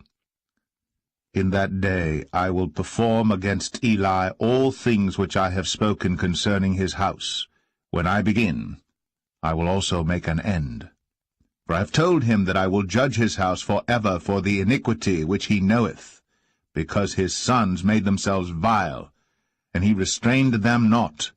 And therefore I have sworn unto the house of Eli, that the iniquity of Eli's house shall not be purged with sacrifice nor offering for ever. And Samuel lay until the morning, and opened the doors of the house of the Lord. And Samuel feared to show Eli the vision. Then Eli called Samuel, and said, Samuel, my son. And he answered, Here am I.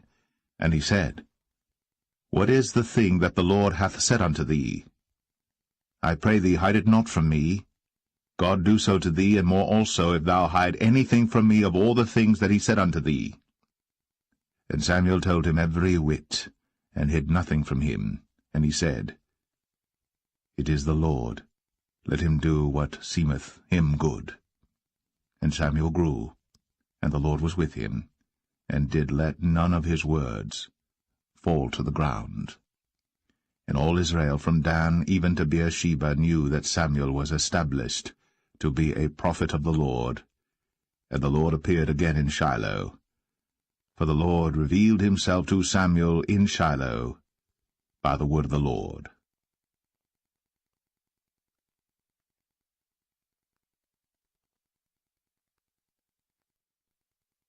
1 Samuel 4. And the word of Samuel came to all Israel. Now Israel went out against the Philistines to battle, and pitched beside Ebenezer. And the Philistines pitched in Aphek. And the Philistines put themselves in array against Israel.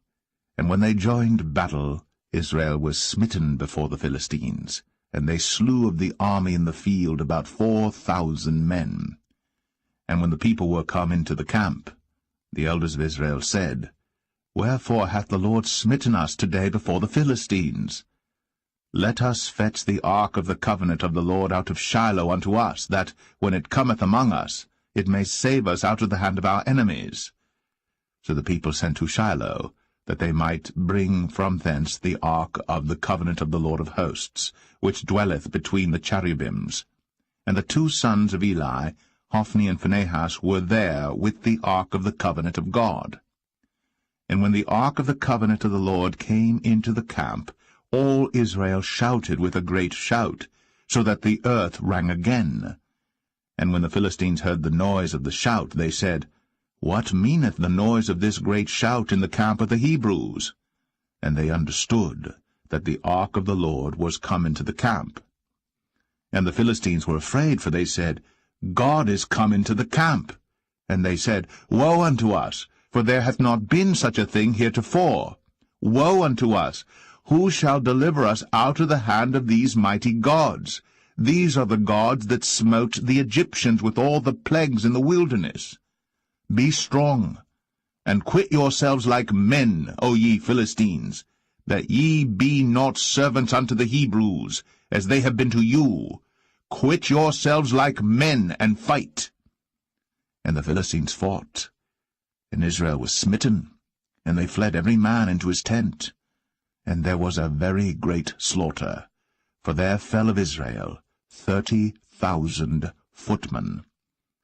And the ark of God was taken, and the two sons of Eli, Hophni and Phinehas, were slain. And there ran a man of Benjamin out of the army, and came to Shiloh the same day with his clothes rent, and with earth upon his head. And when he came, lo, Eli sat upon a seat by the wayside, watching, for his heart trembled for the ark of God. And when the man came into the city and told it, all the city cried out. And when Eli heard the noise of the crying, he said, What meaneth the noise of this tumult? And the man came in hastily, and told Eli. Now Eli was 98 years old, and his eyes were dim, that he could not see. And the man said unto Eli, I am he that came out of the army, and I fled today out of the army. And he said, What is that done, my son? And the messenger answered and said, Israel is fled before the Philistines, and there hath been also a great slaughter among the people. And thy two sons also, Hophni and Phinehas, are dead, and the ark of God is taken. And it came to pass, when he made mention of the ark of God, that he fell from off the seat backward by the side of the gate, and his neck brake, and he died. For he was an old man, and heavy, and he had judged Israel 40 years. And his daughter-in-law Phinehas' wife was with child, near to be delivered. And when she heard the tidings that the ark of God was taken, and that her father-in-law and her husband were dead, she bowed herself and travailed, for her pains came upon her. And about the time of her death the women that stood by her said unto her, Fear not, for thou hast borne a son. But she answered not, neither did she regard it. And she named the child Ichabod, saying, The glory is departed from Israel, because the ark of God was taken, and because of her father-in-law and her husband. And she said, The glory is departed from Israel, for the ark of God is taken.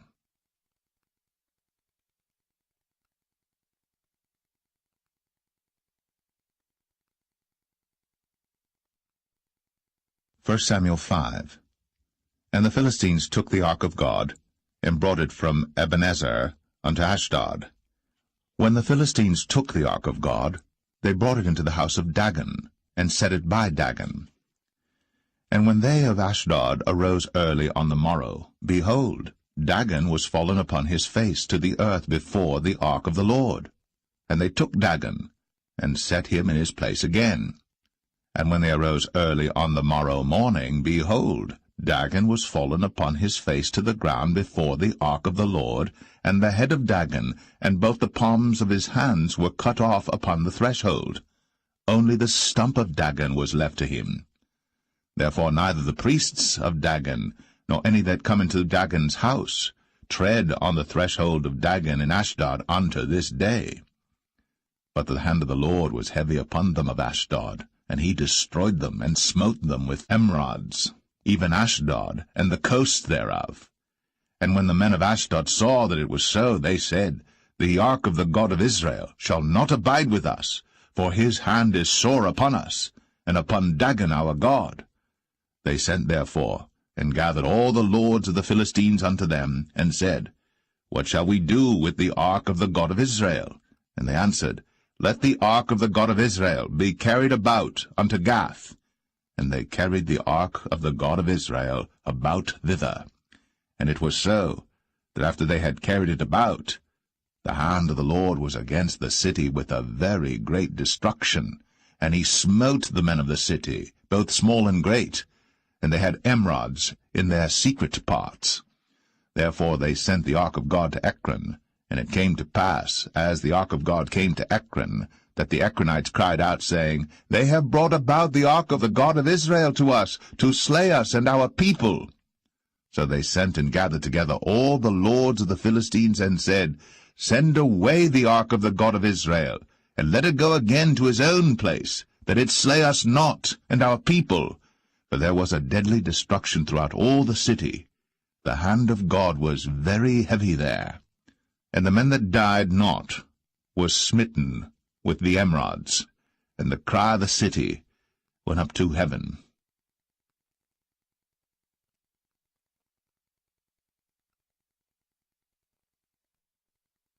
First Samuel 6.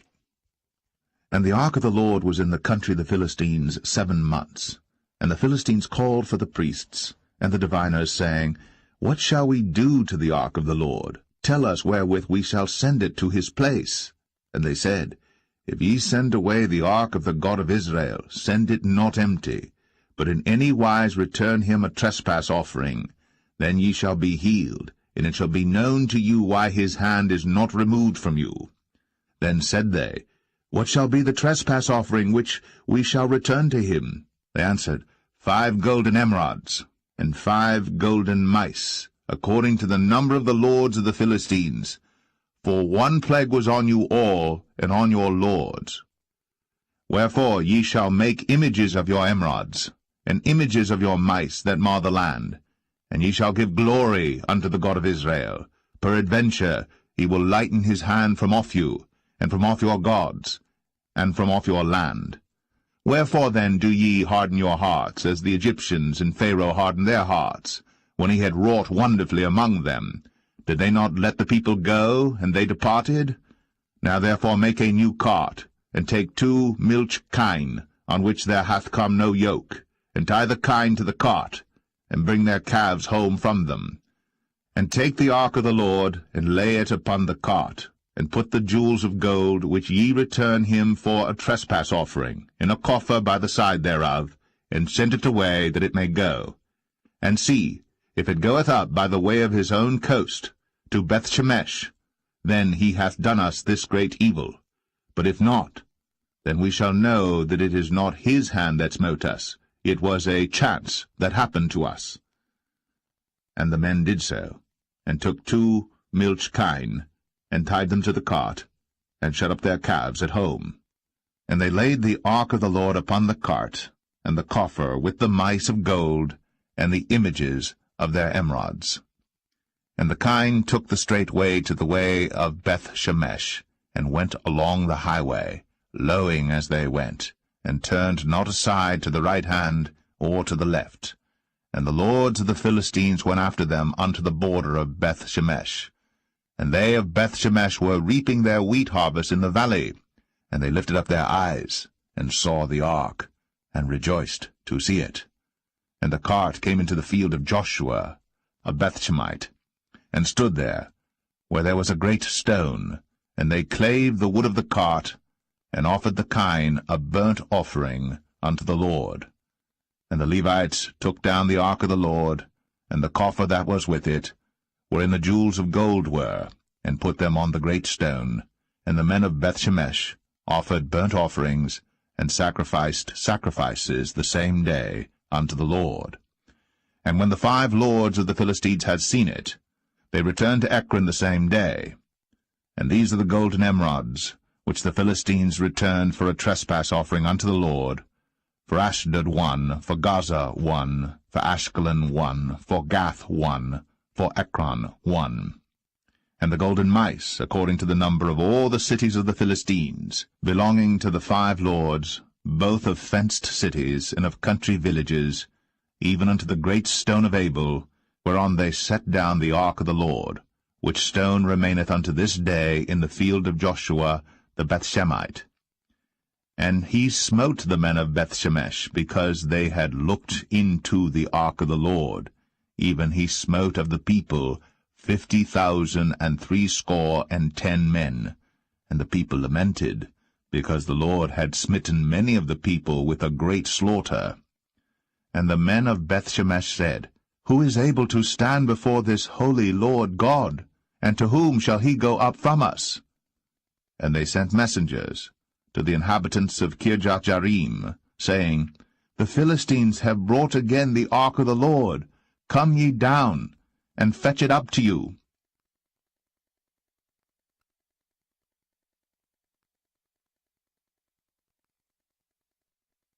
First Samuel 7. And the men of Kirjath-jearim came and fetched up the ark of the Lord, and brought it into the house of Abinadab in the hill, and sanctified Eleazar his son to keep the ark of the Lord. And it came to pass, while the ark abode in Kirjath-jearim, that the time was long, for it was 20 years. And all the house of Israel lamented after the Lord. And Samuel spake unto all the house of Israel, saying, If ye do return unto the Lord with all your hearts, then put away the strange gods and Ashtoreth from among you, and prepare your hearts unto the Lord, and serve him only, and he will deliver you out of the hand of the Philistines. Then the children of Israel did put away Baalim and Ashtoreth, and served the Lord only. And Samuel said, Gather all Israel to Mizpeh, and I will pray for you unto the Lord. And they gathered together to Mizpeh, and drew water, and poured it out before the Lord, and fasted on that day, and said there, We have sinned against the Lord. And Samuel judged the children of Israel in Mizpeh.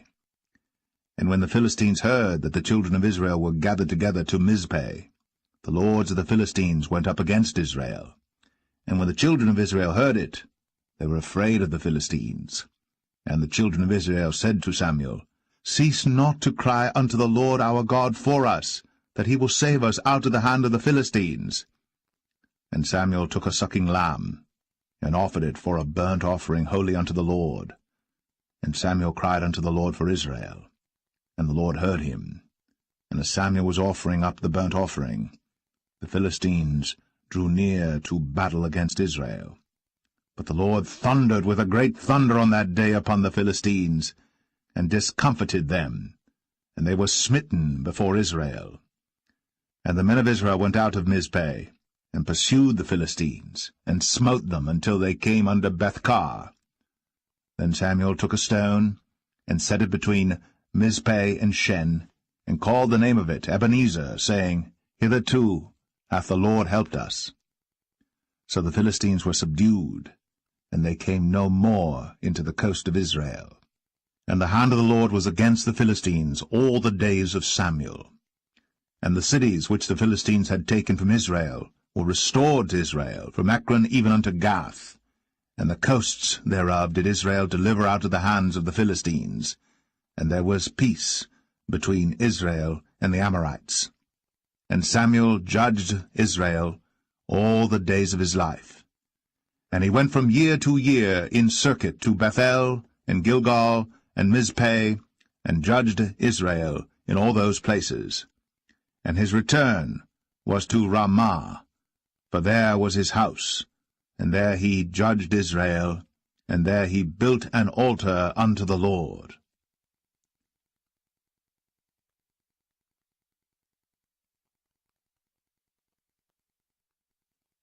First Samuel 8. And it came to pass, when Samuel was old, that he made his sons judges over Israel. Now the name of his firstborn was Joel, and the name of his second Abiah. They were judges in Beersheba. And his sons walked not in his ways, but turned aside after lucre, and took bribes, and perverted judgment. And all the elders of Israel gathered themselves together, and came to Samuel unto Ramah, and said unto him, Behold, thou art old, and thy sons walk not in thy ways.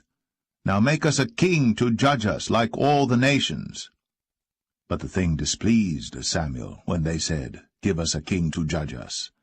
And Samuel prayed unto the Lord.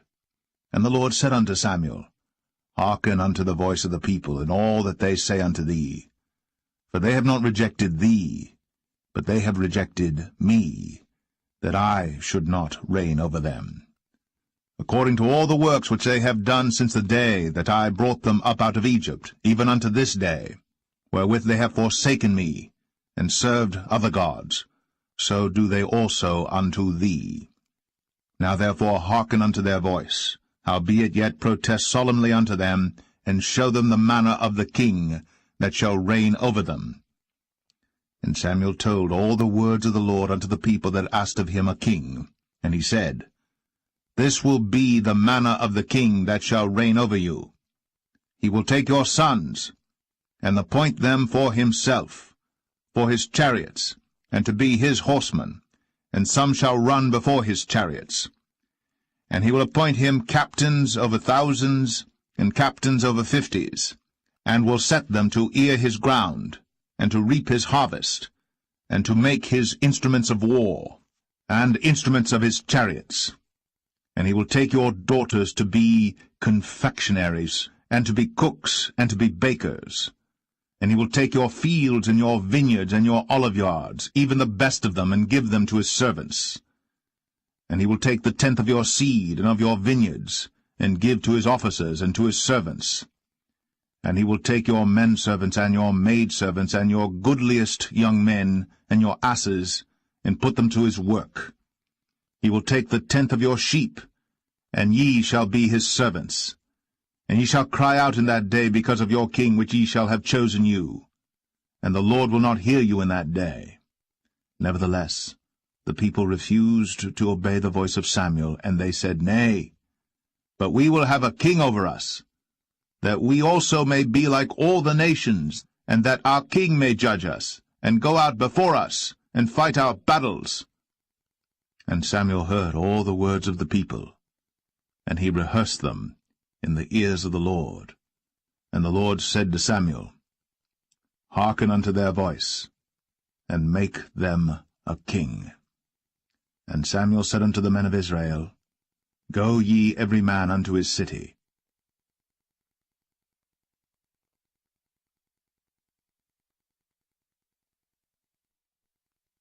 1 Samuel 9.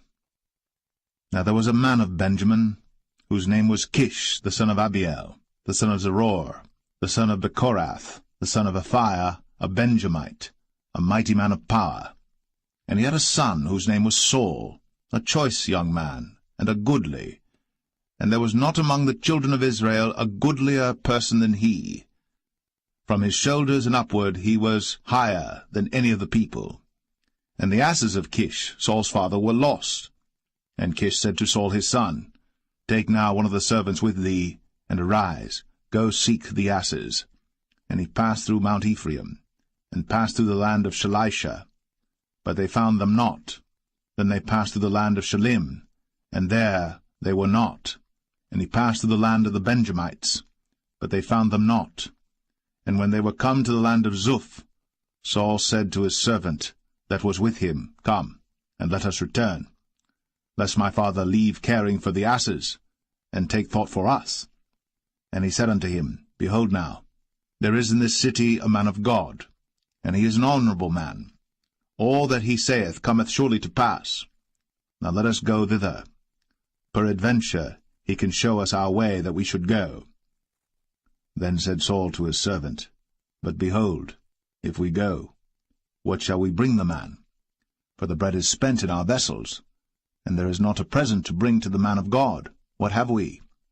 And the servant answered Saul again, and said, Behold, I have here at hand the 4th part of a shekel of silver. That will I give to the man of God, to tell us our way. Before time in Israel, when a man went to inquire of God, thus he spake, Come, and let us go to the seer. For he that is now called a prophet was before time called a seer. Then said Saul to his servant, Well said, Come, let us go. So they went unto the city where the man of God was. And as they went up the hill to the city, they found young maidens going out to draw water, and said unto them, Is the seer here? And they answered them, and said, He is, behold, he is before you. Make haste now, for he came today to the city, for there is a sacrifice of the people today in the high place. As soon as ye be come into the city, ye shall straightway find him, before he go up to the high place to eat. For the people will not eat until he come, because he doth bless the sacrifice, and afterwards they eat that be bidden. Now therefore get you up, for about this time ye shall find him. And they went up into the city. And when they were come into the city, behold, Samuel came out against them, for to go up to the high place. Now the Lord had told Samuel in his ear a day before Saul came, saying, Tomorrow, about this time, I will send thee a man out of the land of Benjamin, and thou shalt anoint him to be captain over my people Israel, that he may save my people out of the hand of the Philistines. For I have looked upon my people, because their cry is come unto me. And when Samuel saw Saul, the Lord said unto him, Behold the man whom I spake to thee of. This same shall reign over my people. Then Saul drew near to Samuel in the gate, and said, Tell me, I pray thee, where the seer's house is. And Samuel answered Saul, and said, I am the seer. Go up before me unto the high place. For ye shall eat with me today, and tomorrow I will let thee go, and will tell thee all that is in thine heart. And as for thine asses that were lost 3 days ago, set not thy mind on them, for they are found. And on whom is all the desire of Israel? Is it not on thee, and on all thy father's house? And Saul answered and said, Am not I a Benjamite, of the smallest of the tribes of Israel, and my family the least of all the families of the tribe of Benjamin? Wherefore then speakest thou so to me? And Samuel took Saul and his servant, and brought them into the parlour, and made them sit in the chiefest place among them that were bidden, which were about 30 persons. And Samuel said unto the cook, Bring the portion which I gave thee, of which I said unto thee, Set it by thee. And the cook took up the shoulder, and that which was upon it, and set it before Saul. And Samuel said, Behold that which is left, set it before thee, and eat. For unto this time hath it been kept for thee, since I said, I have invited the people. So Saul did eat with Samuel that day. And when they were come down from the high place into the city, Samuel communed with Saul upon the top of the house. And they arose early. And it came to pass about the spring of the day that Samuel called Saul to the top of the house, saying, Up, that I may send thee away. And Saul arose. And they went out, both of them, he and Samuel, abroad. And as they were going down to the end of the city, Samuel said to Saul, Bid the servant pass on before us. And he passed on. But stand thou still a while, that I may show thee the word of God.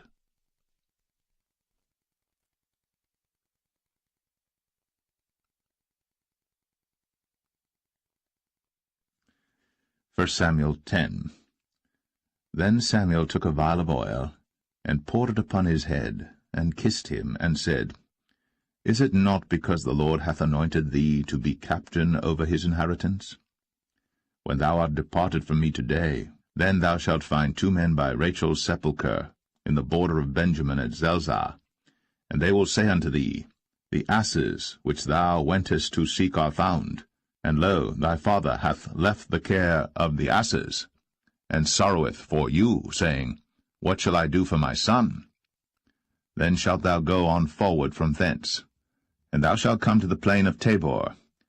And there shall meet thee 3 men going up to God to Bethel, one carrying 3 kids, and another carrying 3 loaves of bread, and another carrying a bottle of wine. And they will salute thee, and give thee 2 loaves of bread, which thou shalt receive of their hands.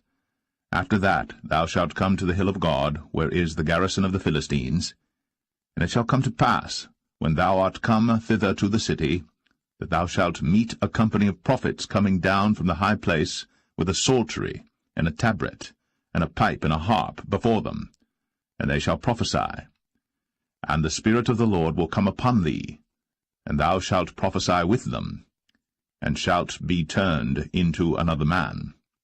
And let it be, when these signs are come unto thee, that thou do as occasion serve thee, for God is with thee.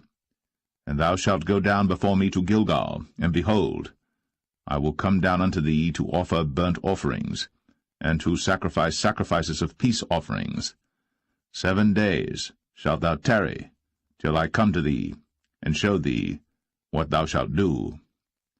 And it was so that when he had turned his back to go from Samuel, God gave him another heart.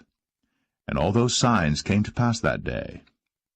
And when they came thither to the hill, behold, a company of prophets met him, and the Spirit of God came upon him, and he prophesied among them. And it came to pass, when all that knew him beforetime saw that, behold, he prophesied among the prophets, then the people said one to another, What is this that is come unto the son of Kish? Is Saul also among the prophets? And one of the same place answered and said, But who is their father? Therefore it became a proverb, Is Saul also among the prophets? And when he had made an end of prophesying, he came to the high place. And Saul's uncle said unto him and to his servant, Whither went ye? And he said, To seek the asses. And when we saw that they were nowhere, we came to Samuel. And Saul's uncle said, Tell me, I pray thee, what Samuel said unto you.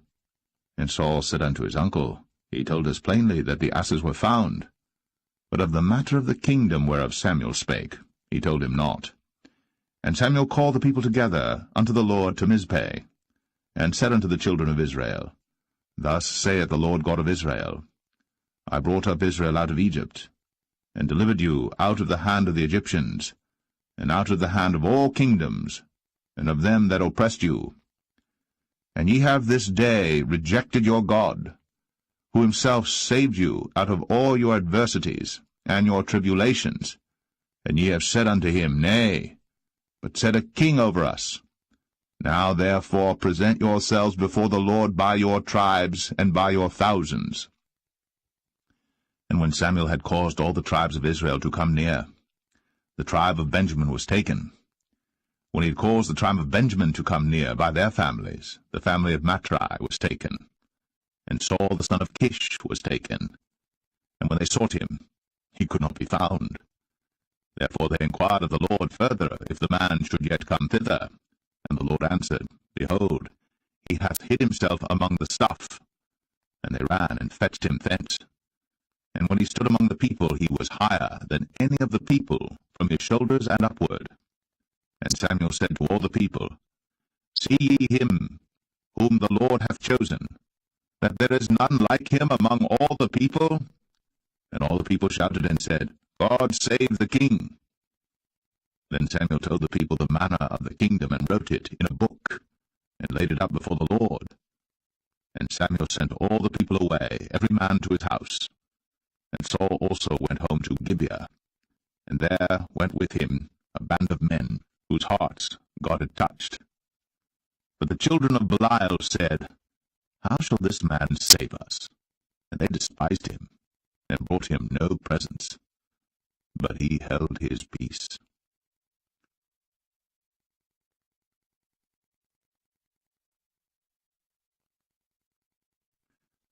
1 Samuel 11. Then Nahash the Ammonite came up, and encamped against Jabesh-Gilead. And all the men of Jabesh said unto Nahash, Make a covenant with us, and we will serve thee. And Nahash the Ammonite answered them, On this condition will I make a covenant with you, that I may thrust out all your right eyes, and lay it for a reproach upon all Israel.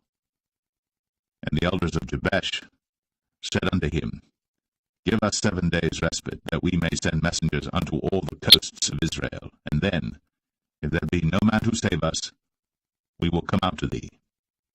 Then came the messengers to Gibeah of Saul, and told the tidings in the ears of the people. And all the people lifted up their voices and wept. And behold, Saul came after the herd out of the field, and Saul said, What aileth the people that they weep? And they told him the tidings of the men of Jabesh. And the Spirit of God came upon Saul when he heard those tidings, and his anger was kindled greatly. And he took a yoke of oxen, and hewed them in pieces, and sent them throughout all the coast of Israel by the hands of messengers, saying, Whosoever cometh not forth after Saul and after Samuel, so shall it be done unto his oxen. And the fear of the Lord fell on the people, and they came out with one consent. And when he numbered them in Bezek, the children of Israel were 300,000, and the men of Judah 30,000. And they said unto the messengers that came, Thus shall ye say unto the men of Jabesh Gilead, Tomorrow by that time the sun be hot, ye shall have help. And the messengers came and showed it to the men of Jabesh, and they were glad. Therefore the men of Jabesh said, Tomorrow we will come out unto you, and ye shall do with us all that seemeth good unto you. And it was so in the morrow, that Saul put the people in 3 companies, and they came into the midst of the host in the morning watch, and slew the Ammonites until the heat of the day. And it came to pass, that they which remained were scattered, so that 2 of them were not left together. And the people said unto Samuel, Who is he that said, Shall Saul reign over us? Bring the men, that we may put them to death.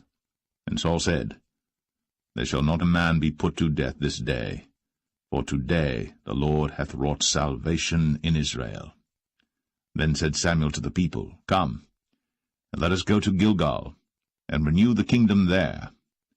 And all the people went to Gilgal, and there they made Saul king before the Lord in Gilgal, and there they sacrificed sacrifices of peace offerings before the Lord. And there Saul and all the men of Israel rejoiced greatly.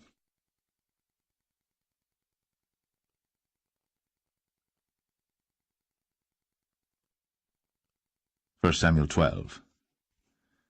And Samuel said unto all Israel, Behold, I have hearkened unto your voice in all that ye said unto me, and have made a king over you. And now, behold, the king walketh before you, and I am old and grey-headed, and behold, my sons are with you. And I have walked before you from my childhood unto this day. Behold, here I am. Witness against me before the Lord and before his anointed, whose ox have I taken? Or whose ass have I taken? Or whom have I defrauded? Whom have I oppressed? Or of whose hand have I received any bribe to blind mine eyes therewith? And I will restore it you. And they said, Thou hast not defrauded us, nor oppressed us, neither hast thou taken aught of any man's hand. And he said unto them, The Lord is witness against you, and his anointed is witness this day, that ye have not found aught in my hand. And they answered, He is witness. And Samuel said unto the people, It is the Lord that advanced Moses and Aaron, and that brought your fathers up out of the land of Egypt. Now therefore stand still, that I may reason with you before the Lord of all the righteous acts of the Lord, which he did to you and to your fathers. When Jacob was come into Egypt, and your fathers cried unto the Lord, then the Lord sent Moses and Aaron, which brought forth your fathers out of Egypt, and made them dwell in this place. And when they forgat the Lord their God, he sold them into the hand of Sisera, captain of the host of Hazor, and into the hand of the Philistines, and into the hand of the king of Moab. And they fought against them. And they cried unto the Lord, and said, We have sinned, because we have forsaken the Lord, and have served Balaam and Ashtoreth. But now deliver us out of the hand of our enemies, and we will serve thee. And the Lord sent Jerubbaal, and Bedan, and Jephthah, and Samuel, and delivered you out of the hand of your enemies on every side, and ye dwelled safe. And when ye saw that Nahash the king of the children of Ammon came against you, ye said unto me, Nay, but a king shall reign over us, when the Lord your God was your king. Now therefore, behold, the king whom ye have chosen, and whom ye have desired, and behold, the Lord hath set a king over you. If ye will fear the Lord, and serve him, and obey his voice, and not rebel against the commandment of the Lord, then shall both ye and also the king that reigneth over you continue following the Lord your God. But if ye will not obey the voice of the Lord, but rebel against the commandment of the Lord, then shall the hand of the Lord be against you, as it was against your fathers. Now therefore stand and see this great thing which the Lord will do before your eyes. Is it not wheat harvest today? I will call unto the Lord, and he shall send thunder and rain, that ye may perceive and see that your wickedness is great, which ye have done in the sight of the Lord in asking you a king. So Samuel called unto the Lord, and the Lord sent thunder and rain that day. And all the people greatly feared the Lord and Samuel. And all the people said unto Samuel, Pray for thy servants unto the Lord thy God, that we die not. For we have added unto all our sins this evil, to ask us a king. And Samuel said unto the people, Fear not. Ye have done all this wickedness. Yet turn not aside from following the Lord, but serve the Lord with all your heart. And turn ye not aside, for then should ye go after vain things which cannot profit nor deliver, for they are vain. For the Lord will not forsake his people for his great name's sake, because it hath pleased the Lord to make you his people. Moreover, as for me, God forbid that I should sin against the Lord in ceasing to pray for you. But I will teach you the good and the right way. Only fear the Lord, and serve him in truth with all your heart. For consider how great things he hath done for you. But if ye shall still do wickedly, ye shall be consumed, both ye and your king.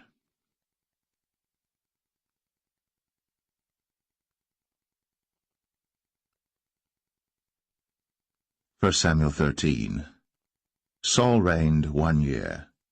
And when he had reigned 2 years over Israel, Saul chose him 3,000 men of Israel, whereof 2,000 were with Saul in Michmash and in Mount Bethel, and 1,000 were with Jonathan in Gibeah of Benjamin. And the rest of the people he sent every man to his tent. And Jonathan smote the garrison of the Philistines that was in Geba. And the Philistines heard of it. And Saul blew the trumpet throughout all the land, saying, Let the Hebrews hear. And all Israel heard say that Saul had smitten a garrison of the Philistines, and that Israel also was had in abomination with the Philistines. And the people were called together after Saul to Gilgal. And the Philistines gathered themselves together to fight with Israel, 30,000 chariots and 6,000 horsemen, and people as the sand which is on the seashore in multitude. And they came up, and pitched in Michmash, eastward from Bethaven. When the men of Israel saw that they were in a strait, for the people were distressed, then the people did hide themselves in caves, and in thickets, and in rocks, and in high places, and in pits. And some of the Hebrews went over Jordan to the land of Gad and Gilead.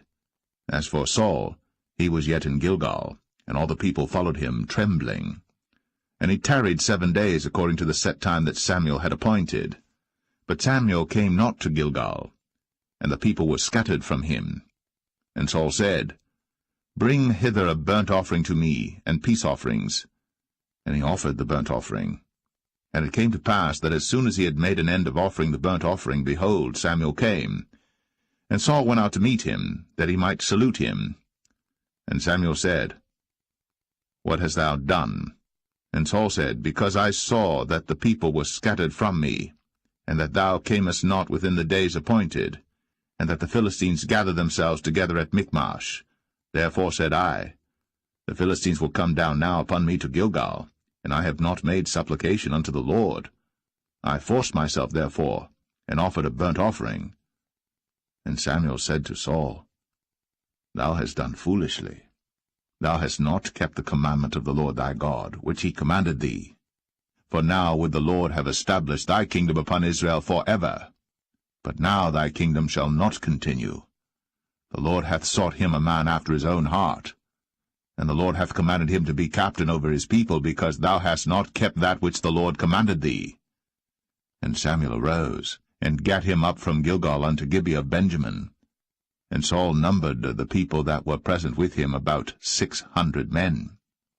And Saul and Jonathan his son, and the people that were present with him, abode in Gibeah of Benjamin. But the Philistines encamped in Michmash. And the spoilers came out of the camp of the Philistines in 3 companies. 1 company turned unto the way that leadeth to Ophrah, unto the land of Shual. And another company turned the way to Bethhoron.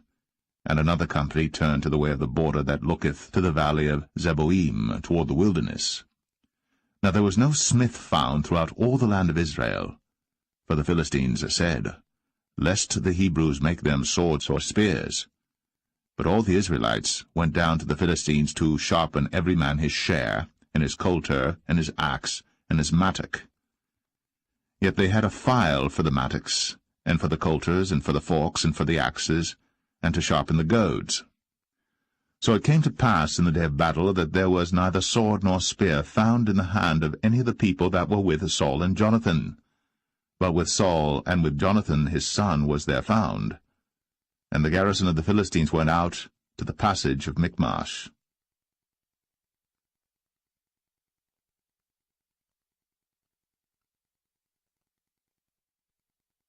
1 Samuel 14. Now it came to pass upon a day that Jonathan the son of Saul said unto the young man that bare his armor, Come, and let us go over to the Philistines' garrison that is on the other side. But he told not his father. And Saul tarried in the uttermost part of Gibeah, under a pomegranate tree which is in Migron, and the people that were with him were about 600 men. And Ahiah, the son of Ahitub, Ichabod's brother, the son of Phinehas, the son of Eli, the Lord's priest in Shiloh, wearing an ephod. And the people knew not that Jonathan was gone. And between the passages, by which Jonathan sought to go over unto the Philistines' garrison, there was a sharp rock on the one side, and a sharp rock on the other side. And the name of the one was Bozez, and the name of the other Sinai.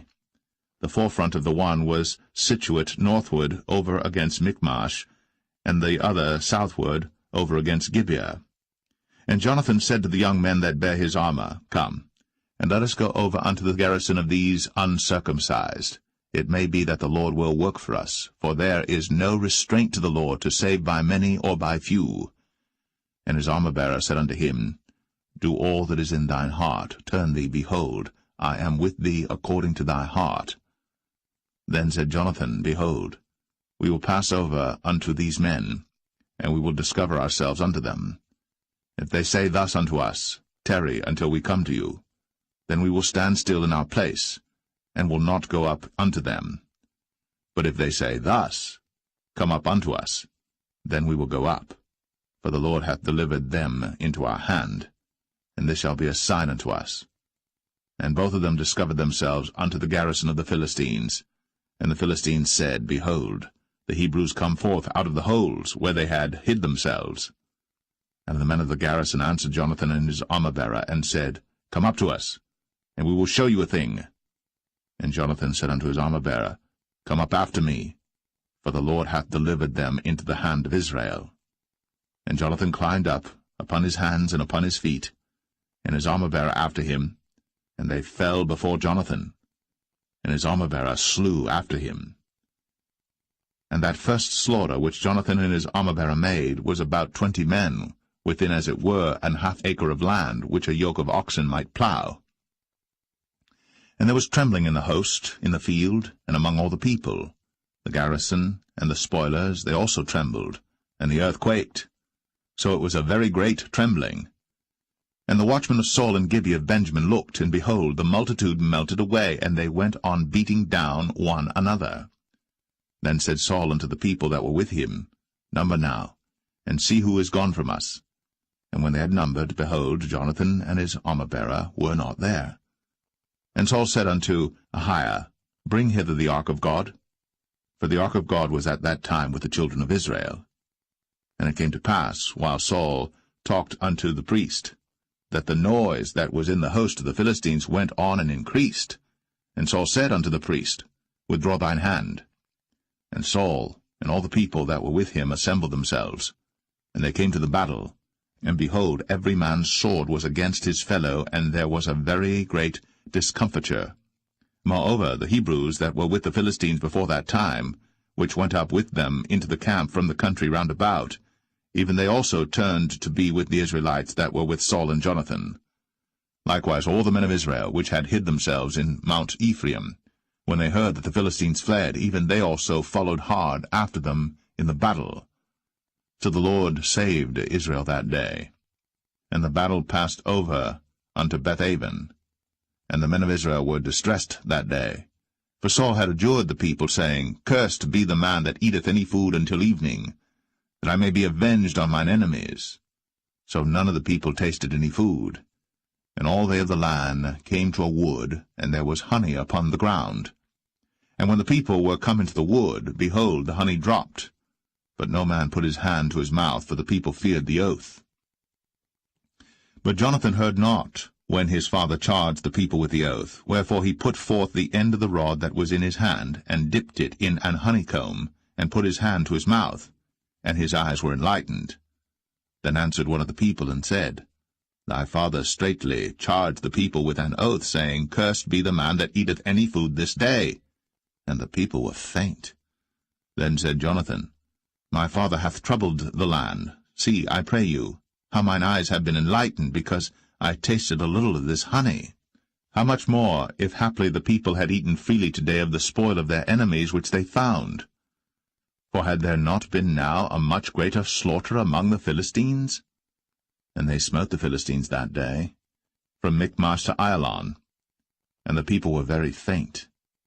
And the people flew upon the spoil, and took sheep and oxen and calves, and slew them on the ground. And the people did eat them with the blood. Then they told Saul, saying, Behold, the people sin against the Lord, in that they eat with the blood. And he said, Ye have transgressed. Roll a great stone unto me this day. And Saul said, Disperse yourselves among the people, and say unto them, Bring me hither every man his ox, and every man his sheep, and slay them here, and eat, and sin not against the Lord in eating with the blood.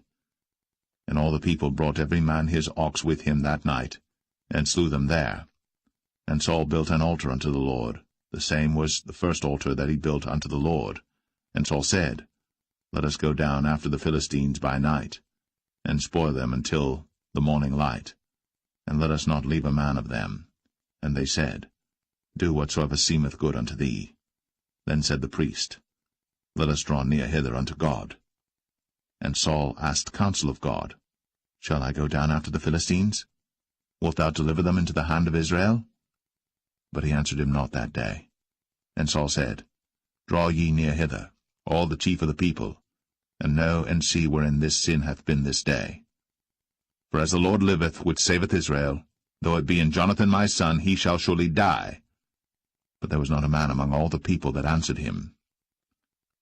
Then said he unto all Israel, Be ye on one side, and I and Jonathan my son will be on the other side. And the people said unto Saul, Do what seemeth good unto thee. Therefore Saul said unto the Lord God of Israel, Give a perfect lot. And Saul and Jonathan were taken, but the people escaped. And Saul said, Cast lots between me and Jonathan my son. And Jonathan was taken. Then Saul said to Jonathan, Tell me what thou hast done.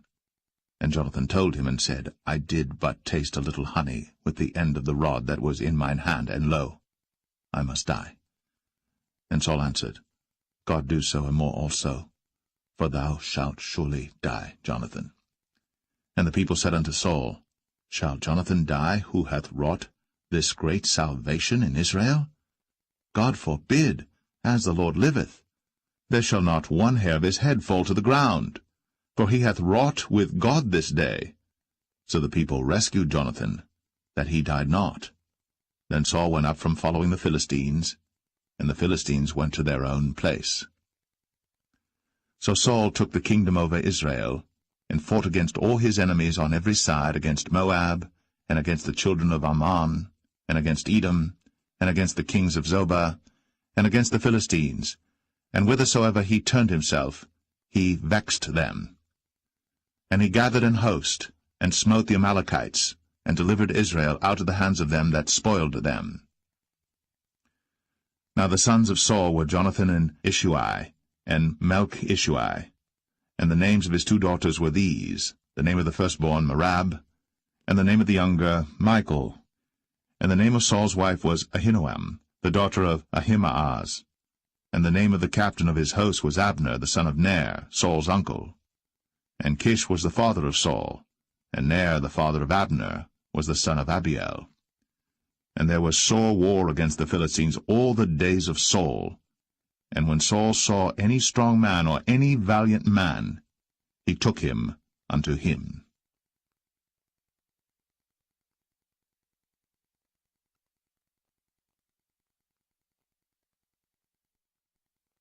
1 Samuel 15. Samuel also said unto Saul, The Lord sent me to anoint thee to be king over his people, over Israel. Now therefore hearken thou unto the voice of the words of the Lord. Thus saith the Lord of hosts, I remember that which Amalek did to Israel, how he laid wait for him in the way when he came up from Egypt. Now go, and smite Amalek, and utterly destroy all that they have, and spare them not, but slay both man and woman, infant and suckling, ox and sheep, camel and ass. And Saul gathered the people together, and numbered them in Telaim 200,000 footmen, and 10,000 men of Judah. And Saul came to a city of Amalek, and laid wait in the valley. And Saul said unto the Kenites, Go, depart, get you down from among the Amalekites, lest I destroy you with them. For ye showed kindness to all the children of Israel when they came up out of Egypt. So the Kenites departed from among the Amalekites. And Saul smote the Amalekites from Havilah until thou comest to Shur, that is over against Egypt. And he took Agag, the king of the Amalekites, alive, and utterly destroyed all the people with the edge of the sword. But Saul and the people spared Agag, and the best of the sheep, and of the oxen, and of the fatlings, and the lambs, and all that was good, and would not utterly destroy them. But everything that was vile and refuse, that they destroyed utterly. Then came the word of the Lord unto Samuel, saying, It repenteth me that I have set up Saul to be king, for he is turned back from following me, and hath not performed my commandments. And it grieved Samuel, and he cried unto the Lord all night. And when Samuel rose early to meet Saul in the morning, it was told Samuel, saying, Saul came to Carmel, and behold, he set him up a place, and is gone about, and passed on, and gone down to Gilgal. And Samuel came to Saul, and Saul said unto him, Blessed be thou of the Lord, I have performed the commandment of the Lord. And Samuel said, What meaneth then this bleating of the sheep in mine ears, and the lowing of the oxen which I hear? And Saul said, They have brought them from the Amalekites, for the people spared the best of the sheep and of the oxen to sacrifice unto the Lord thy God, and the rest we have utterly destroyed. Then Samuel said unto Saul, Stay, and I will tell thee what the Lord hath said to me this night. And he said unto him, Say on. And Samuel said, When thou wast little in thine own sight, wast thou not made the head of the tribes of Israel? And the Lord anointed thee king over Israel? And the Lord sent thee on a journey, and said, Go, and utterly destroy the sinners, the Amalekites, and fight against them until they be consumed. Wherefore then didst thou not obey the voice of the Lord, but didst fly upon the spoil, and didst evil in the sight of the Lord? And Saul said unto Samuel, Yea, I have obeyed the voice of the Lord, and have gone the way which the Lord sent me, and have brought Agag, the king of Amalek, and have utterly destroyed the Amalekites. But the people took of the spoil sheep and oxen, the chief of the things which should have been utterly destroyed, to sacrifice unto the Lord thy God in Gilgal. And Samuel said, Hath the Lord as great delight in burnt offerings and sacrifices as in obeying the voice of the Lord? Behold, to obey is better than sacrifice, and to hearken than the fat of rams. For rebellion is as the sin of witchcraft, and stubbornness is as iniquity and idolatry. Because thou hast rejected the word of the Lord, he hath also rejected thee from being king. And Saul said unto Samuel, I have sinned, for I have transgressed the commandment of the Lord, and thy words, because I feared the people, and obeyed their voice. Now therefore, I pray thee, pardon my sin, and turn again with me, that I may worship the Lord. And Samuel said unto Saul, I will not return with thee, for thou hast rejected the word of the Lord, and the Lord hath rejected thee from being king over Israel. And as Samuel turned about to go away, he laid hold upon the skirt of his mantle, and it rent. And Samuel said unto him, The Lord hath rent the kingdom of Israel from thee this day, and hath given it to a neighbor of thine, that is better than thou. And also the strength of Israel will not lie nor repent, for he is not a man that he should repent. Then he said, I have sinned. Yet honor me now, I pray thee, before the elders of my people, and before Israel, and turn again with me, that I may worship the Lord thy God. So Samuel turned again after Saul, and Saul worshipped the Lord. Then said Samuel, Bring ye hither to me Agag the king of the Amalekites. And Agag came unto him delicately, and Agag said, Surely the bitterness of death is past. And Samuel said, As thy sword hath made women childless, so shall thy mother be childless among women. And Samuel hewed Agag in pieces before the Lord in Gilgal. Then Samuel went to Ramah, and Saul went up to his house to Gibeah of Saul. And Samuel came no more to see Saul until the day of his death. Nevertheless Samuel mourned for Saul, and the Lord repented that he had made Saul king over Israel.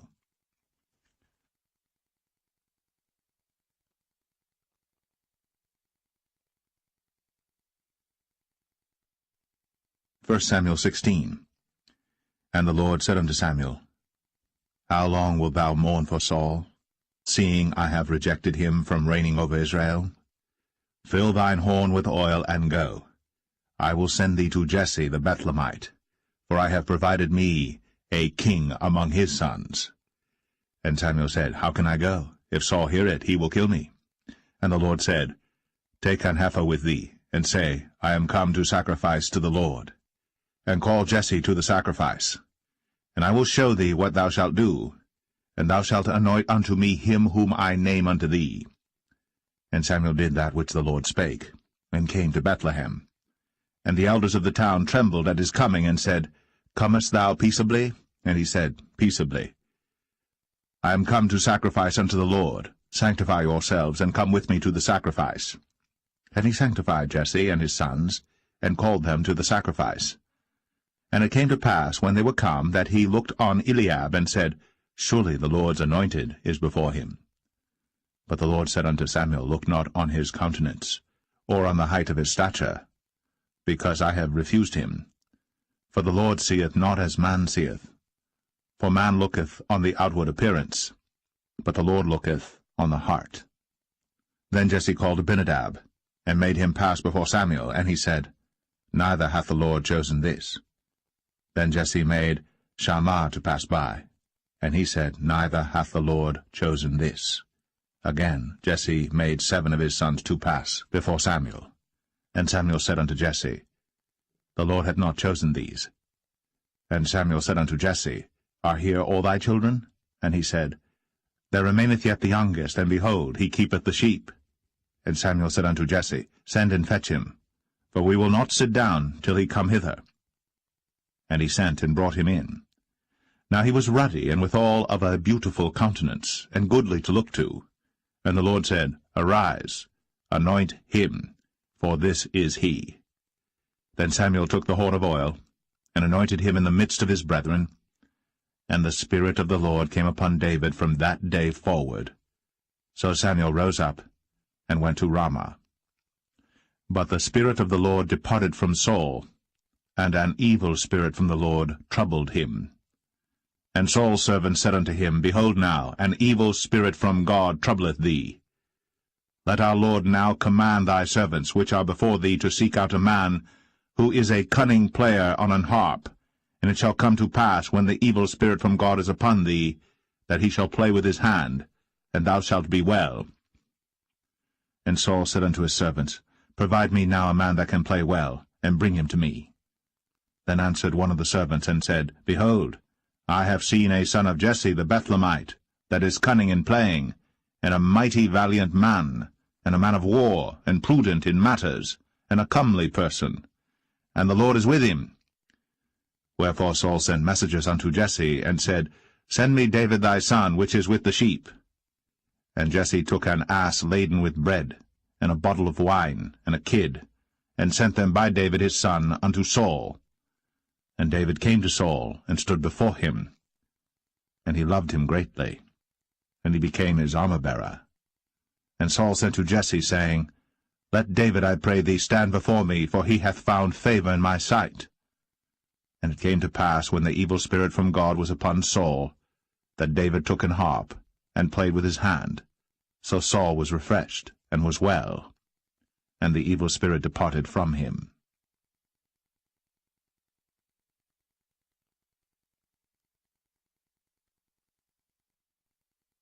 1 Samuel 17. Now the Philistines gathered together their armies to battle, and were gathered together at Shochoh, which belongeth to Judah, and pitched between Shochoh and Azekah in Ephes-dammim. And Saul and the men of Israel were gathered together and pitched by the valley of Elah, and set the battle in array against the Philistines. And the Philistines stood on a mountain on the one side, and Israel stood on a mountain on the other side, and there was a valley between them. And there went out a champion out of the camp of the Philistines, named Goliath of Gath, whose height was 6 cubits and a span. And he had an helmet of brass upon his head, and he was armed with a coat of mail, and the weight of the coat was 5,000 shekels of brass. And he had greaves of brass upon his legs, and a target of brass between his shoulders. And the staff of his spear was like a weaver's beam, and his spear's head weighed 600 shekels of iron, and one bearing a shield went before him.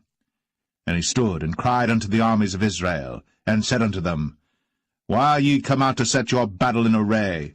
Am not I a Philistine, and ye servants to Saul? Choose you a man for you, and let him come down to me. If he be able to fight with me and to kill me, then will we be your servants.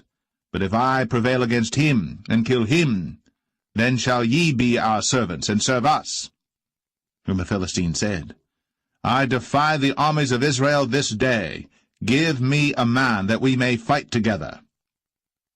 When Saul and all Israel heard those words of the Philistine, they were dismayed, and greatly afraid. Now David was the son of that Ephrathite of Bethlehem, Judah, whose name was Jesse, and he had 8 sons. And the man went among men, for an old man, in the days of Saul. And the 3 eldest sons of Jesse went and followed Saul to the battle. And the names of his 3 sons that went to the battle were Eliab the firstborn, and next unto him Abinadab, and the third Shammah. And David was the youngest, and the 3 eldest followed Saul. But David went and returned from Saul to feed his father's sheep at Bethlehem. And the Philistine drew near morning and evening, and presented himself 40 days. And Jesse said unto David his son, Take now for thy brethren an ephah of this parched corn, and these 10 loaves, and run to the camp to thy brethren. And carry these 10 cheeses unto the captain of their 1,000, and look how thy brethren fare, and take their pledge. Now Saul and they, and all the men of Israel, were in the valley of Elah, fighting with the Philistines. And David rose up early in the morning, and left the sheep with a keeper, and took and went, as Jesse had commanded him. And he came to the trench, as the host was going forth to the fight, and shouted for the battle. For Israel and the Philistines had put the battle in array, army against army.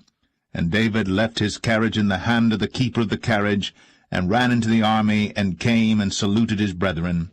And as he talked with them, behold, there came up the champion, the Philistine of Gath, Goliath by name, out of the armies of the Philistines, and spake according to the same words, and David heard them. And all the men of Israel, when they saw the man, fled from him, and were sore afraid. And the men of Israel said, Have ye seen this man that is come up? Surely to defy Israel is he come up. And it shall be that the man who killeth him, the king will enrich him with great riches, and will give him his daughter, and make his father's house free in Israel. And David spake to the men that stood by him, saying, What shall be done to the man that killeth this Philistine, and taketh away the reproach from Israel? For who is this uncircumcised Philistine, that he should defy the armies of the living God? And the people answered him after this manner, saying, So shall it be done to the man that killeth him. And Eliab, his eldest brother, heard when he spake unto the men. And Eliab's anger was kindled against David, and he said, Why camest thou down hither? And with whom hast thou left those few sheep in the wilderness? I know thy pride, and the naughtiness of thine heart, for thou art come down that thou mightest see the battle. And David said, What have I now done? Is there not a cause? And he turned from him toward another, and spake after the same manner. And the people answered him again after the former manner. And when the words were heard which David spake, they rehearsed them before Saul. And he sent for him. And David said to Saul, Let no man's heart fail because of him. Thy servant will go and fight with this Philistine. And Saul said to David, Thou art not able to go against this Philistine to fight with him, for thou art but a youth, and he a man of war from his youth. And David said unto Saul, Thy servant kept his father's sheep, and there came a lion and a bear, and took a lamb out of the flock. And I went out after him, and smote him, and delivered it out of his mouth. And when he arose against me, I caught him by his beard, and smote him, and slew him. Thy servant slew both the lion and the bear, and this uncircumcised Philistine shall be as one of them, seeing he hath defied the armies of the living God. David said, moreover, The Lord that delivered me out of the paw of the lion, and out of the paw of the bear, he will deliver me out of the hand of this Philistine. And Saul said unto David, Go, and the Lord be with thee. And Saul armed David with his armor, and he put an helmet of brass upon his head. Also he armed him with a coat of mail. And David girded his sword upon his armor, and he essayed to go, for he had not proved it. And David said unto Saul, I cannot go with these, for I have not proved them. And David put them off him. And he took his staff in his hand, and chose him 5 smooth stones out of the brook, and put them in a shepherd's bag which he had, even in a scrip, and his sling was in his hand. And he drew near to the Philistine. And the Philistine came on and drew near unto David, and the man that bare the shield went before him. And when the Philistine looked about and saw David, he disdained him, for he was but a youth, and ruddy, and of a fair countenance. And the Philistine said unto David, Am I a dog that thou comest to me with staves? And the Philistine cursed David by his gods. And the Philistine said to David, Come to me, and I will give thy flesh unto the fowls of the air, and to the beasts of the field. Then said David to the Philistine, Thou comest to me with a sword, and with a spear, and with a shield. But I come to thee in the name of the Lord of hosts, the God of the armies of Israel, whom thou hast defied. This day will the Lord deliver thee into mine hand, and I will smite thee, and take thine head from thee. And I will give the carcasses of the host of the Philistines this day unto the fowls of the air, and to the wild beasts of the earth, that all the earth may know that there is a God in Israel. And all this assembly shall know that the Lord saveth not with sword and spear, for the battle is the Lord's, and he will give you into our hands. And it came to pass, when the Philistine arose, and came and drew nigh to meet David, that David hasted, and ran toward the army to meet the Philistine. And David put his hand in his bag, and took thence a stone, and slang it, and smote the Philistine in his forehead, that the stone sunk into his forehead, and he fell upon his face to the earth. So David prevailed over the Philistine with a sling and with a stone, and smote the Philistine, and slew him. But there was no sword in the hand of David. Therefore David ran, and stood upon the Philistine, and took his sword, and drew it out of the sheath thereof, and slew him, and cut off his head therewith. And when the Philistines saw their champion was dead, they fled. And the men of Israel and of Judah arose, and shouted, and pursued the Philistines until thou come to the valley, and to the gates of Ekron. And the wounded of the Philistines fell down by the way to Sharaim, even unto Gath and unto Ekron. And the children of Israel returned from chasing after the Philistines, and they spoiled their tents. And David took the head of the Philistine, and brought it to Jerusalem, but he put his armor in his tent. And when Saul saw David go forth against the Philistines, he said unto Abner, the captain of the host, Abner, whose son is this youth? And Abner said, As thy soul liveth, O king, I cannot tell. And the king said, Inquire thou whose son the stripling is. And as David returned from the slaughter of the Philistine, Abner took him, and brought him before Saul with the head of the Philistine in his hand. And Saul said to him, Whose son art thou, thou young man? And David answered, I am the son of thy servant Jesse. the Bethlehemite.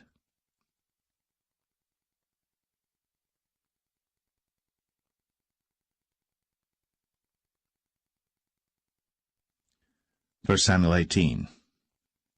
And it came to pass, when he had made an end of speaking unto Saul, that the soul of Jonathan was knit with the soul of David, and Jonathan loved him as his own soul. And Saul took him that day, and would let him go no more home to his father's house. Then Jonathan and David made a covenant, because he loved him as his own soul. And Jonathan stripped himself of the robe that was upon him, and gave it to David, and his garments, even to his sword, and to his bow, and to his girdle. And David went out whithersoever Saul sent him, and behaved himself wisely. And Saul set him over the men of war, and he was accepted in the sight of all the people, and also in the sight of Saul's servants. And it came to pass, as they came, when David was returned from the slaughter of the Philistine, that women came out of all cities of Israel, singing and dancing to meet King Saul, with tabrets, with joy, and with instruments of music. And the women answered one another as they played, and said, Saul hath slain his thousands, and David his 10,000s. And Saul was very wroth, and the saying displeased him, and he said, They have ascribed unto David 10,000s, and to me they have ascribed but thousands. And what can he have more but the kingdom? And Saul eyed David from that day and forward. And it came to pass on the morrow that the evil spirit from God came upon Saul, and he prophesied in the midst of the house. And David played with his hand, as at other times. And there was a javelin in Saul's hand. And Saul cast the javelin, for he said, I will smite David even to the wall with it. And David avoided out of his presence twice. And Saul was afraid of David, because the Lord was with him, and was departed from Saul. Therefore Saul removed him from him, and made him his captain over 1,000. And he went out and came in before the people. And David behaved himself wisely in all his ways, and the Lord was with him. Wherefore, when Saul saw that he behaved himself very wisely, he was afraid of him. But all Israel and Judah loved David, because he went out and came in before them. And Saul said to David, Behold my elder daughter Merab, her will I give thee to wife. Only be thou valiant for me, and fight the Lord's battles. For Saul said, Let not mine hand be upon him, but let the hand of the Philistines be upon him. And David said unto Saul, Who am I, and what is my life, or my father's family in Israel, that I should be son-in-law to the king? But it came to pass at the time when Merab, Saul's daughter, should have been given to David, that she was given unto Adriel, the Maholathite, to wife. And Michal, Saul's daughter, loved David. And they told Saul, and the thing pleased him. And Saul said, I will give him her, that she may be a snare to him, and that the hand of the Philistines may be against him. Wherefore Saul said to David, Thou shalt this day be my son-in-law in the one of the twain. And Saul commanded his servants, saying, Commune with David secretly, and say, Behold, the king hath delight in thee, and all his servants love thee. Now therefore be the king's son-in-law. And Saul's servant spake those words in the ears of David. And David said, Seemeth it to you a light thing to be a king's son-in-law, seeing that I am a poor man, and lightly esteemed? And the servants of Saul told him, saying, On this manner spake David. And Saul said, Thus shall ye say to David, The king desireth not any dowry, but 100 foreskins of the Philistines to be avenged of the king's enemies. But Saul thought to make David fall by the hand of the Philistines. And when his servants told David these words, it pleased David well to be the king's son-in-law, and the days were not expired. Wherefore David arose, and went, he and his men, and slew of the Philistines 200 men. And David brought their foreskins, and they gave them in full tale to the king, that he might be the king's son-in-law. And Saul gave him Michal his daughter to wife. And Saul saw and knew that the Lord was with David, and that Michal, Saul's daughter, loved him.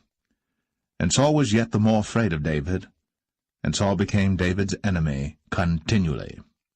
Then the princes of the Philistines went forth, And it came to pass, after they went forth, that David behaved himself more wisely than all the servants of Saul, so that his name was much set by.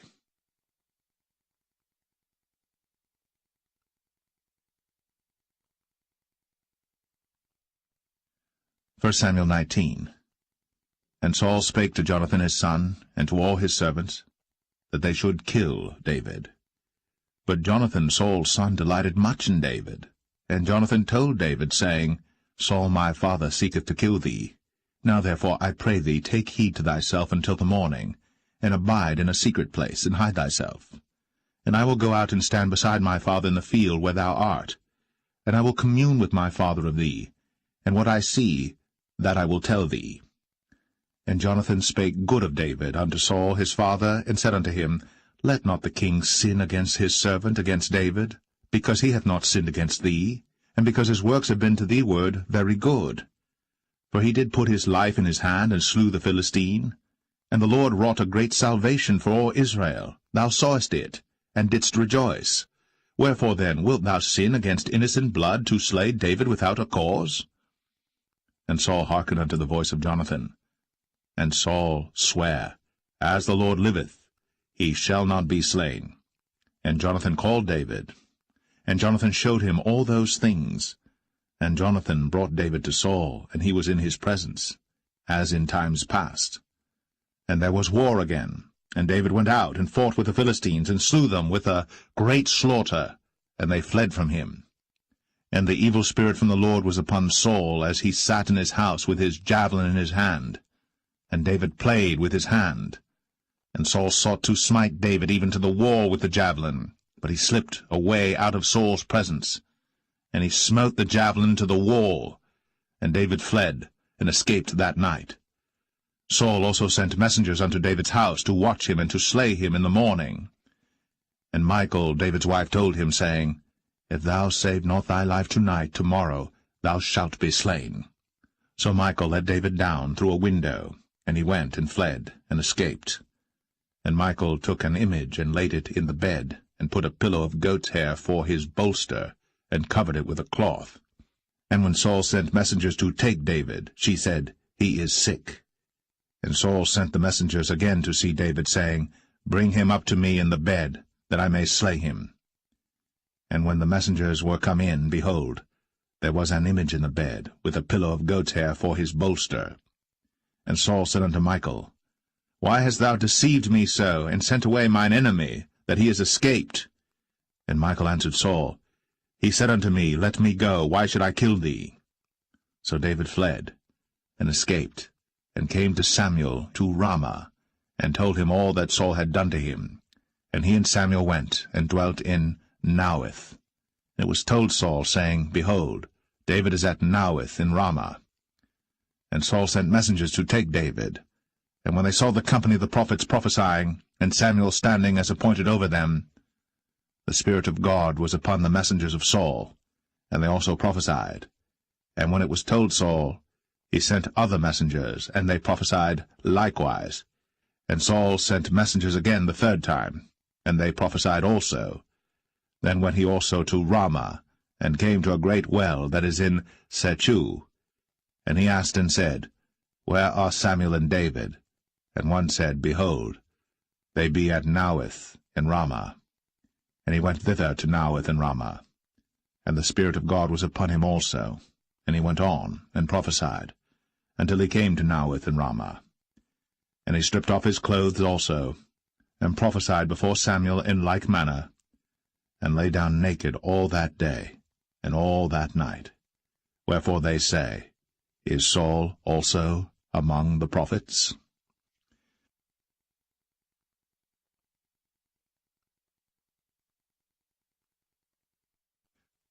First Samuel 20. And David fled from Naueth in Ramah, and came and said before Jonathan, What have I done? What is mine iniquity? And what is my sin before thy father, that he seeketh my life?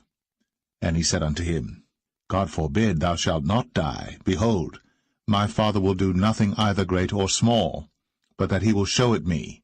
And why should my father hide this thing from me? It is not so. And David sware moreover, and said, Thy father certainly knoweth that I have found grace in thine eyes. And he saith, Let not Jonathan know this, lest he be grieved. But truly as the Lord liveth, and as thy soul liveth, there is but a step between me and death. Then said Jonathan unto David, Whatsoever thy soul desireth, I will even do it for thee. And David said unto Jonathan, Behold, tomorrow is the new moon, and I should not fail to sit with the king at meat, but let me go, that I may hide myself in the field unto the third day at even.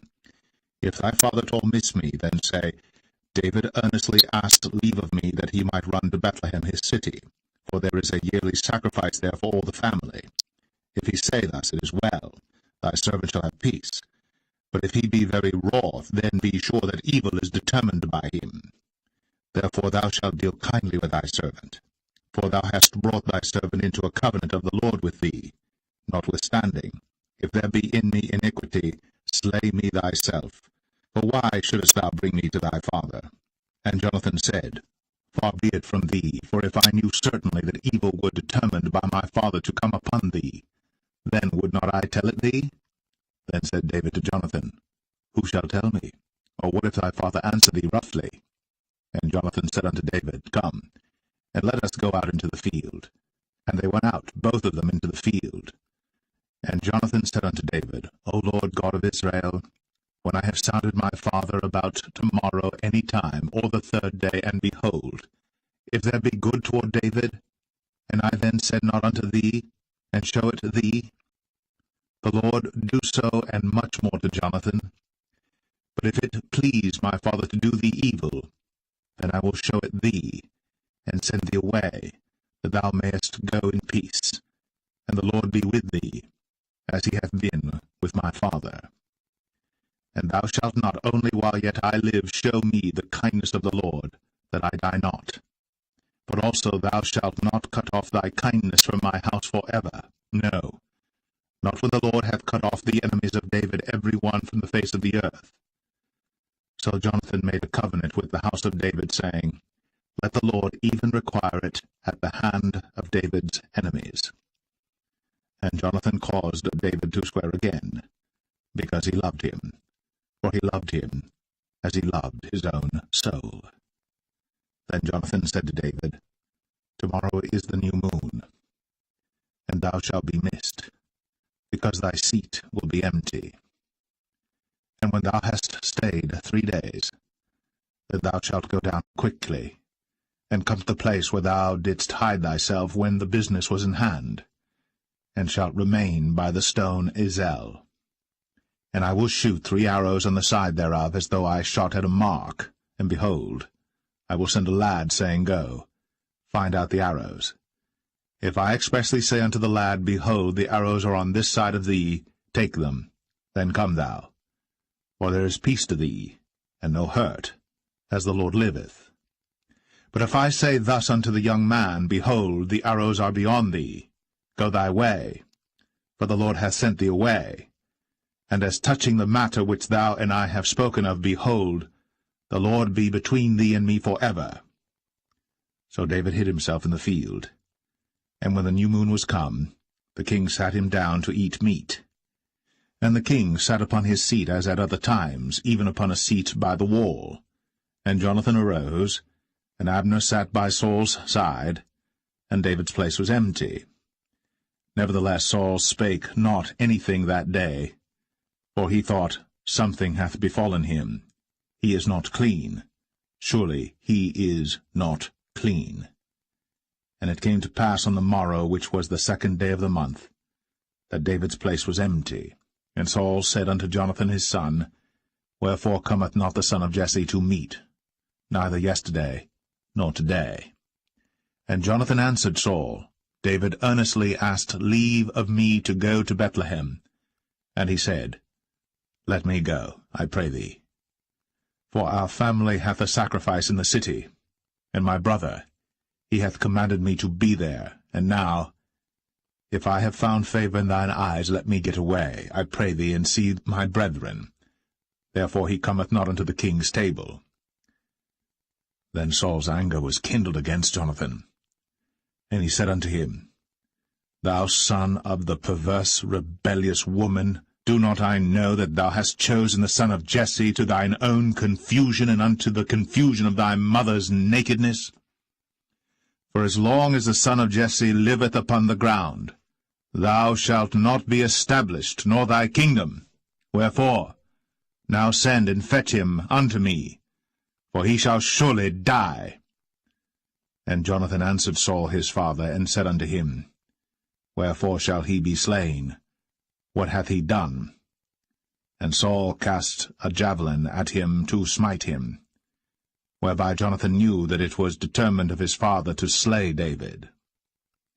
So Jonathan arose from the table in fierce anger, and did eat no meat the 2nd day of the month, for he was grieved for David, because his father had done him shame. And it came to pass in the morning that Jonathan went out into the field at the time appointed with David, and a little lad with him. And he said unto his lad, Run, find out now the arrows which I shoot. And as the lad ran, he shot an arrow beyond him. And when the lad was come to the place of the arrow which Jonathan had shot, Jonathan cried after the lad, and said, Is not the arrow beyond thee? And Jonathan cried after the lad, Make speed, haste, stay not. And Jonathan's lad gathered up the arrows, and came to his master. But the lad knew not anything, only Jonathan and David knew the matter.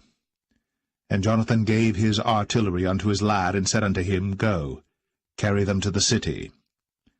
And as soon as the lad was gone, David arose out of a place toward the south, and fell on his face to the ground, and bowed himself 3 times. And they kissed one another, and wept one with another, until David exceeded.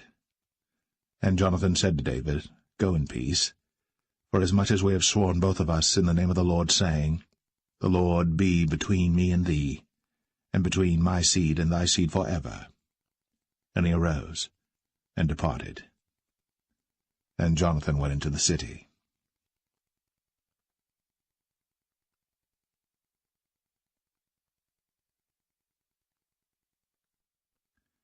1 Samuel 21.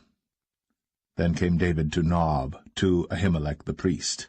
And Ahimelech was afraid at the meeting of David, and said unto him, Why art thou alone, and no man with thee?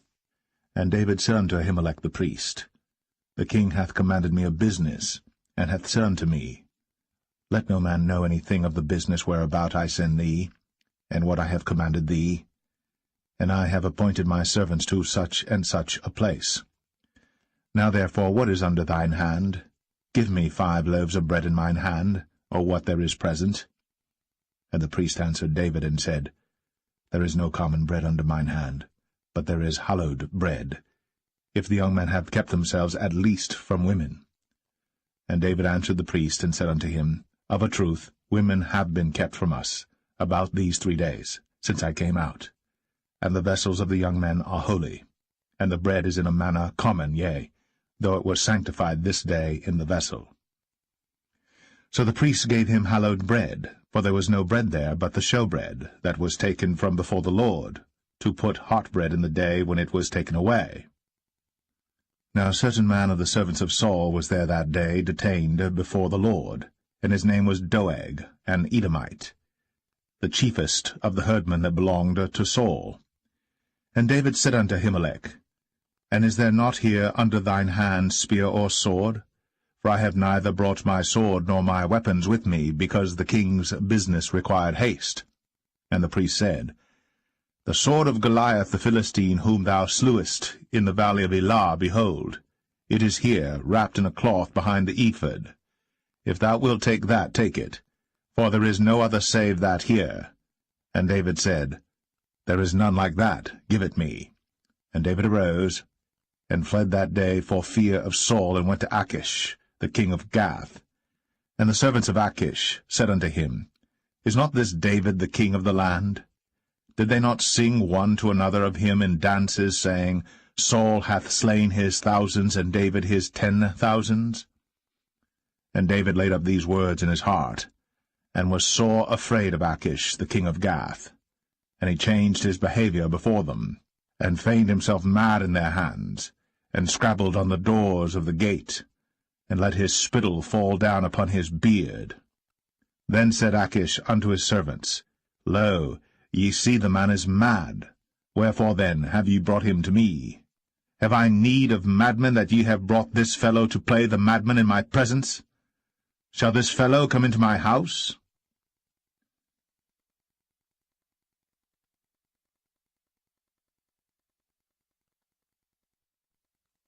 First Samuel 22. David therefore departed thence, and escaped to the cave Adullam. And when his brethren and all his father's house heard it, they went down thither to him. And every one that was in distress, and every one that was in debt, and every one that was discontented gathered themselves unto him. And he became a captain over them. And there were with him about 400 men. And David went thence to Mizpeh of Moab. And he said unto the king of Moab, Let my father and my mother, I pray thee, come forth, and be with you, till I know what God will do for me. And he brought them before the king of Moab, and they dwelt with him all the while that David was in the hold. And the prophet Gad said unto David, Abide not in the hold, depart, and get thee into the land of Judah. Then David departed, and came into the forest of Hareth. When Saul heard that David was discovered, and the men that were with him. Now Saul abode in Gibeah under a tree in Ramah, having his spear in his hand, and all his servants were standing about him.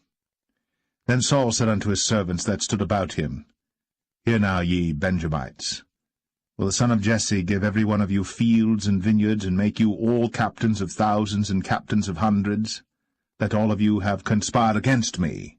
And there is none that showeth me that my son hath made a league with the son of Jesse. And there is none of you that is sorry for me, or showeth unto me that my son hath stirred up my servant against me, to lie in wait, as at this day. Then answered Doeg the Edomite, which was set over the servants of Saul, and said, I saw the son of Jesse coming to Nob, to Ahimelech, the son of Ahitub. And he inquired of the Lord for him, and gave him victuals, and gave him the sword of Goliath the Philistine. Then the king sent to call Ahimelech the priest, the son of Ahitub, and all his father's house, the priests that were in Nob, and they came all of them to the king. And Saul said, Hear now, thou son of Ahitub. And he answered, Here I am, my lord. And Saul said unto him, Why have ye conspired against me, thou and the son of Jesse, in that thou hast given him bread and a sword, and hast inquired of God for him, that he should rise against me to lie in wait, as at this day? Then Ahimelech answered the king, and said, And who is so faithful among all thy servants as David, which is the king's son-in-law, and goeth at thy bidding, and is honorable in thine house? Did I then begin to inquire of God for him? Be it far from me. Let not the king impute anything unto his servant, nor to all the house of my father, for thy servant knew nothing of all this, less or more. And the king said, Thou shalt surely die, Ahimelech, thou, and all thy father's house. And the king said unto the footmen that stood about him, Turn, and slay the priests of the Lord, because their hand also is with David, and because they knew when he fled, and did not show it to me. But the servants of the king would not put forth their hand to fall upon the priests of the Lord. And the king said to Doeg, Turn thou, and fall upon the priests. And Doeg the Edomite turned, and he fell upon the priests, and slew on that day 75 persons that did wear a linen ephod. And Nob, the city of the priests, smote he with the edge of the sword, both men and women, children and sucklings, and oxen and asses, and sheep, with the edge of the sword. And one of the sons of Ahimelech, the son of Ahitub, named Abiathar, escaped, and fled after David. And Abiathar showed David that Saul had slain the Lord's priests. And David said unto Abiathar, I knew it that day when Doeg the Edomite was there, that he would surely tell Saul, I have occasioned the death of all the persons of thy father's house. Abide thou with me. Fear not, For he that seeketh my life seeketh thy life. But with me thou shalt be in safeguard.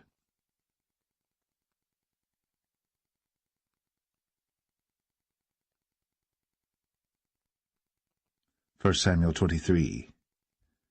Then they told David, saying, Behold, the Philistines fight against Keilah, and they rob the threshing floors. Therefore David inquired of the Lord, saying, Shall I go and smite these Philistines? And the Lord said unto David, Go, and smite the Philistines, and save Keilah. And David's men said unto him, Behold, we be afraid here in Judah. How much more then if we come to Keilah against the armies of the Philistines? Then David inquired of the Lord yet again. And the Lord answered him and said, Arise, go down to Keilah, for I will deliver the Philistines into thine hand. So David and his men went to Keilah, and fought with the Philistines, and brought away their cattle, and smote them with a great slaughter. So David saved the inhabitants of Keilah. And it came to pass, when Abiathar, the son of Ahimelech, fled to David to Keilah, that he came down with an ephod in his hand. And it was told Saul that David was come to Keilah, and Saul said, God hath delivered him into mine hand, for he is shut in, by entering into a town that hath gates and bars. And Saul called all the people together to war, to go down to Keilah, to besiege David and his men. And David knew that Saul secretly practiced mischief against him. And he said to Abiathar the priest, Bring hither the ephod. Then said David, O Lord God of Israel, Thy servant hath certainly heard that Saul seeketh to come to Keilah, to destroy the city for my sake. Will the men of Keilah deliver me up into his hand? Will Saul come down as thy servant hath heard? O Lord God of Israel, I beseech thee, tell thy servant. And the Lord said, He will come down. Then said David, Will the men of Keilah deliver me and my men into the hand of Saul? And the Lord said, They will deliver thee up. Then David and his men, which were about 600, arose, and departed out of Keilah, and went whithersoever they could go. And it was told Saul that David was escaped from Keilah, and he forbare to go forth. And David abode in the wilderness in strongholds, and remained in a mountain in the wilderness of Ziph. And Saul sought him every day, but God delivered him not into his hand. And David saw that Saul was come out to seek his life. And David was in the wilderness of Ziph in a wood. And Jonathan, Saul's son, arose, and went to David into the wood, and strengthened his hand in God. And he said unto him, Fear not, but the hand of Saul my father shall not find thee, and thou shalt be king over Israel, and I shall be next unto thee, and that also Saul my father knoweth. And they two made a covenant before the Lord. And David abode in the wood, and Jonathan went to his house. Then came up the Ziphites to Saul to Gibeah, saying, Doth not David hide himself with us in strongholds in the wood, in the hill of Hachilah, which is on the south of Jeshimon? Now therefore, O king, come down according to all the desire of thy soul to come down, and our part shall be to deliver him into the king's hand. And Saul said, Blessed be ye of the Lord, for ye have compassion on me. Go, I pray you, prepare yet, and know and see his place where his haunt is, and who hath seen him there. For it is told me that he dealeth very subtly. See therefore, and take knowledge of all the lurking places where he hideth himself, and come ye again to me with the certainty, and I will go with you. And it shall come to pass, if he be in the land, that I will search him out throughout all the thousands of Judah. And they arose, and went to Ziph before Saul. But David and his men were in the wilderness of Maon, in the plain on the south of Jeshimon.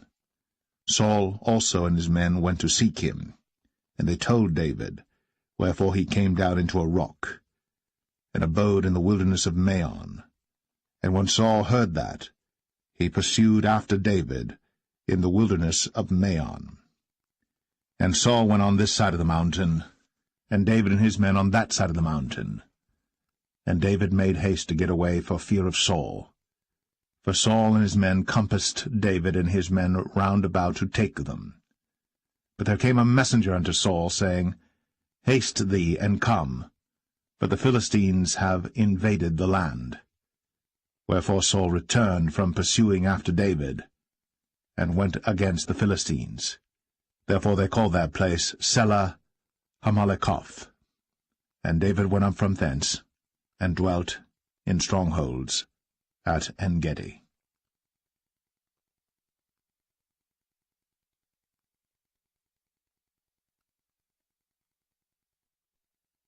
1 Samuel 24. And it came to pass, when Saul was returned from following the Philistines, that it was told him, saying, Behold, David is in the wilderness of En-gedi. Then Saul took 3,000 chosen men out of all Israel, and went to seek David and his men upon the rocks of the wild goats. And he came to the sheepcotes by the way, where was a cave. And Saul went in to cover his feet, and David and his men remained in the sides of the cave. And the men of David said unto him, Behold the day of which the Lord said unto thee, Behold, I will deliver thine enemy into thine hand, that thou mayest do to him as it shall seem good unto thee. Then David arose, and cut off the skirt of Saul's robe privily. And it came to pass afterward that David's heart smote him, because he had cut off Saul's skirt. And he said unto his men, The Lord forbid that I should do this thing unto my master, the Lord's anointed, to stretch forth mine hand against him, seeing he is the anointed of the Lord. So David stayed his servants with these words, and suffered them not to rise against Saul. But Saul rose up out of the cave, and went on his way. David also rose afterward, and went out of the cave, and cried after Saul, saying, My lord the king. And when Saul looked behind him, David stooped with his face to the earth, and bowed himself. And David said to Saul, Wherefore hearest thou men's words, saying, Behold, David seeketh thy hurt? Behold, this day thine eyes have seen how that the Lord had delivered thee today into mine hand in the cave, and some bade me kill thee. But mine eye spared thee, and I said, I will not put forth mine hand against my Lord, for he is the Lord's anointed. Moreover, my father, see the skirt of thy robe in my hand. For in that I cut off the skirt of thy robe, and killed thee not. Know thou, and see that there is neither evil nor transgression in mine hand, and I have not sinned against thee. Yet thou huntest my soul to take it. The Lord judge between me and thee, and the Lord avenge me of thee, but mine hand shall not be upon thee. As saith the proverb of the ancients, Wickedness proceedeth from the wicked, but mine hand shall not be upon thee. After whom is the king of Israel come out? After whom dost thou pursue? After a dead dog, after a flea? The Lord therefore be judge, and judge between me and thee, and see, and plead my cause, and deliver me out of thine hand. And it came to pass, when David had made an end of speaking these words unto Saul, that Saul said, Is this thy voice, my son David?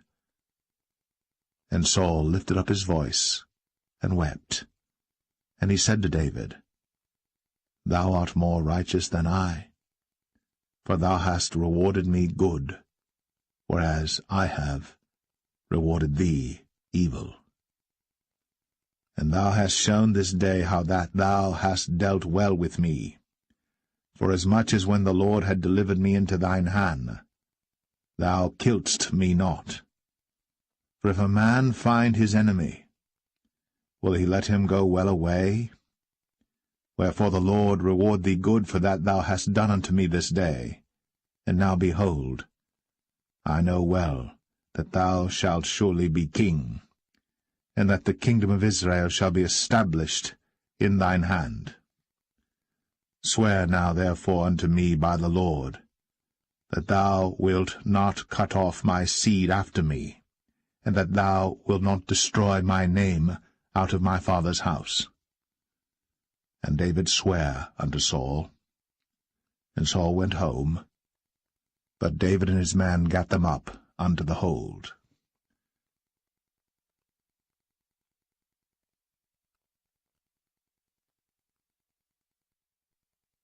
First Samuel 25. And Samuel died, and all the Israelites were gathered together, and lamented him, and buried him in his house at Ramah. And David arose, and went down to the wilderness of Paran.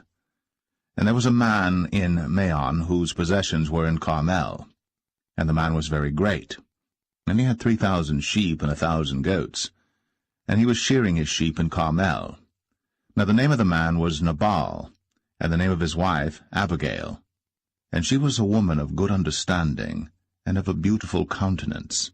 But the man was churlish, and evil in his doings, and he was of the house of Caleb.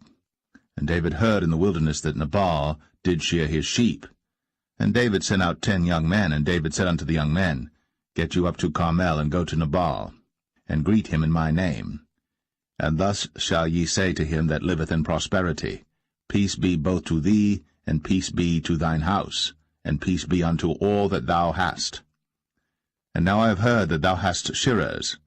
Now thy shepherds which were with us, we hurt them not, neither was there aught missing unto them all the while they were in Carmel. Ask thy young men, and they will show thee. Wherefore let the young men find favour in thine eyes. For we come in a good day. Give, I pray thee, whatsoever cometh to thine hand unto thy servants, and to thy son David. And when David's young men came, they spake to Nabal according to all those words in the name of David, and ceased. And Nabal answered David's servants, and said, Who is David? And who is the son of Jesse? There be many servants nowadays that break away every man from his master. Shall I then take my bread and my water and my flesh that I have killed for my shearers, and give it unto men whom I know not whence they be? So David's young men turned their way, and went again, and came and told him all those sayings. And David said unto his men, Gird ye on every man his sword. And they girded on every man his sword. And David also girded on his sword. And there went up after David about 400 men, and 200 abode by the stuff.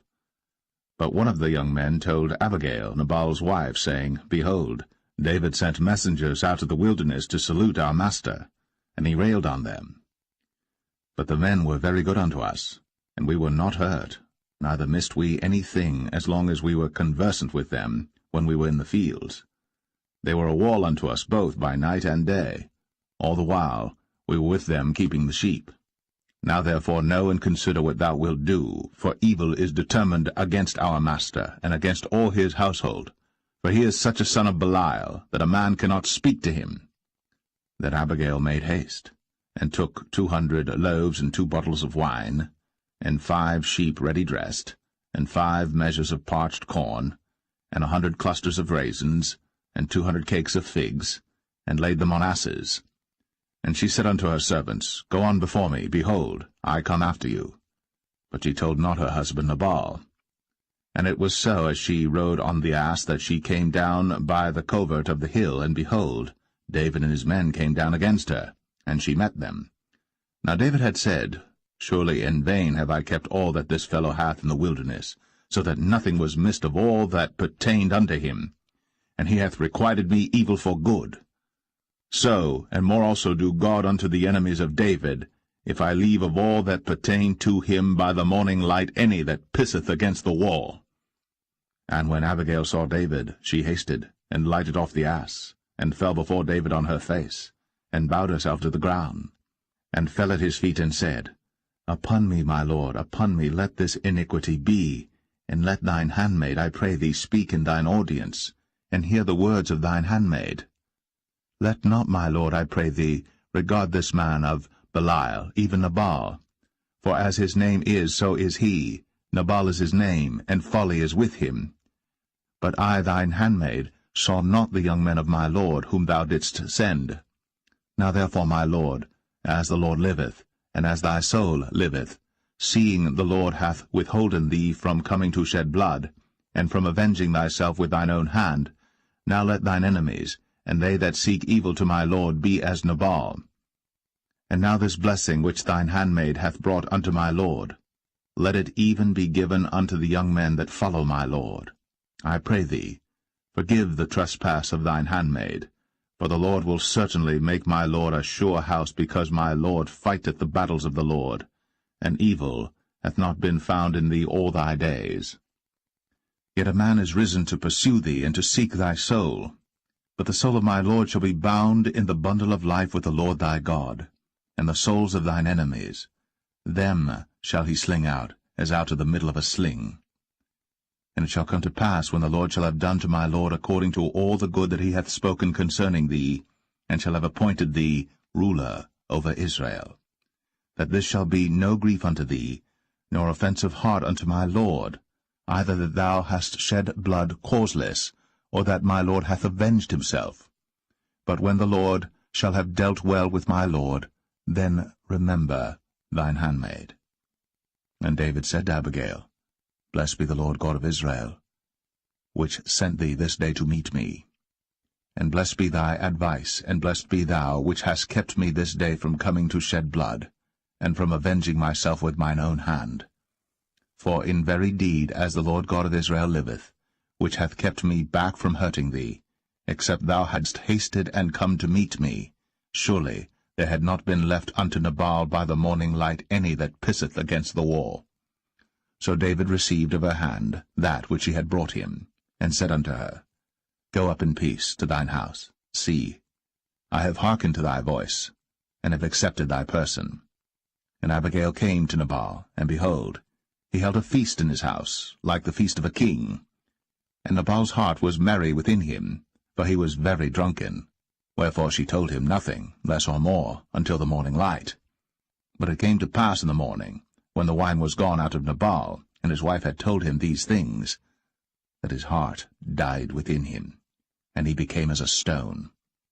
And it came to pass about 10 days after, that the Lord smote Nabal, that he died. And when David heard that Nabal was dead, he said, Blessed be the Lord, that hath pleaded the cause of my reproach from the hand of Nabal, and hath kept his servant from evil. For the Lord hath returned the wickedness of Nabal upon his own head. And David sent and communed with Abigail, to take her to him to wife. And when the servants of David were come to Abigail to Carmel, they spake unto her, saying, David sent us unto thee, to take thee to him to wife. And she arose, and bowed herself on her face to the earth, and said, Behold, let thine handmaid be a servant to wash the feet of the servants of my lord. And Abigail hasted, and arose, and rode upon an ass, with 5 damsels of hers that went after her. And she went after the messengers of David, and became his wife. David also took Ahinoam of Jezreel, and they were also both of them his wives. But Saul had given Michal his daughter, David's wife, to Phalti, the son of Laish, which was of Galim.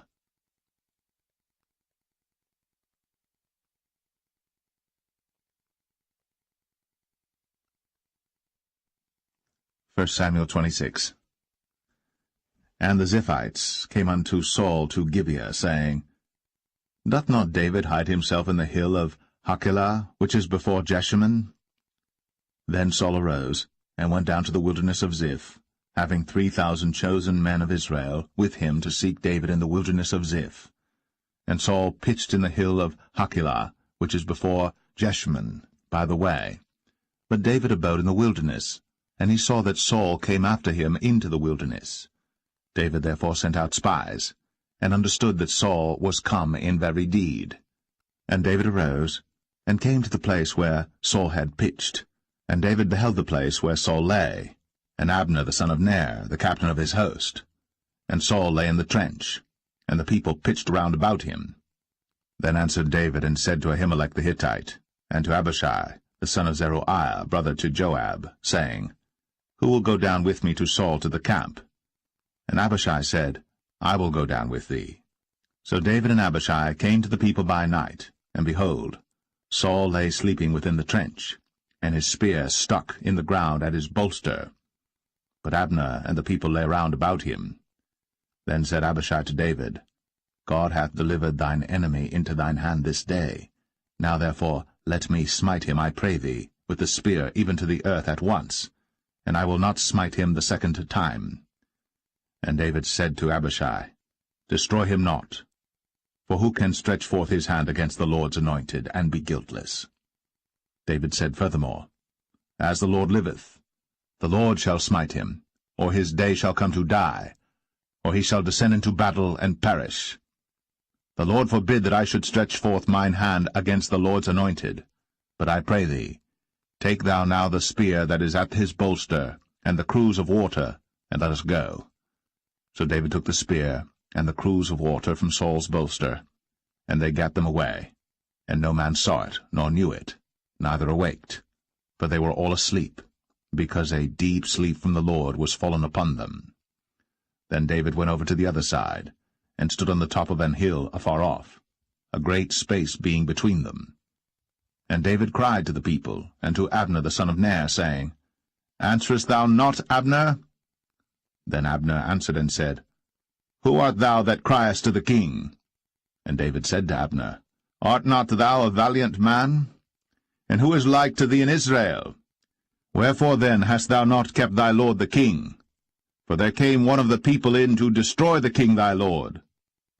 This thing is not good that thou hast done. As the Lord liveth, ye are worthy to die, because ye have not kept your master the Lord's anointed. And now see where the king's spear is, and the cruse of water that was at his bolster. And Saul knew David's voice, and said, Is this thy voice, my son, David? And David said, It is my voice, my lord, O king. And he said, Wherefore doth my lord thus pursue after his servant? For what have I done, or what evil is in mine hand? Now therefore, I pray thee, let my lord the king hear the words of his servant. If the Lord have stirred thee up against me, let him accept an offering. But if they be the children of men, cursed be they before the Lord, for they have driven me out this day from abiding in the inheritance of the Lord, saying, Go serve other gods. Now therefore, let not my blood fall to the earth before the face of the Lord. For the king of Israel is come out to seek a flea, as when one doth hunt a partridge in the mountains. Then said Saul, I have sinned. Return, my son David. For I will no more do thee harm, because my soul was precious in thine eyes this day. Behold, I have played the fool, and have erred exceedingly. And David answered and said, Behold the king's spear, and let one of the young men come over and fetch it. The Lord render to every man his righteousness and his faithfulness. For the Lord delivered thee into my hand today. But I would not stretch forth mine hand against the Lord's anointed. And behold, as thy life was much set by this day in mine eyes, so let my life be much set by in the eyes of the Lord, and let him deliver me out of all tribulation. Then Saul said to David, Blessed be thou, my son David. Thou shalt both do great things, and also shalt still prevail. So David went on his way, and Saul returned to his place.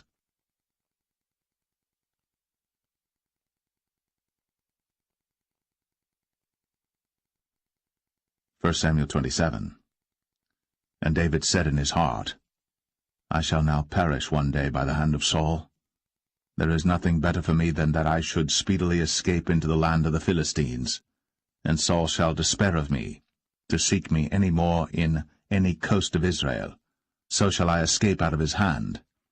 And David arose, and he passed over with the 600 men that were with him unto Achish, the son of Maoch, king of Gath. And David dwelt with Achish at Gath, he and his men, every man with his household, even David with his 2 wives, Ahinoam the Jezreelitess, and Abigail the Carmelitess, Nabal's wife. And it was told Saul that David was fled to Gath, and he sought no more again for him. And David said unto Achish, If I have now found grace in thine eyes, let them give me a place in some town in the country, that I may dwell there. For why should thy servant dwell in the royal city with thee? Then Achish gave him Ziklag that day, Wherefore Ziklag pertaineth unto the kings of Judah unto this day. And the time that David dwelt in the country of the Philistines was a full year and 4 months. And David and his men went up, and invaded the Geshurites, and the Gezrites, and the Amalekites, for those nations were of old the inhabitants of the land, as thou goest to Shur, even unto the land of Egypt. And David smote the land, and left neither man nor woman alive, and took away the sheep and the oxen, and the asses, and the camels, and the apparel, and returned and came to Achish. And Achish said, Whither have ye made a road today? And David said, Against the south of Judah, and against the south of the Jerahmeelites, and against the south of the Kenites. And David saved neither man nor woman alive, to bring tidings to Gath, saying, Lest they should tell on us, saying, So did David, and so will be his manner all the while he dwelleth in the country of the Philistines. And Achish believed David, saying, He hath made his people Israel utterly to abhor him. Therefore he shall be my servant for ever.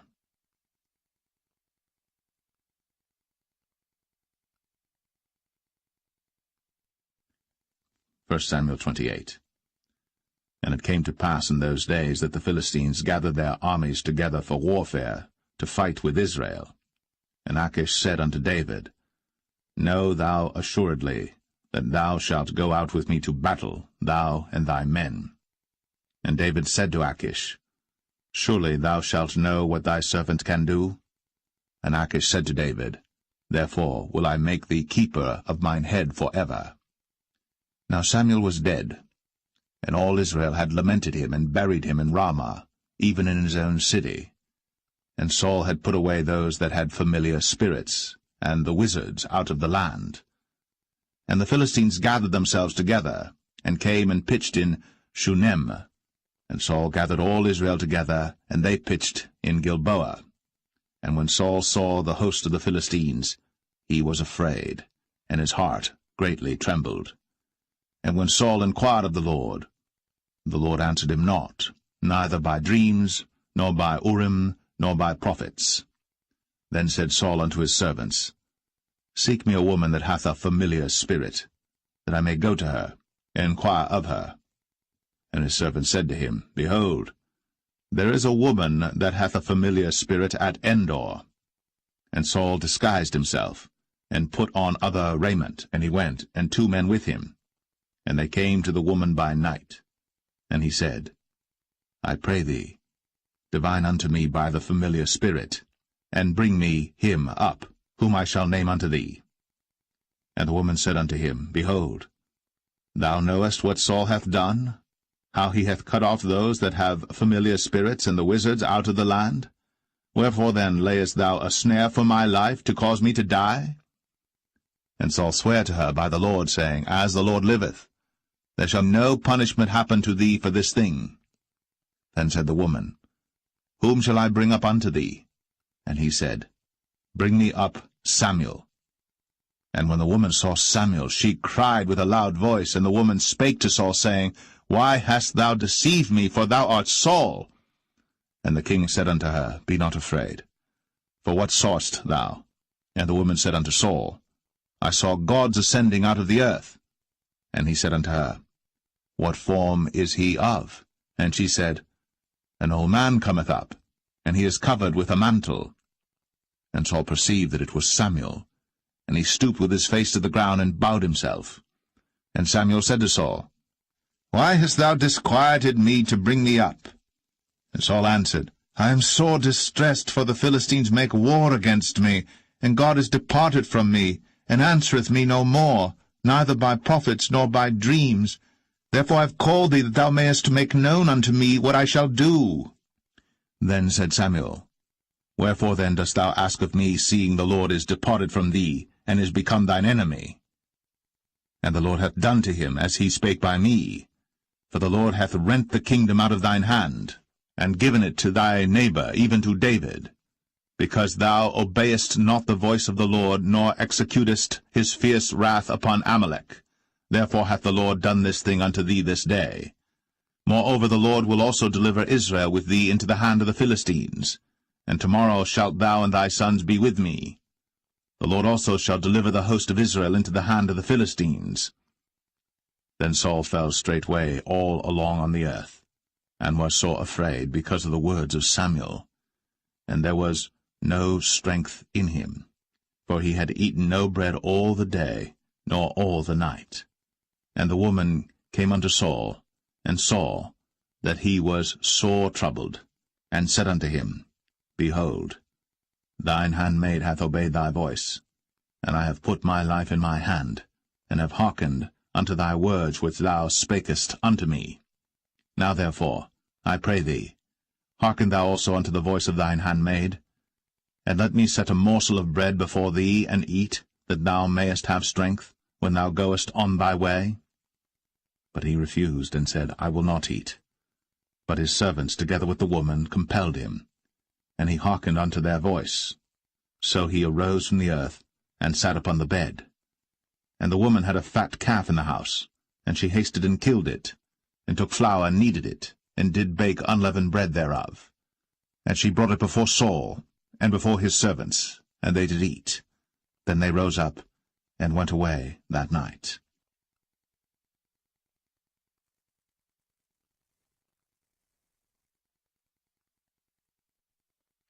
1 Samuel 29. Now the Philistines gathered together all their armies to Aphek, and the Israelites pitched by a fountain which is in Jezreel. And the lords of the Philistines passed on by hundreds and by thousands, but David and his men passed on in the rearward with Achish. Then said the princes of the Philistines, What do these Hebrews here? And Achish said unto the princes of the Philistines, Is not this David the servant of Saul the king of Israel, which hath been with me these days, or these years? And I have found no fault in him since he fell unto me unto this day. And the princes of the Philistines were wroth with him. And the princes of the Philistines said unto him, Make this fellow return, that he may go again to his place which thou hast appointed him. And let him not go down with us to battle, lest in the battle he be an adversary to us. For wherewith should he reconcile himself unto his master? Should it not be with the heads of these men? Is not this David, of whom they sang one to another in dances, saying, Saul slew his thousands, and David his 10,000s? Then Achish called David and said unto him, Surely as the Lord liveth, thou hast been upright, and thy going out and thy coming in with me in the host is good in my sight. For I have not found evil in thee, since the day of thy coming unto me, unto this day. Nevertheless the Lord's favour thee not. Wherefore now return and go in peace, that thou displease not the lords of the Philistines. And David said unto Achish, But what have I done? And what hast thou found in thy servant so long as I have been with thee unto this day, that I may not go fight against the enemies of my lord the king? And Achish answered and said to David, I know that thou art good in my sight, as an angel of God. Notwithstanding the princes of the Philistines have said, He shall not go up with us to the battle. Wherefore now rise up early in the morning with thy master's servants that are come with thee, and as soon as ye be up early in the morning and have light, depart. So David and his men rose up early to depart in the morning, to return into the land of the Philistines. And the Philistines went up to Jezreel.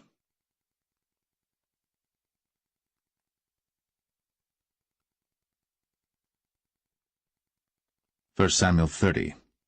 And it came to pass, when David and his men were come to Ziklag on the 3rd day, that the Amalekites had invaded the south and Ziklag, and smitten Ziklag, and burned it with fire, and had taken the women captives that were therein. They slew not any, either great or small, but carried them away, and went on their way. So David and his men came to the city, and behold, it was burned with fire, and their wives and their sons and their daughters were taken captives. Then David and the people that were with him lifted up their voice and wept until they had no more power to weep.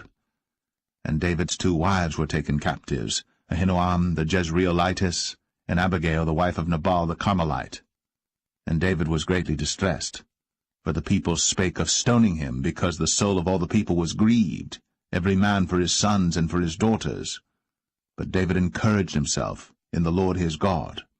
And David said to Abiathar the priest, Ahimelech's son, I pray thee, bring me hither the ephod. And Abiathar brought thither the ephod to David. And David inquired at the Lord, saying, Shall I pursue after this troop? Shall I overtake them? And he answered him, Pursue, for thou shalt surely overtake them, and without fail recover all. So David went, he and the 600 men that were with him, and came to the brook Besor, where those that were left behind stayed. But David pursued, he and 400 men, for 200 abode behind, which were so faint that they could not go over the brook Besor. And they found an Egyptian in the field, and brought him to David, and gave him bread, and he did eat, and they made him drink water. And they gave him a piece of a cake of figs, and 2 clusters of raisins.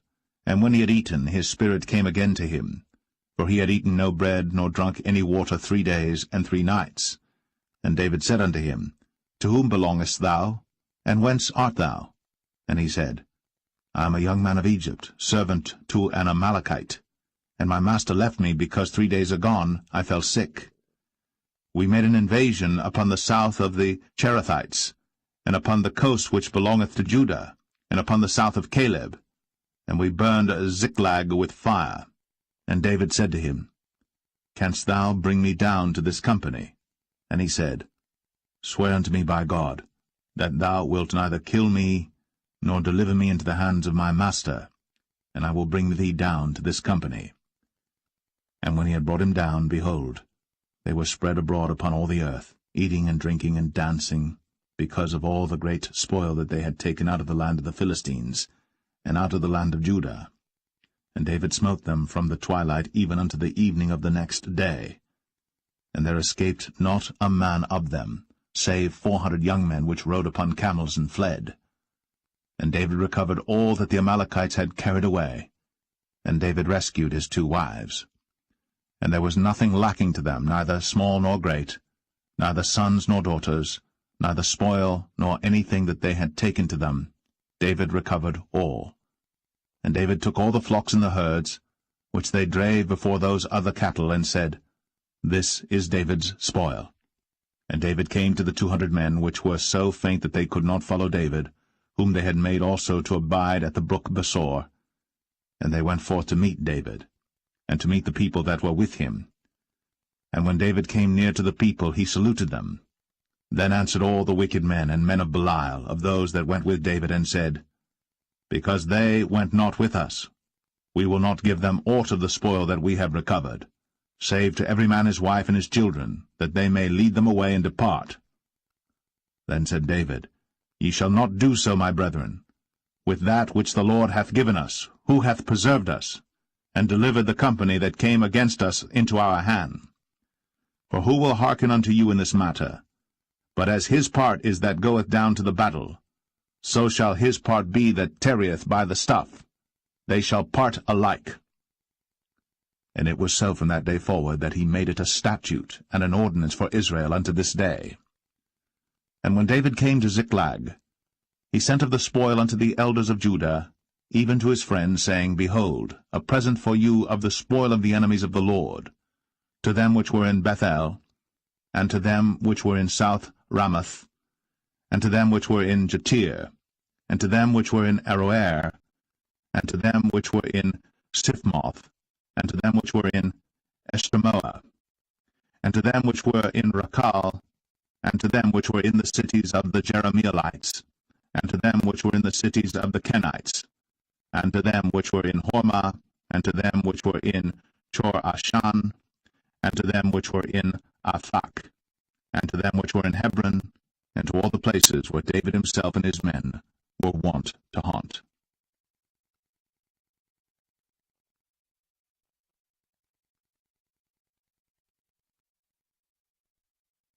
1 Samuel 31. Now the Philistines fought against Israel, and the men of Israel fled from before the Philistines, and fell down slain in Mount Gilboa. And the Philistines followed hard upon Saul and upon his sons. And the Philistines slew Jonathan, and Abinadab, and Malchishua, Saul's sons. And the battle went sore against Saul, and the archers hit him, and he was sore wounded of the archers. Then said Saul unto his armor-bearer, Draw thy sword. and thrust me through therewith, lest these uncircumcised come and thrust me through and abuse me. But his armor-bearer would not, for he was sore afraid. Therefore Saul took a sword, and fell upon it. And when his armor-bearer saw that Saul was dead, he fell likewise upon his sword, and died with him. So Saul died, and his 3 sons, and his armor-bearer, and all his men, that same day together. And when the men of Israel that were on the other side of the valley, and they that were on the other side Jordan, saw that the men of Israel fled, and that Saul and his sons were dead, they forsook the cities and fled. And the Philistines came and dwelt in them. And it came to pass on the morrow, when the Philistines came to strip the slain, that they found Saul and his 3 sons fallen in Mount Gilboa. And they cut off his head, and stripped off his armor, and sent into the land of the Philistines round about to publish it in the house of their idols, and among the people.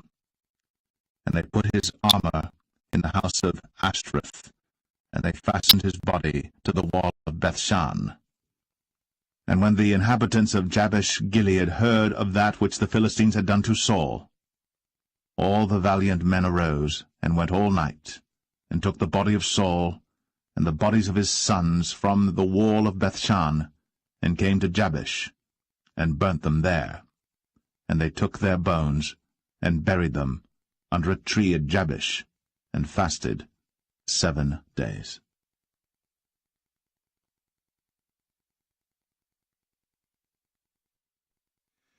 The second book of Samuel, chapter 1.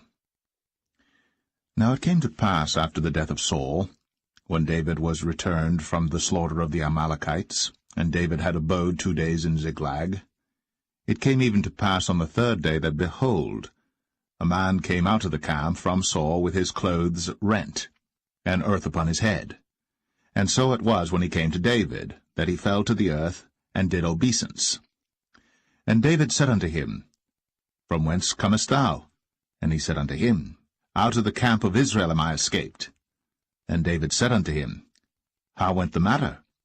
I pray thee, tell me. And he answered, That the people are fled from the battle, and many of the people also are fallen and dead. And Saul and Jonathan his son are dead also. Then David said unto the young man that told him, How knowest thou that Saul and Jonathan his son be dead? And the young man that told him said, As I happened by chance upon Mount Gilboa, behold, Saul leaned upon his spear, and lo, the chariots and horsemen followed hard after him. And when he looked behind him, he saw me, and called unto me, and I answered, Here am I. And he said unto me, Who art thou? And I answered him, I am an Amalekite. He said unto me again, Stand, I pray thee, upon me, and slay me. For anguish is come upon me, because my life is yet whole in me. So I stood upon him, and slew him, because I was sure that he could not live after that he was fallen. And I took the crown that was upon his head, and the bracelet that was on his arm, and have brought them hither unto my lord. Then David took hold on his clothes, and rent them, and likewise all the men that were with him. And they mourned, and wept, and fasted until even, for Saul and for Jonathan his son, and for the people of the Lord, and for the house of Israel, because they were fallen by the sword. And David said unto the young man that told him, Whence art thou? And he answered, I am the son of a stranger, an Amalekite. And David said unto him, How wast thou not afraid to stretch forth thine hand to destroy the Lord's anointed? And David called one of the young men, and said, Go near, and fall upon him. And he smote him that he died. And David said unto him, Thy blood be upon thy head. For thy mouth hath testified against thee, saying, I have slain the Lord's anointed. And David lamented with this lamentation over Saul and over Jonathan his son. Also he bade them teach the children of Judah the use of the bow. Behold, it is written in the book of Jasher, The beauty of Israel is slain upon thy high places. How are the mighty fallen! Tell it not in Gath. Publish it not in the streets of Ashkelon, lest the daughters of the Philistines rejoice, lest the daughters of the uncircumcised triumph. Ye mountains of Gilboa, let there be no dew, Neither let there be rain upon you, nor fields of offerings. For there the shield of the mighty is vilely cast away, the shield of Saul, as though he had not been anointed with oil. From the blood of the slain, from the fat of the mighty, the bow of Jonathan turned not back, and the sword of Saul returned not empty. Saul and Jonathan were lovely and pleasant in their lives, and in their death they were not divided. They were swifter than eagles. They were stronger than lions. Ye daughters of Israel, weep over Saul, who clothed you in scarlet, with other delights, who put on ornaments of gold upon your apparel. How are the mighty fallen in the midst of the battle, O Jonathan! Thou wast slain in thine high places. I am distressed for thee, my brother Jonathan. Very pleasant hast thou been unto me. Thy love to me was wonderful, passing the love of women. How are the mighty fallen, and the weapons of war perished.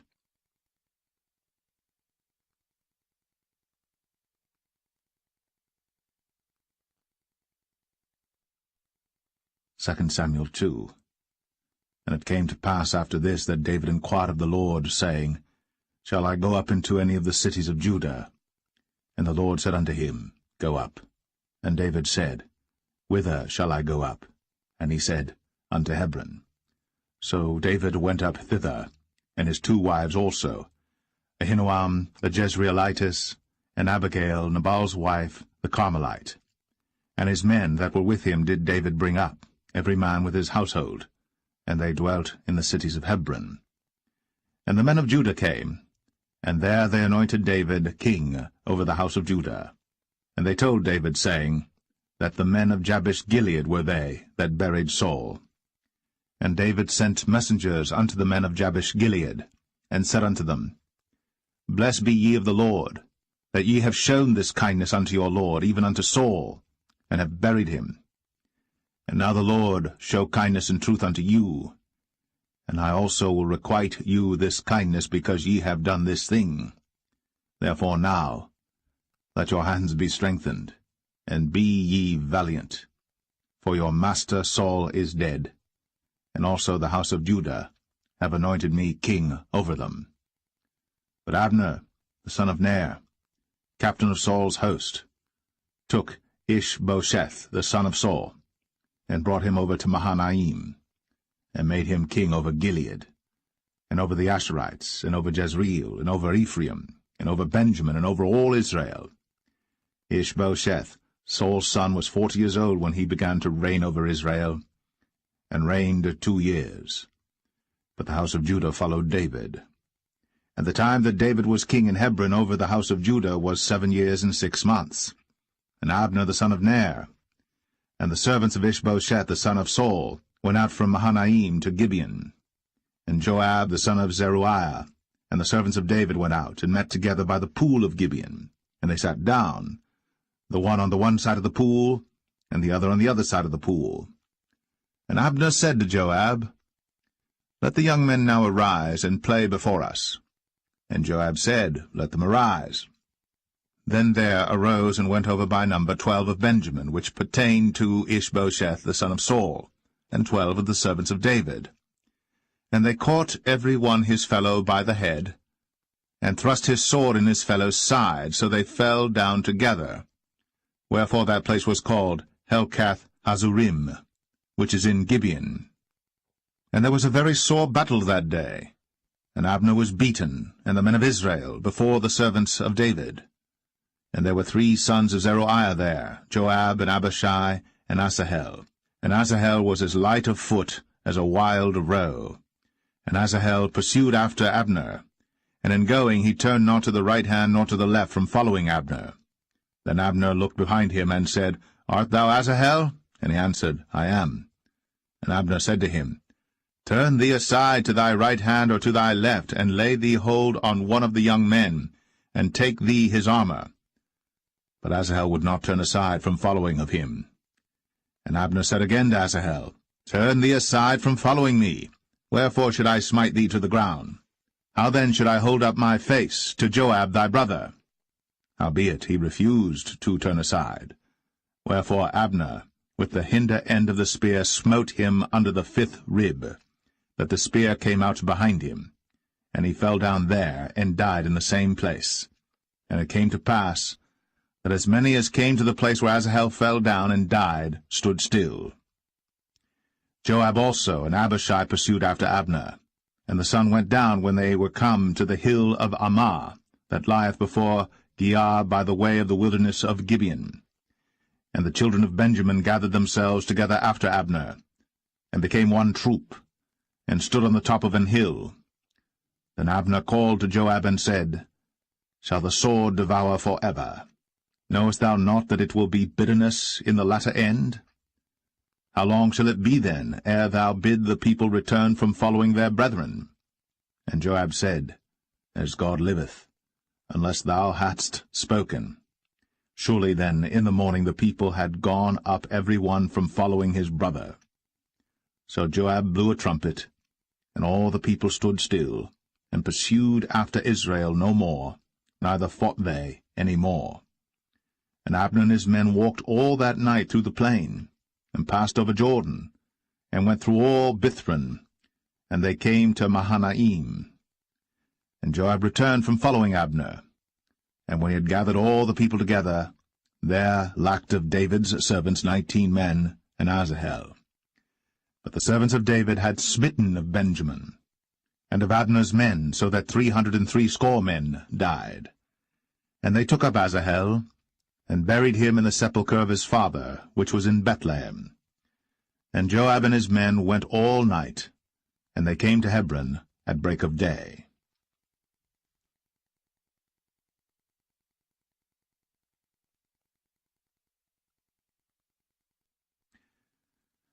2 Samuel 3. Now there was long war between the house of Saul and the house of David. But David waxed stronger and stronger, and the house of Saul waxed weaker and weaker. And unto David were sons born in Hebron, and his firstborn was Amnon, of Ahinoam the Jezreelitess, and his second Chileab, of Abigail the wife of Nabal the Carmelite, and the third Absalom the son of Maacah the daughter of Talmai king of Geshur, and the fourth Adonijah the son of Haggith, and the fifth Shephatiah the son of Abital, and the sixth Ithream by Eglah David's wife. These were born to David in Hebron. And it came to pass, while there was war between the house of Saul and the house of David, that Abner made himself strong for the house of Saul. And Saul had a concubine, whose name was Rizpah, the daughter of Ai. And Ishbosheth said to Abner, Wherefore hast thou gone in unto my father's concubine?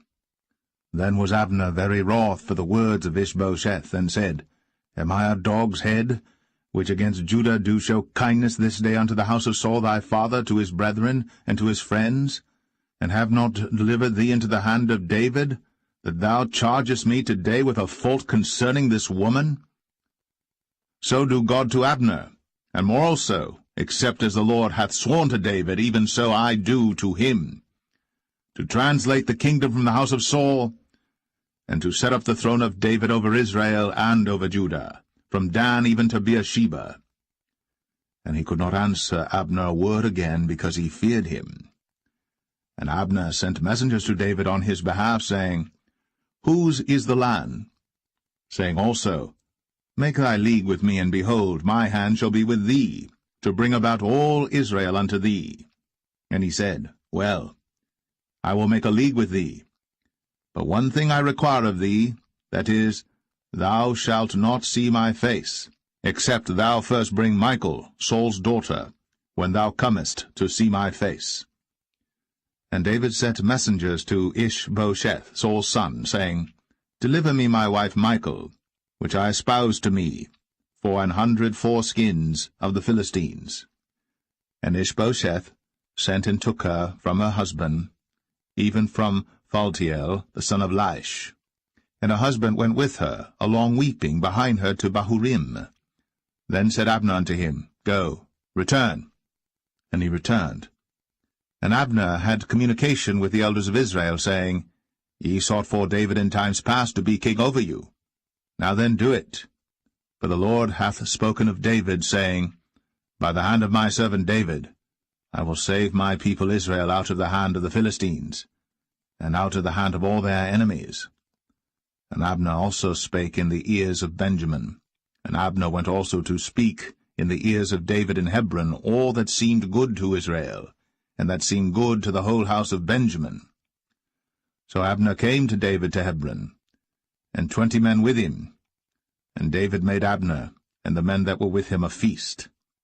And Abner said unto David, I will arise and go, and will gather all Israel unto my lord the king, that they may make a league with thee, and that thou mayest reign over all that thine heart desireth. And David sent Abner away, and he went in peace.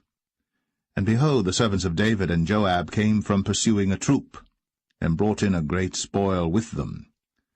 But Abner was not with David in Hebron, for he had sent him away, and he was gone in peace. When Joab and all the host that was with him were come, they told Joab, saying, Abner the son of Ner came to the king, and he hath sent him away, and he is gone in peace. Then Joab came to the king and said, What hast thou done? Behold, Abner came unto thee. Why is it that thou hast sent him away, and he is quite gone? Thou knowest Abner the son of Ner, that he came to deceive thee, and to know thy going out and thy coming in, and to know all that thou doest.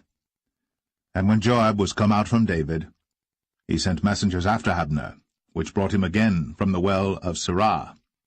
But David knew it not. And when Abner was returned to Hebron, Joab took him aside in the gate to speak with him quietly, and smote him there, under the 5th rib, that he died, for the blood of Asahel, his brother. And afterward, when David heard it, he said, I and my kingdom are guiltless before the Lord, for ever, from the blood of Abner the son of Ner. Let it rest on the head of Joab, and on all his father's house. And let there not fail from the house of Joab one that hath an issue, or that is a leper, or that leaneth on a staff, or that falleth on the sword, or that lacketh bread. So Joab and Abishai his brother slew Abner, because he had slain their brother Asahel at Gibeon in the battle. And David said to Joab and to all the people that were with him, Rend your clothes, and gird you with sackcloth, and mourn before Abner. And King David himself followed the bier. And they buried Abner in Hebron. And the king lifted up his voice, and wept at the grave of Abner. And all the people wept. And the king lamented over Abner, and said, Died Abner as a fool dieth. Thy hands were not bound, nor thy feet put into fetters. As a man falleth before wicked men, so fellest thou. And all the people wept again over him. And when all the people came to cause David to eat meat while it was yet day, David sware, saying, So do God to me, and more also, if I taste bread or aught else, till the sun be down. And all the people took notice of it, and it pleased them, as whatsoever the king did pleased all the people. For all the people and all Israel understood that day that it was not of the king to slay Abner the son of Ner. And the king said unto his servants, Know ye not that there is a prince and a great man fallen this day in Israel? And I am this day weak, though anointed king. And these men, the sons of Zeruiah, be too hard for me. The Lord shall reward the doer of evil according to his wickedness.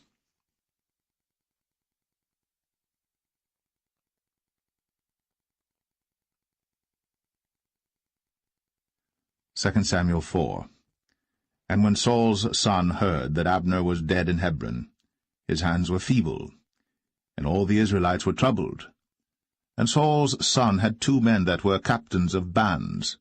The name of the one was Baanah, and the name of the other Rechab, the sons of Rimmon, a Beerothite, of the children of Benjamin. For Beeroth also was reckoned to Benjamin. And the Beerothites fled to Gittaim, and were sojourners there until this day. And Jonathan, Saul's son, had a son that was lame of his feet, He was 5 years old when the tidings came of Saul and Jonathan out of Jezreel, and his nurse took him up and fled. And it came to pass, as she made haste to flee, that he fell and became lame. And his name was Mephibosheth. And the sons of Rimmon the Beerothite, Rechab and Baanah, went, and came about the heat of the day to the house of Ishbosheth, who lay on a bed, at noon. And they came thither into the midst of the house, as though they would have fetched wheat, and they smote him under the 5th rib. And Rechab and Baanah his brother escaped.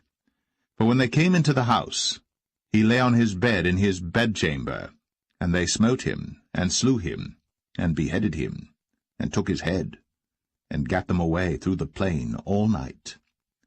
And they brought the head of Ishbosheth unto David to Hebron, and said to the king, Behold, the head of Ishbosheth, the son of Saul, thine enemy, which sought thy life. And the Lord hath avenged my lord the king this day of Saul, and of his seed. And David answered Rechab and Baanah his brother, the sons of Rimmon the Beerothite, and said unto them, As the Lord liveth, who hath redeemed my soul out of all adversity? When one told me, saying, Behold, Saul is dead, thinking to have brought good tidings, I took hold of him, and slew him in Ziklag, who thought that I would have given him a reward for his tidings. How much more, when wicked men have slain a righteous person in his own house upon his bed? Shall I not therefore now require his blood of your hand, and take you away from the earth? And David commanded his young men, and they slew them, and cut off their hands and their feet, and hanged them up over the pool in Hebron.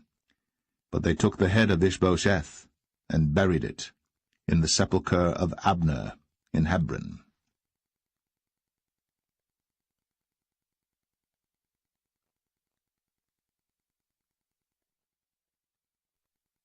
Second Samuel 5.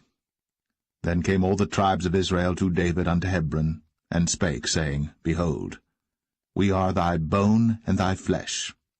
Also in time past, when Saul was king over us, thou wast he that leddest out and broughtest in Israel. And the Lord said to thee, Thou shalt feed my people Israel, and thou shalt be a captain over Israel. So all the elders of Israel came to the king to Hebron, and King David made a league with them in Hebron before the Lord, and they anointed David king over Israel.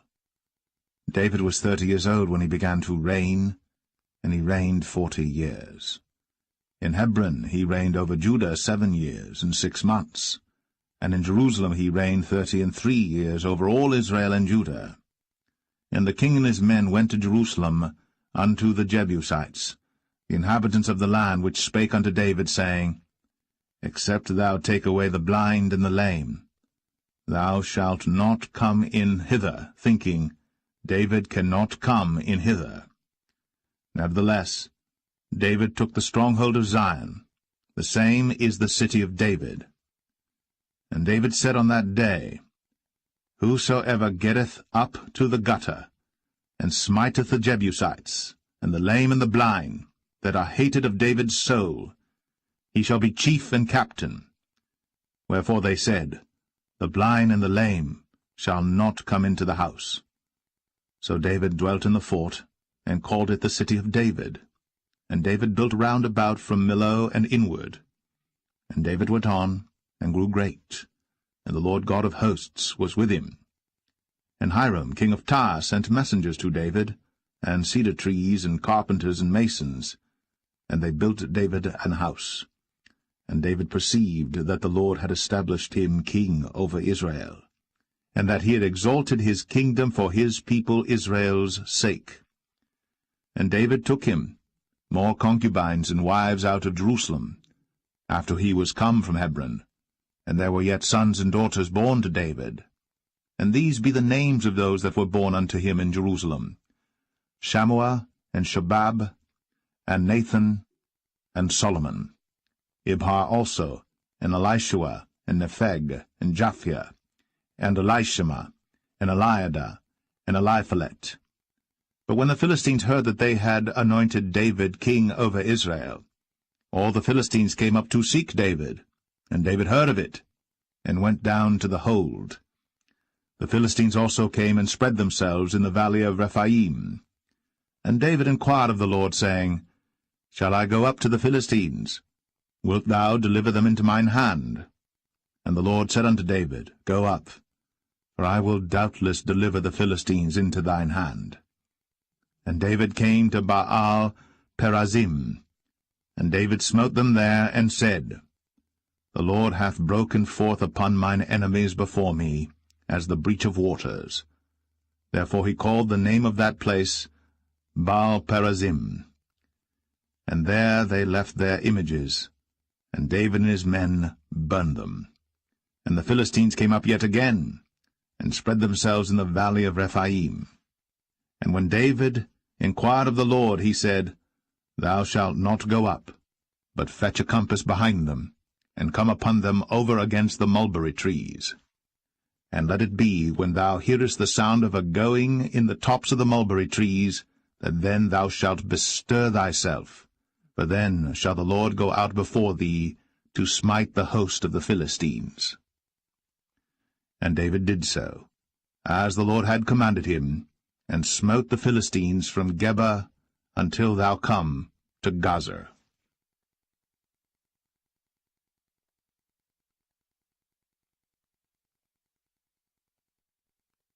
2 Samuel 6. Again David gathered together all the chosen men of Israel, 30,000. And David arose and went with all the people that were with him from Baale of Judah, to bring up from thence the ark of God, whose name is called by the name of the Lord of hosts, that dwelleth between the cherubims. And they set the ark of God upon a new cart, and brought it out of the house of Abinadab that was in Gibeah. And Uzzah and Ahio, the sons of Abinadab, drave the new cart. And they brought it out of the house of Abinadab, which was at Gibeah, accompanying the ark of God, and Ahio went before the ark. And David and all the house of Israel played before the Lord in all manner of instruments made of fir wood, even on harps, and on psalteries, and on timbrels, and on cornets, and on cymbals. And when they came to Nachon's threshing floor, Uzzah put forth his hand to the ark of God, and took hold of it, for the oxen shook it. And the anger of the Lord was kindled against Uzzah, and God smote him there for his error, and there he died by the ark of God.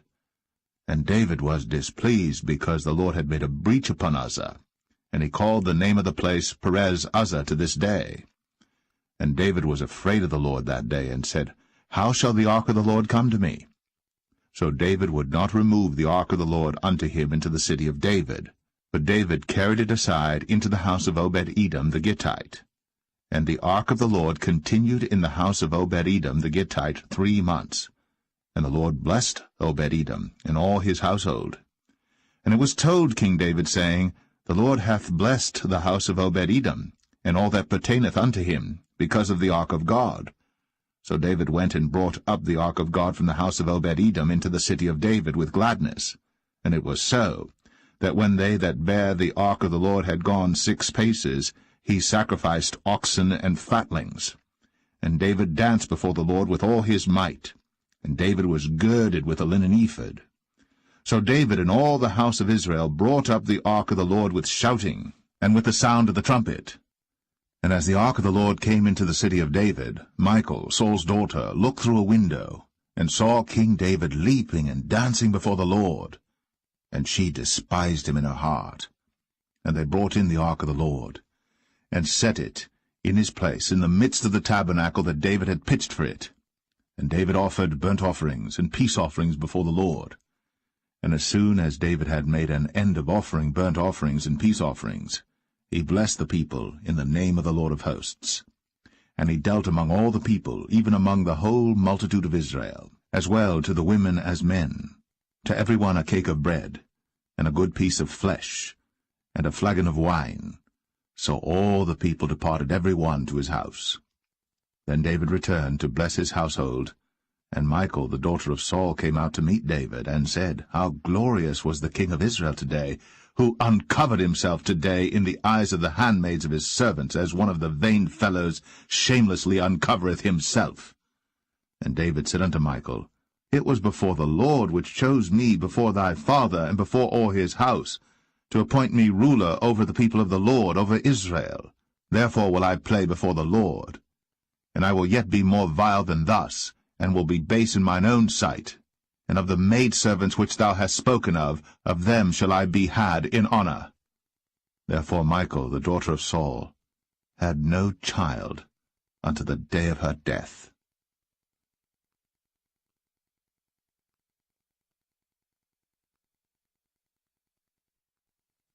2 Samuel 7.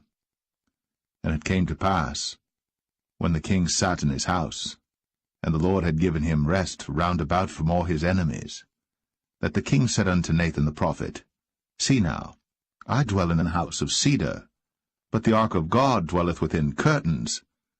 And Nathan said to the king, Go, do all that is in thine heart, for the Lord is with thee.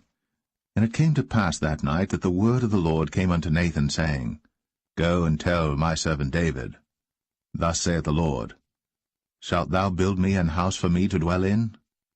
Whereas I have not dwelt in any house since the time that I brought up the children of Israel out of Egypt, even to this day, but have walked in a tent and in a tabernacle.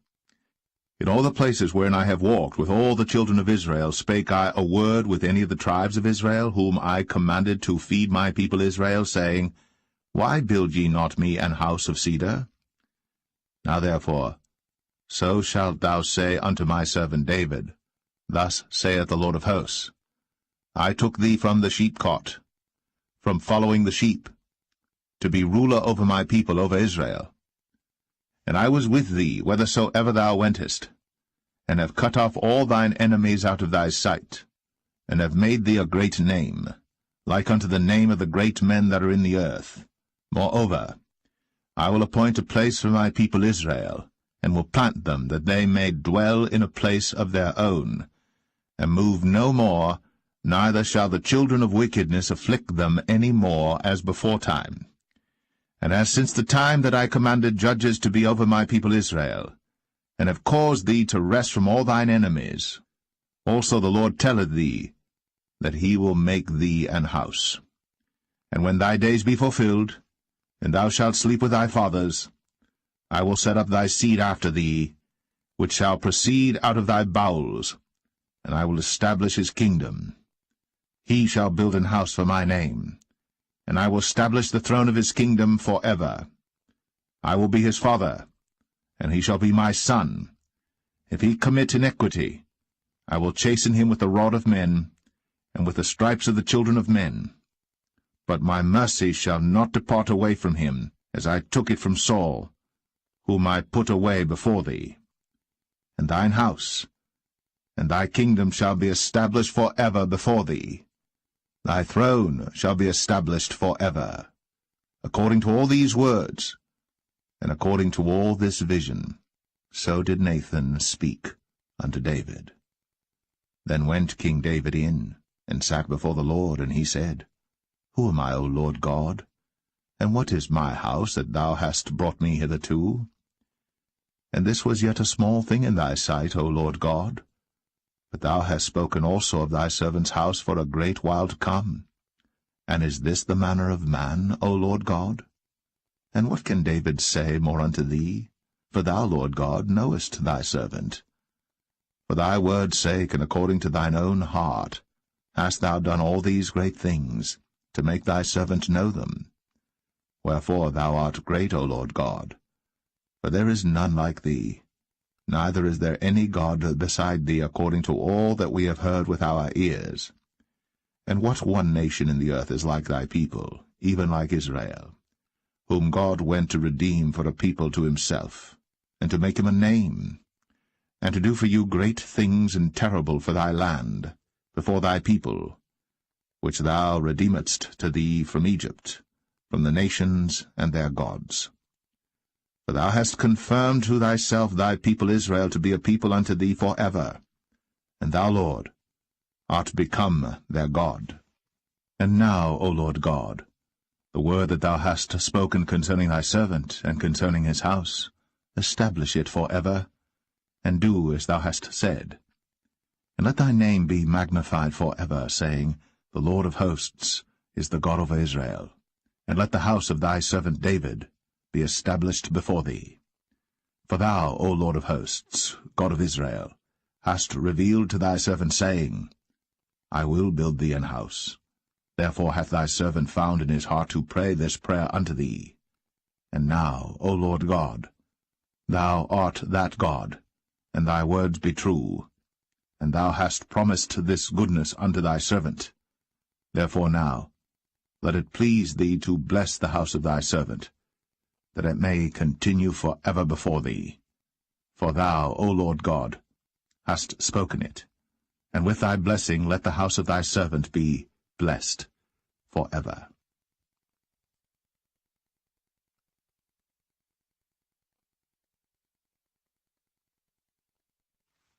Second Samuel 8. And after this, it came to pass that David smote the Philistines, and subdued them. And David took Metheg-Ammah out of the hand of the Philistines. And he smote Moab, and measured them with a line, casting them down to the ground. Even with 2 lines measured he, to put to death, and with 1 full line to keep alive. And so the Moabites became David's servants, and brought gifts. David smote also Hadadezer, the son of Rehob, king of Zobah, as he went to recover his border at the river Euphrates. And David took from him 1,000 chariots, and 700 horsemen, and 20,000 footmen. And David houghed all the chariot horses, but reserved of them 400 chariots. And when the Syrians of Damascus came to succor Hadadezer, king of Zobah, David slew of the Syrians 22,000 men. Then David put garrisons in Syria of Damascus, and the Syrians became servants to David, and brought gifts. And the Lord preserved David whithersoever he went. And David took the shields of gold that were on the servants of Hadadezer, and brought them to Jerusalem. And from Betah and from Berothai, cities of Hadadezer, King David took exceeding much brass. When Toi, king of Hamath, heard that David had smitten all the host of Hadadezer, then Toi sent Joram his son unto King David, to salute him and to bless him, because he had fought against Hadadezer, and smitten him. For Hadadezer had wars with Toi. And Joram brought with him vessels of silver, and vessels of gold, and vessels of brass, which also King David did dedicate unto the Lord, with the silver and gold that he had dedicated of all nations which he subdued, of Syria, and of Moab, and of the children of Ammon, and of the Philistines, and of Amalek, and of the spoil of Hadadezer, son of Rehob, king of Zobah. And David gat him a name when he returned from smiting of the Syrians in the valley of Salt, being 18,000 men. And he put garrisons in Edom. Throughout all Edom put he garrisons, and all they of Edom became David's servants. And the Lord preserved David whithersoever he went. And David reigned over all Israel. And David executed judgment and justice unto all his people. And Joab the son of Zeruiah was over the host, and Jehoshaphat the son of Ahilud was recorder, and Zadok the son of Ahitub, and Ahimelech the son of Abiathar were the priests, and Seraiah was the scribe, and Benaniah the son of Jehoiada was over both the Cherethites and the Pelethites, and David's sons were chief rulers.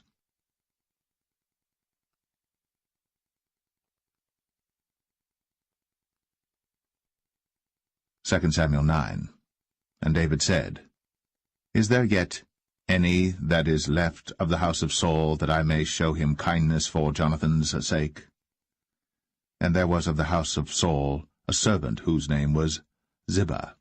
And when they had called him unto David, the king said unto him, Art thou Ziba? And he said, Thy servant is he. And the king said, Is there not yet any of the house of Saul, that I may show the kindness of God unto him? And Ziba said unto the king, Jonathan hath yet a son which is lame on his feet. And the king said unto him, Where is he? And Ziba said unto the king, Behold, he is in the house of Machir, the son of Ammiel, in Lo-debar. Then King David sent and fetched him out of the house of Machir, the son of Ammiel, from Lo-debar. Now when Mephibosheth, the son of Jonathan, the son of Saul, was come unto David, he fell on his face, and did reverence. And David said, Mephibosheth. And he answered, Behold, thy servant. And David said unto him, Fear not, for I will surely show thee kindness for Jonathan thy father's sake, and will restore thee all the land of Saul thy father, and thou shalt eat bread at my table continually. And he bowed himself, and said, What is thy servant, that thou shouldst look upon such a dead dog as I am? Then the king called to Ziba, Saul's servant, and said unto him, I have given unto thy master's son all that pertained to Saul, and to all his house. Thou therefore, and thy sons and thy servants, shall till the land for him, and thou shalt bring in the fruits, that thy master's son may have food to eat. But Mephibosheth, thy master's son, shall eat bread always at my table. Now Ziba had 15 sons and 20 servants. Then said Ziba unto the king, According to all that my lord the king hath commanded his servant, so shall thy servant do. As for Mephibosheth, said the king, he shall eat at my table as one of the king's sons. And Mephibosheth had a young son whose name was Micah. And all that dwelt in the house of Ziba were servants unto Mephibosheth.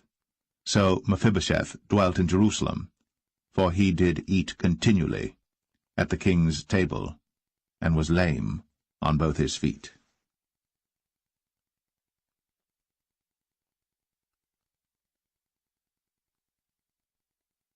2 Samuel 10. And it came to pass after this, that the king of the children of Ammon died, and Hanan his son reigned in his stead. Then said David, I will show kindness unto Hanan the son of Nahash, as his father showed kindness unto me. And David sent to comfort him by the hand of his servants for his father. And David's servants came into the land of the children of Ammon. And the princes of the children of Ammon said unto Hanan their lord, Thinkest thou that David doth honour thy father, that he hath sent comforters unto thee? Hath not David rather sent his servants unto thee to search the city, and to spy it out, and to overthrow it? Wherefore Hanan took David's servants, and shaved off the one half of their beards, and cut off their garments in the middle, even to their buttocks, and sent them away. When they told it unto David, he sent to meet them, because the men were greatly ashamed. And the king said, Tarry at Jericho until your beards be grown, and then return. And when the children of Ammon saw that they stank before David, the children of Ammon sent and hired the Syrians of Beth-rehob, and the Syrians of Zobah, 20,000 footmen, and of King Maacah 1,000 men, and of Ishtab 12,000 men. And when David heard of it, he sent Joab and all the host of the mighty men. And the children of Ammon came out and put the battle in array at the entering in of the gate. And the Syrians of Zobah, and of Rehob, and Ishtab, and Maacah were by themselves in the field. When Joab saw that the front of the battle was against him before and behind, he chose of all the choice men of Israel, and put them in array against the Syrians.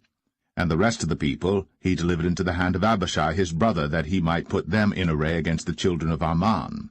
And he said, If the Syrians be too strong for me, then thou shalt help me. But if the children of Ammon be too strong for thee, then I will come and help thee. Be of good courage. Let us play the men for our people, and for the cities of our God.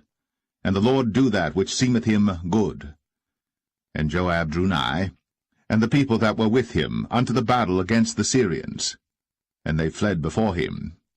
And when the children of Ammon saw that the Syrians were fled, then fled they also before Abishai, and entered into the city. So Joab returned from the children of Ammon, and came to Jerusalem. And when the Syrians saw that they were smitten before Israel, they gathered themselves together. And Hadarezer sent, and brought out the Syrians that were beyond the river, and they came to Helam. And Shobach, the captain of the host of Hadarezer, went before them. And when it was told David, he gathered all Israel together, and passed over Jordan, and came to Helam. And the Syrians set themselves in array against David, and fought with him. And the Syrians fled before Israel. And David slew the men of 700 chariots of the Syrians, and 40,000 horsemen, and smote Shobach, the captain of their host, who died there. And when all the kings that were servants to Hadarezer saw that they were smitten before Israel, they made peace with Israel, and served them.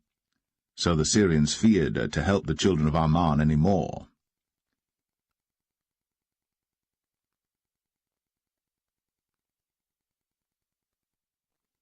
Second Samuel 11.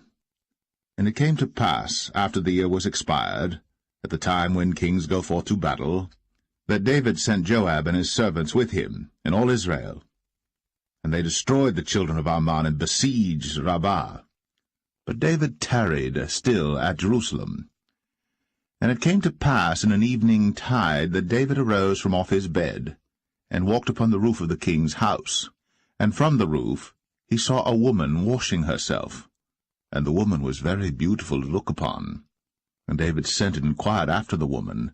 And one said, Is not this Bathsheba, the daughter of Eliam, the wife of Uriah the Hittite? And David sent messengers, and took her. And she came in unto him, and he lay with her, for she was purified from her uncleanness, and she returned unto her house. And the woman conceived, and sent and told David, and said, I am with child. And David sent to Joab, saying, Send me Uriah the Hittite. And Joab sent Uriah to David. And when Uriah was come unto him, David demanded of him how Joab did, and how the people did, and how the war prospered. And David said to Uriah, Go down to thy house, and wash thy feet. And Uriah departed out of the king's house, and there followed him a mess of meat from the king. But Uriah slept at the door of the king's house with all the servants of his lord, and went not down to his house. And when they had told David, saying, Uriah went not down unto his house, David said unto Uriah, Camest thou not from thy journey? Why then didst thou not go down unto thine house? And Uriah said unto David, The ark and Israel and Judah abide in tents, and my lord Joab and the servants of my lord are encamped in the open fields. Shall I then go into mine house to eat and to drink and to lie with my wife? As thou livest, and as thy soul liveth, I will not do this thing. And David said to Uriah, Tarry here today also, and tomorrow I will let thee depart. So Uriah abode in Jerusalem that day and the morrow. And when David had called him, he did eat and drink before him, and he made him drunk. And at even he went out to lie on his bed with the servants of his lord, but went not down to his house. And it came to pass in the morning that David wrote a letter to Joab, and sent it by the hand of Uriah. And he wrote in the letter, saying, Set ye Uriah in the forefront of the hottest battle, and retire ye from him, that he may be smitten and die. And it came to pass, when Joab observed the city, that he assigned Uriah unto a place where he knew that valiant men were. And the men of the city went out, and fought with Joab, and there fell some of the people of the servants of David, and Uriah the Hittite died also. Then Joab sent and told David all the things concerning the war, and charged the messenger, saying, When thou hast made an end of telling the matters of the war unto the king, and if so be that the king's wrath arise, and he say unto thee, Wherefore approached ye so nigh unto the city when ye did fight? Knew ye not that they would shoot from the wall? Who smote Abimelech, the son of Jerubbesheth? Did not a woman cast a piece of a millstone upon him from the wall, that he died in Thebez? Why went ye nigh the wall? Then say thou, Thy servant Uriah the Hittite is dead also. So the messenger went, and came and showed David all that Joab had sent him for.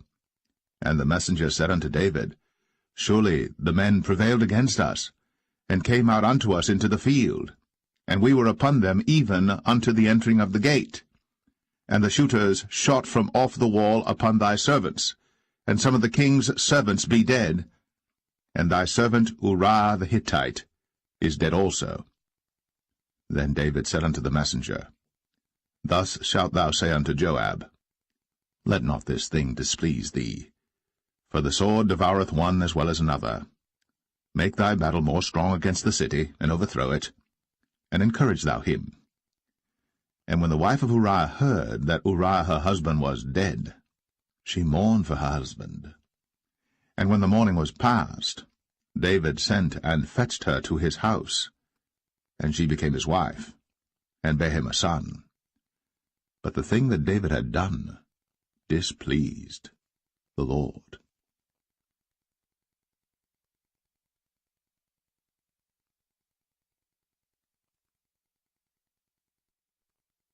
2 Samuel 12. And the Lord sent Nathan unto David. And he came unto him, and said unto him, There were 2 men in one city, the one rich and the other poor.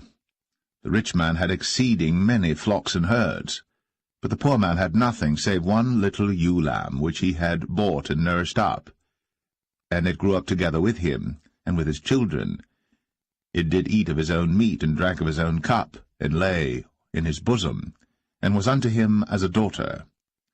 And there came a traveller unto the rich man, and he spared to take of his own flock and of his own herd to dress for the wayfaring man that was come unto him, but took the poor man's lamb, and dressed it for the man that was come to him. And David's anger was greatly kindled against the man, and he said to Nathan, As the Lord liveth, the man that hath done this thing shall surely die, and he shall restore the lamb 4-fold, because he did this thing, and because he had no pity. And Nathan said to David, Thou art the man. Thus saith the Lord God of Israel, I anointed thee king over Israel, and I delivered thee out of the hand of Saul. And I gave thee thy master's house, and thy master's wives into thy bosom, and gave thee the house of Israel and of Judah. And if that had been too little, I would moreover have given unto thee such and such things. Wherefore hast thou despised the commandment of the Lord to do evil in his sight? Thou hast killed Uriah the Hittite with the sword, and hast taken his wife to be thy wife, and hast slain him with the sword of the children of Ammon. Now, therefore, the sword shall never depart from thine house, because thou hast despised me, and hast taken the wife of Uriah the Hittite to be thy wife. Thus saith the Lord, Behold, I will raise up evil against thee out of thine own house, and I will take thy wives before thine eyes, and give them unto thy neighbor, and he shall lie with thy wives in the sight of this sun. For thou didst it secretly, but I will do this thing before all Israel, and before the sun. And David said unto Nathan, I have sinned against the Lord. And Nathan said unto David, The Lord also hath put away thy sin. Thou shalt not die. Howbeit, because by this deed thou hast given great occasion to the enemies of the Lord to blaspheme, the child also that is born unto thee shall surely die. And Nathan departed unto his house. And the Lord struck the child that Uriah's wife bare unto David, and it was very sick. David therefore besought God for the child. And David fasted, and went in, and lay all night upon the earth. And the elders of his house arose, and went to him, to raise him up from the earth. But he would not, neither did he eat bread with them. And it came to pass on the 7th day that the child died. And the servants of David feared to tell him that the child was dead, for they said, Behold, while the child was yet alive, we spake unto him, and he would not hearken unto our voice. How will he then vex himself, if we tell him that the child is dead? But when David saw that his servants whispered, David perceived that the child was dead. Therefore David said unto his servants, Is the child dead? And they said, He is dead. Then David arose from the earth, and washed, and anointed himself, and changed his apparel, and came into the house of the Lord, and worshipped. Then he came to his own house, and when he required, they set bread before him, and he did eat. Then said his servants unto him, What thing is this that thou hast done? Thou didst fast and weep for the child while it was alive, but when the child was dead thou didst rise and eat bread. And he said, While the child was yet alive, I fasted and wept, for I said, Who can tell whether God will be gracious to me, that the child may live? But now he is dead. Wherefore should I fast? Can I bring him back again? I shall go to him, but he shall not return to me. And David comforted Bathsheba his wife, and went in unto her, and lay with her. And she bare a son, and he called his name Solomon. And the Lord loved him. And he sent by the hand of Nathan the prophet, and he called his name Jedediah, because of the Lord. And Joab fought against Rabbah of the children of Ammon, and took the royal city. And Joab sent messengers to David, and said, I have fought against Rabbah, and have taken the city of waters. Now therefore, gather the rest of the people together, and encamp against the city, and take it, lest I take the city, and it be called after my name. And David gathered all the people together, and went to Rabbah, and fought against it, and took it. And he took their king's crown from off his head, the weight whereof was a talent of gold, with the precious stones, and it was set on David's head. And he brought forth the spoil of the city in great abundance. And he brought forth the people that were therein, and put them under saws, and under harrows of iron, and under axes of iron, and made them pass through the brick kiln. And thus did he unto all the cities of the children of Ammon. So David and all the people returned unto Jerusalem.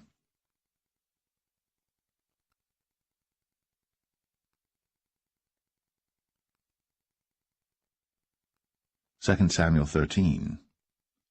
And it came to pass after this, that Absalom the son of David had a fair sister whose name was Tamar, and Amnon the son of David loved her. And Amnon was so vexed that he felt sick for his sister Tamar, for she was a virgin, and Amnon thought it hard for him to do anything to her. But Amnon had a friend whose name was Jonadab, the son of Shimea, David's brother. And Jonadab was a very subtle man. And he said unto him, Why art thou, being the king's son, lean from day to day? Wilt thou not tell me? And Amnon said unto him, I love Tamar, my brother Absalom's sister. And Jonadab said unto him, Lay thee down on thy bed, and make thyself sick. And when thy father cometh to see thee, say unto him, I pray thee, let my sister Tamar come and give me meat, and dress the meat in my sight, that I may see it, and eat it at her hand. So Amnon lay down, and made himself sick.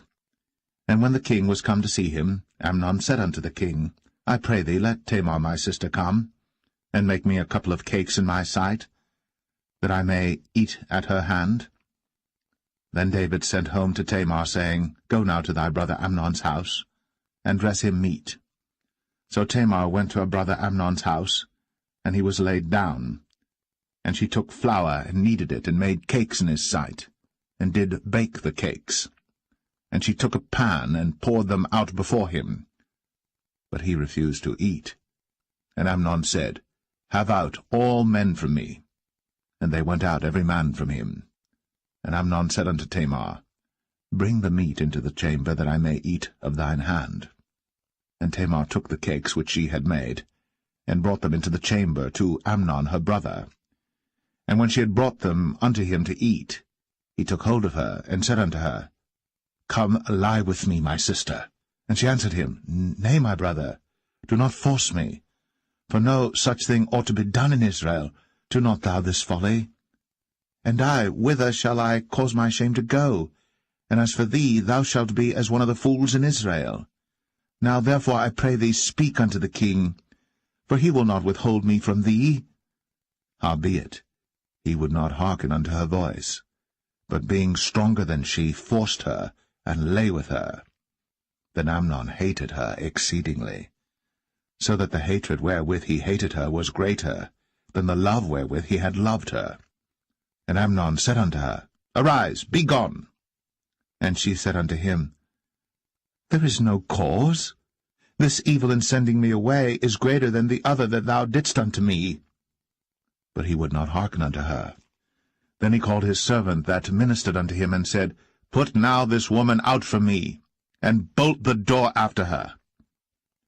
And she had a garment of divers colours upon her, for with such robes were the king's daughters that were virgins apparelled. Then his servant brought her out, and bolted the door after her.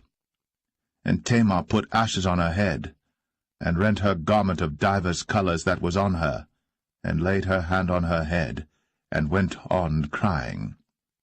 And Absalom, her brother, said unto her, Hath Amnon thy brother been with thee?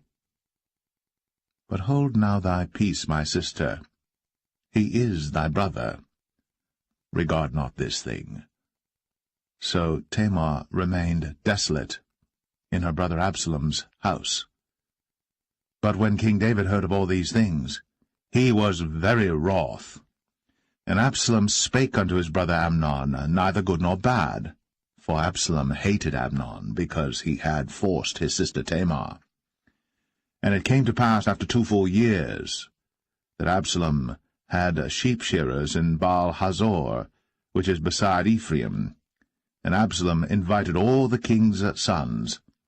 And Absalom came to the king and said, Behold now, thy servant hath sheep-shearers. Let the king, I beseech thee, and his servants go with thy servant.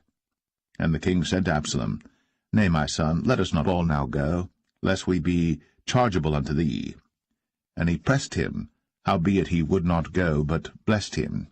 Then said Absalom, If not, I pray thee, let my brother Amnon go with us.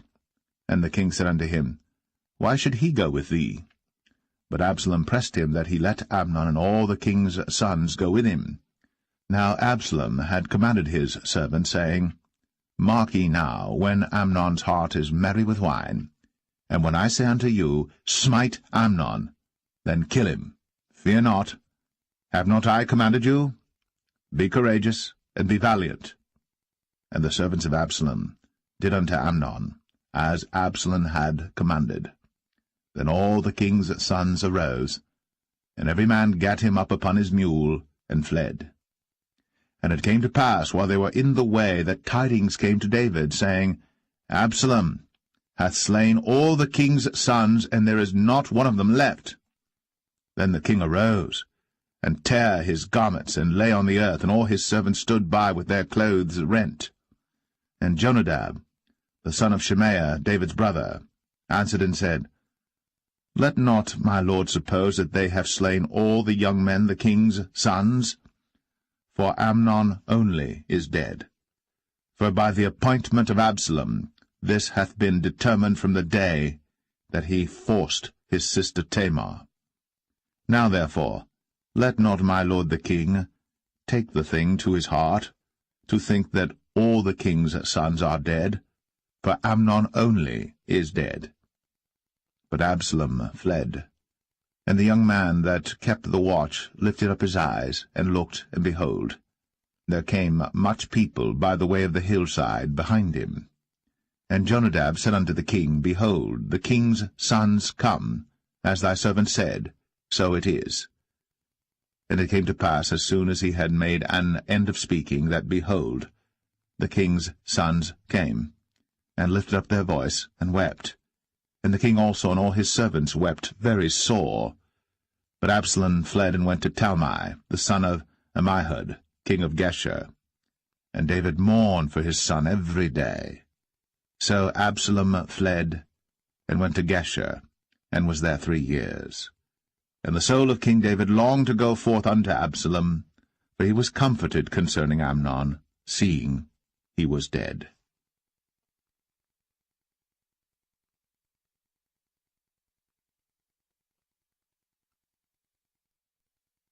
2 Samuel 14. Now Joab the son of Zeruiah perceived that the king's heart was toward Absalom.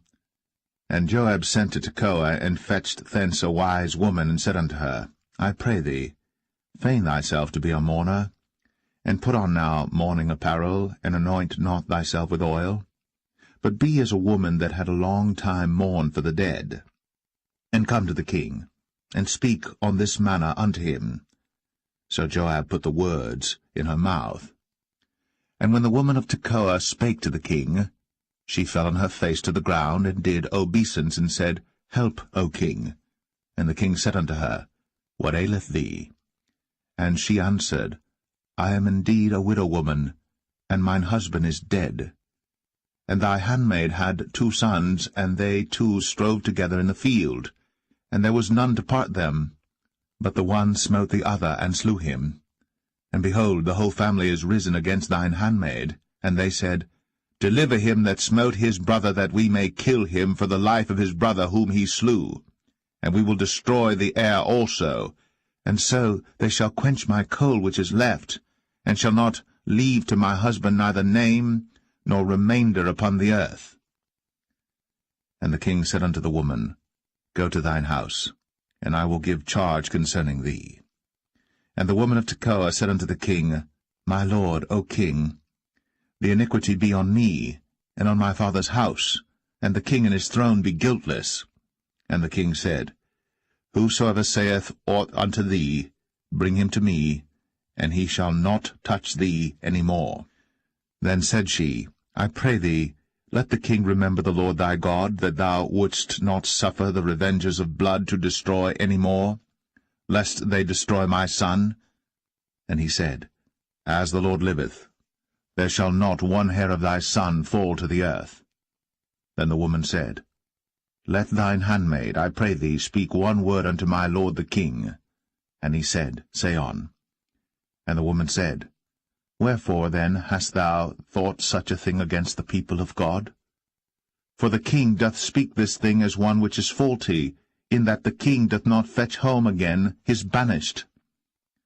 For we must needs die, and are as water spilt on the ground, which cannot be gathered up again. Neither doth God respect any person, yet doth he devise means that his banished be not expelled from him. Now therefore that I am come to speak of this thing unto my lord the king, it is because the people have made me afraid. And thy handmaid said, I will now speak unto the king. It may be that the king will perform the request of his handmaid. For the king will hear to deliver his handmaid out of the hand of the man that would destroy me and my son together out of the inheritance of God. Then thine handmaid said, The word of my lord the king shall now be comfortable. For as an angel of God, so is my lord the king to discern good and bad. Therefore the Lord thy God will be with thee. Then the king answered and said unto the woman, Hide not from me, I pray thee, the thing that I shall ask thee. And the woman said, Let my lord the king now speak. And the king said, Is not the hand of Joab with thee in all this? And the woman answered and said, As thy soul liveth, my lord the king, none can turn to the right hand or to the left from aught that my lord the king hath spoken. For thy servant Joab, he bade me, and he put all these words in the mouth of thine handmaid. To fetch about this form of speech hath thy servant Joab done this thing. And my lord is wise, according to the wisdom of an angel of God, to know all things that are in the earth. And the king said unto Joab, Behold now, I have done this thing. Go therefore, bring the young man Absalom again. And Joab fell to the ground on his face, and bowed himself, and thanked the king. And Joab said, Today thy servant knoweth that I have found grace in thy sight, my lord, O king, in that the king hath fulfilled the request of his servant. So Joab arose and went to Geshur, and brought Absalom to Jerusalem. And the king said, Let him turn to his own house, and let him not see my face. So Absalom returned to his own house, and saw not the king's face. But in all Israel there was none to be so much praised as Absalom for his beauty. From the sole of his foot even to the crown of his head, there was no blemish in him. And when he polled his head, for it was at every year's end that he polled it, because the hair was heavy on him, therefore he polled it, he weighed the hair of his head at 200 shekels after the king's weight. And unto Absalom there were born 3 sons, and 1 daughter, whose name was Tamar. She was a woman of a fair countenance. So Absalom dwelt 2 full years in Jerusalem, and saw not the king's face. Therefore Absalom sent for Joab to have sent him to the king. But he would not come to him. And when he sent again the second time, he would not come. Therefore he said unto his servants, See, Joab's field is near mine, and he hath barley there. Go and set it on fire. And Absalom's servants set the field on fire. Then Joab arose, and came to Absalom unto his house, and said unto him, Wherefore have thy servants set my field on fire? And Absalom answered Joab, Behold, I sent unto thee, saying, Come hither, that I may send thee to the king, to say, Wherefore am I come from Geshur? It had been good for me to have been there still. Now therefore let me see the king's face, and if there be any iniquity in me, let him kill me. So Joab came to the king, and told him. And when he had called for Absalom, he came to the king, and bowed himself on his face to the ground before the king. And the king kissed Absalom.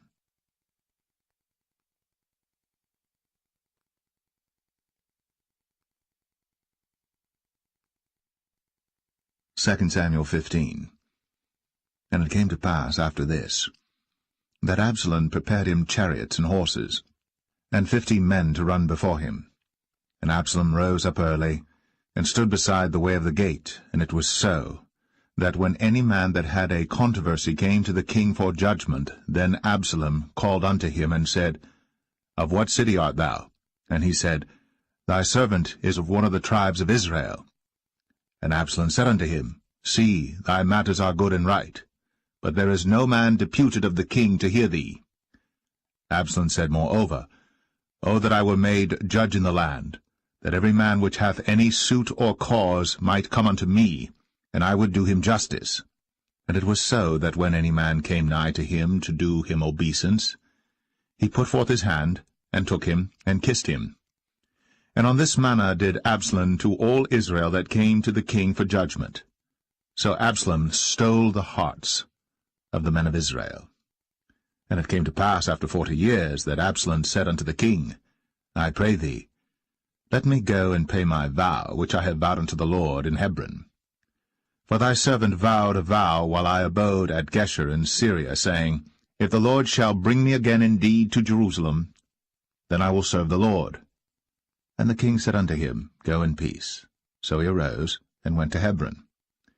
But Absalom sent spies throughout all the tribes of Israel, saying, As soon as ye hear the sound of the trumpet, then ye shall say, Absalom reigneth in Hebron.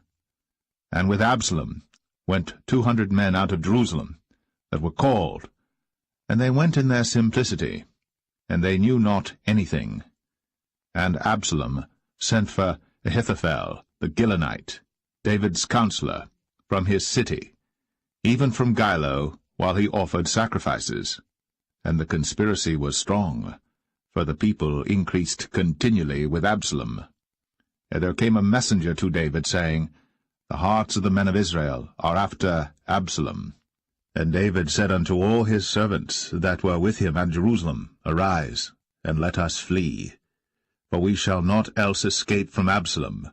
Make speed to depart, lest he overtake us suddenly, and bring evil upon us, and smite the city with the edge of the sword. And the king's servant said unto the king, Behold, thy servants are ready to do whatsoever my lord the king shall appoint. And the king went forth, and all his household after him. And the king left 10 women which were concubines to keep the house. And the king went forth, and all the people after him, and tarried in a place that was far off. And all his servants passed on beside him, and all the Cherethites, and all the Pelethites, and all the Gittites, 600 men which came after him from Gath, passed on before the king. Then said the king to Ittai the Gittite, Wherefore goest thou also with us? Return to thy place, and abide with the king, for thou art a stranger, and also an exile. Whereas thou camest but yesterday, should I this day make thee go up and down with us? Seeing I go whither I may, return thou, and take back thy brethren. Mercy and truth be with thee. And Ittai answered the king, and said, As the Lord liveth, and as my lord the king liveth, surely in what place my lord the king shall be, whether in death or life, even there also will thy servant be. And David said to Ittai, Go and pass over. And Ittai the Gittite passed over, and all his men, and all the little ones that were with him. And all the country wept with a loud voice. And all the people passed over. The king also himself passed over the brook Kidron. And all the people passed over toward the way of the wilderness. And lo, Zadok also, and all the Levites were with him, bearing the ark of the covenant of God. And they set down the ark of God, and Abiathar went up, until all the people had done passing out of the city. And the king said unto Zadok, Carry back the ark of God into the city. If I shall find favor in the eyes of the Lord, he will bring me again, and show me both it and his habitation. But if he thus say, I have no delight in thee, behold, here am I. Let him do to me as seemeth good unto him. The king said also unto Zadok the priest, Art not thou a seer? Return into the city in peace, and your 2 sons with you, Ahimaaz thy son, and Jonathan the son of Abiathar. See, I will tarry in the plain of the wilderness until there come word from you to certify me. Zadok therefore and Abiathar carried the ark of God again to Jerusalem, and they tarried there. And David went up by the ascent of Mount Olivet, and wept as he went up, and had his head covered, and he went barefoot, and all the people that was with him covered every man his head, and they went up, weeping as they went up. And one told David, saying, Ahithophel is among the conspirators with Absalom. And David said, O Lord, I pray thee, turn the counsel of Ahithophel into foolishness. And it came to pass that when David was come to the top of the mount, where he worshipped God, behold, Hushai the Archite came to meet him with his coat rent, and earth upon his head. Unto whom David said, If thou passest on with me, then thou shalt be a burden unto me. But if thou return to the city, and say unto Absalom, I will be thy servant, O king, as I have been thy father's servant hitherto, so will I now also be thy servant. Then mayest thou for me defeat the counsel of Ahithophel. And hast thou not there with thee Zadok and Abiathar the priests? Therefore it shall be that what thing soever thou shalt hear out of the king's house, thou shalt tell it to Zadok and Abiathar the priests. Behold, they have there with them their 2 sons, Ahimaaz Zadok's son, and Jonathan Abiathar's son. And by them ye shall send unto me everything that ye can hear. So Hushai, David's friend, came into the city, and Absalom came into Jerusalem.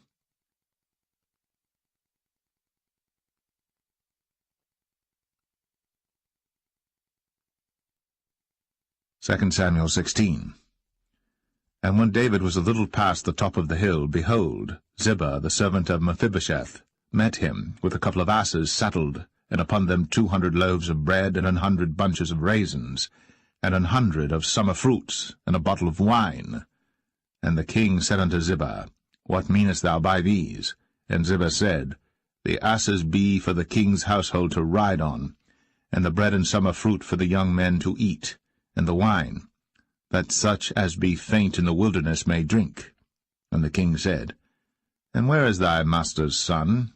And Ziba said unto the king, Behold, he abideth at Jerusalem, for he said, Today shall the house of Israel restore me the kingdom of my father. Then said the king to Ziba, Behold, thine are all that pertained unto Mephibosheth. And Ziba said, I humbly beseech thee that I may find grace in thy sight, my lord, O king. And when King David came to Bahurim, behold, thence came out a man of the family of the house of Saul, whose name was Shimei, the son of Gera. He came forth, and cursed still as he came. And he cast stones at David, and at all the servants of King David.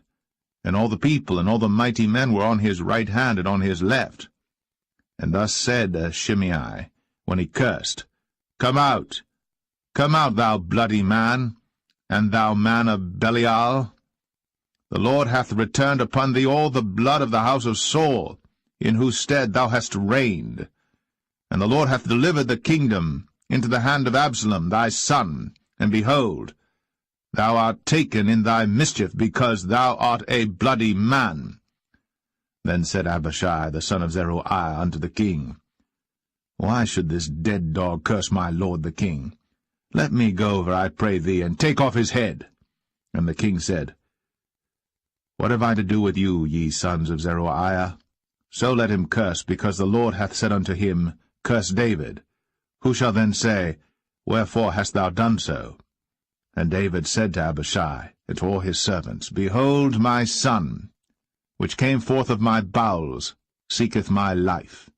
How much more now may this Benjamite do it? Let him alone, and let him curse, for the Lord hath bidden him. It may be that the Lord will look on mine affliction, and that the Lord will requite me good for his cursing this day. And as David and his men went by the way, Shimei went along on the hills side over against him, and cursed as he went, and threw stones at him, and cast dust. And the king and all the people that were with him came weary, and refreshed themselves there. And Absalom and all the people, the men of Israel, came to Jerusalem, and Ahithophel with him. And it came to pass, when Hushai the Archite, David's friend, was come unto Absalom, that Hushai said unto Absalom, God save the king, God save the king. And Absalom said to Hushai, Is this thy kindness to thy friend? Why wentest thou not with thy friend? And Hushai said unto Absalom, Nay, but whom the Lord and this people, and all the men of Israel choose, his will I be, and with him will I abide. And again, whom should I serve? Should I not serve in the presence of his son? As I have served in thy father's presence, so will I be in thy presence. Then said Absalom to Ahithophel, Give counsel among you what we shall do. And Ahithophel said unto Absalom, Go in unto thy father's concubines, which he hath left to keep the house. And all Israel shall hear that thou art abhorred of thy father. Then shall the hands of all that are with thee be strong. So they spread Absalom a tent upon the top of the house. And Absalom went in unto his father's concubines in the sight of all Israel. And the counsel of Ahithophel, which he counselled in those days, was as if a man had inquired at the oracle of God. So was all the counsel of Ahithophel, both with David and with Absalom.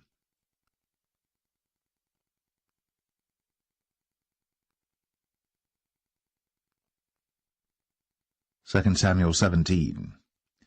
Moreover Ahithophel said unto Absalom, Let me now choose out 12,000 men, and I will arise and pursue after David this night. And I will come upon him while he is weary and weak-handed, and will make him afraid. And all the people that are with him shall flee, and I will smite the king only. And I will bring back all the people unto thee. The man whom thou seekest is as if all returned, so all the people shall be in peace. And the saying pleased Absalom well, and all the elders of Israel. Then said Absalom, Call now Hushai the Archite also, and let us hear likewise what he saith. And when Hushai was come to Absalom, Absalom spake unto him, saying, Ahithophel hath spoken after this manner. Shall we do after his saying? If not, speak thou. And Hushai said unto Absalom, The counsel that Ahithophel hath given is not good at this time. For, said Hushai, Thou knowest thy father and his men, that they be mighty men, and they be chafed in their minds, as a bear robbed of her whelps in the field. And thy father is a man of war, and will not lodge with the people. Behold, he is hid now in some pit, or in some other place, and it will come to pass, when some of them be overthrown at the first, that whosoever heareth it will say, There is a slaughter among the people that follow Absalom. And he also that is valiant, whose heart is as the heart of a lion, shall utterly melt. For all Israel knoweth that thy father is a mighty man, and they which be with him are valiant men. Therefore I counsel that all Israel be generally gathered unto thee, from Dan even to Beersheba, as the sand that is by the sea for multitude, and that thou go to battle in thine own person. So shall we come upon him in some place where he shall be found, and we will light upon him as the dew falleth on the ground, and of him, and of all the men that are with him, there shall not be left so much as one. Moreover, if he be gotten into a city, then shall all Israel bring ropes to that city, and we will draw it into the river, until there be not one small stone found there. And Absalom and all the men of Israel said, The counsel of Hushai the Archite is better than the counsel of Ahithophel.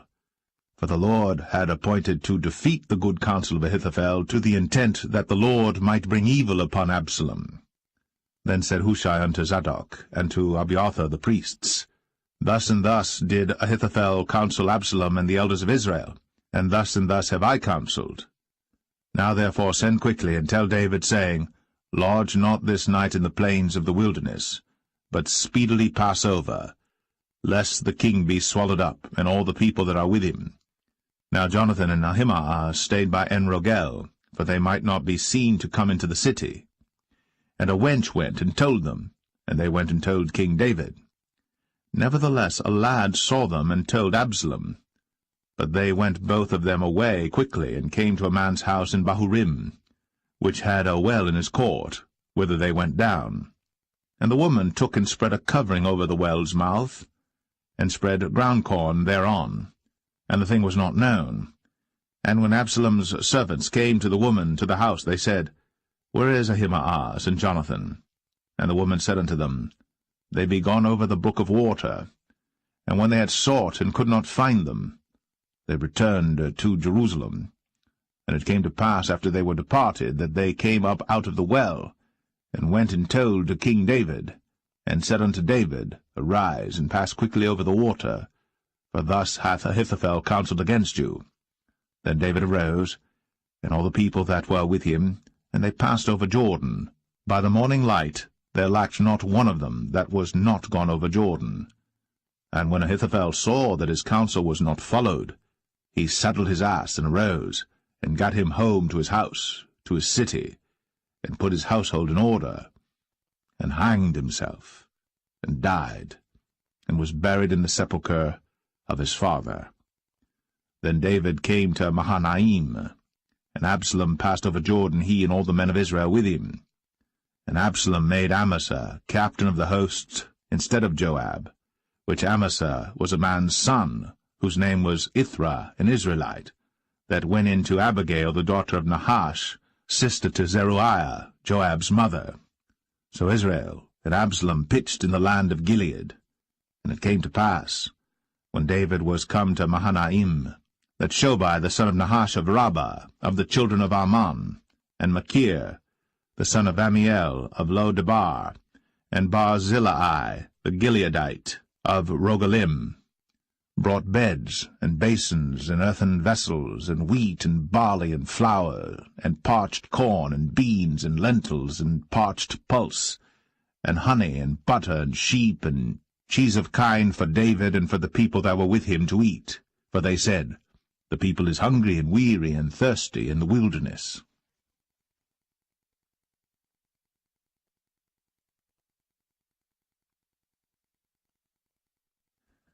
2 Samuel 18. And David numbered the people that were with him, and set captains of thousands and captains of hundreds over them. And David sent forth a third part of the people under the hand of Joab, and a third part under the hand of Abishai the son of Zeruiah, Joab's brother, and a third part under the hand of Ittai the Gittite. And the king said unto the people, I will surely go forth with you myself also. But the people answered, Thou shalt not go forth, for if we flee away, they will not care for us, neither, if half of us die, will they care for us. But now thou art worth 10,000 of us. Therefore now it is better that thou succour us out of the city. And the king said unto them, What seemeth you best, I will do. And the king stood by the gate side, and all the people came out by hundreds and by thousands. And the king commanded Joab and Abishai and Ittai, saying, Deal gently for my sake with the young man, even with Absalom. And all the people heard when the king gave all the captains charge concerning Absalom. So the people went out into the field against Israel, and the battle was in the wood of Ephraim, where the people of Israel were slain before the servants of David, and there was there a great slaughter that day of 20,000 men. For the battle was there scattered over the face of all the country, and the wood devoured more people that day than the sword devoured. And Absalom met the servants of David, and Absalom rode upon a mule, and the mule went under the thick boughs of a great oak, and his head caught hold of the oak, and he was taken up between the heaven and the earth, and the mule that was under him went away. And a certain man saw it, and told Joab, and said, Behold, I saw Absalom hanged in an oak. And Joab said unto the man that told him, And behold, thou sawest him, and why didst thou not smite him there to the ground? And I would have given thee 10 shekels of silver and a girdle. And the man said unto Joab, Though I should receive 1,000 shekels of silver in mine hand, yet would I not put forth mine hand against the king's son. For in our hearing the king charged thee and Abishai and Ittai, saying, Beware that none touch the young man Absalom. Otherwise I should have wrought falsehood against mine own life. For there is no matter hid from the king, and thou thyself wouldest have set thyself against me. Then said Joab, I may not tarry thus with thee. And he took 3 darts in his hand, and thrust them through the heart of Absalom, while he was yet alive, in the midst of the oak. And 10 young men that bare Joab's armor compassed about, and smote Absalom, and slew him. And Joab blew the trumpet, and the people returned from pursuing after Israel. For Joab held back the people. And they took Absalom, and cast him into a great pit in the wood, and laid a very great heap of stones upon him. And all Israel fled, every one to his tent. Now Absalom, in his lifetime, had taken and reared up for himself a pillar which is in the king's dale, for he said, I have no son to keep my name in remembrance. And he called the pillar after his own name, and it is called unto this day Absalom's place. Then said Ahimaaz, the son of Zadok, Let me now run, and bear the king tidings, how that the Lord hath avenged him of his enemies. And Joab said unto him, Thou shalt not bear tidings this day, but thou shalt bear tidings another day. But this day thou shalt bear no tidings, because the king's son is dead. Then said Joab to Cushai, Go tell the king what thou hast seen. And Cushai bowed himself unto Joab, and ran. Then said Ahimaaz, the son of Zadok, yet again to Joab, But howsoever let me, I pray thee, also run after Cushai. And Joab said, Wherefore wilt thou run, my son, seeing that thou hast no tidings ready? But howsoever said he, Let me run. And he said unto him, Run. Then Ahimaaz ran by the way of the plain, and overran Cushai. And David sat between the 2 gates, and the watchman went up to the roof over the gate unto the wall, and lifted up his eyes, and looked, and behold, a man running alone. And the watchman cried, and told the king. And the king said, If he be alone, there is tidings in his mouth. And he came apace, and drew near. And the watchman saw another man running. And the watchman called unto the porter, and said, Behold, another man running alone. And the king said, He also bringeth tidings. And the watchman said, Methinketh the running of the foremost is like the running of Ahimaaz the son of Zadok. And the king said, He is a good man, and cometh with good tidings. And Ahimaaz called, and said unto the king, All is well. And he fell down to the earth upon his face before the king, and said, Blessed be the Lord thy God, which hath delivered up the men that lifted up their hand against my lord the king. And the king said, Is the young man Absalom safe? And Ahimaaz answered, When Joab sent the king's servant, and me thy servant, I saw a great tumult, but I knew not what it was. And the king said unto him, Turn aside, and stand here. And he turned aside, and stood still. And behold, Cushai came. And Cushai said, Tidings, my lord the king. For the Lord hath avenged thee this day of all them that rose up against thee. And the king said unto Cushai, Is the young man Absalom safe? And Cushai answered, The enemies of my lord the king, and all that rise against thee to do thee hurt, be as that young man is. And the king was much moved, and went up to the chamber over the gate, and wept. And as he went, thus he said, O my son Absalom, my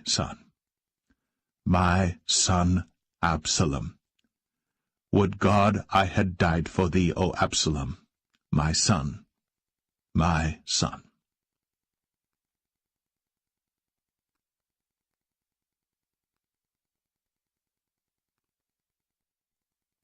2 Samuel 19. And it was told Joab, Behold, The king weepeth and mourneth for Absalom. And the victory that day was turned into mourning unto all the people, for the people heard say that day how the king was grieved for his son. And the people gat them by stealth that day into the city, as people being ashamed to steal away when they flee in battle. But the king covered his face.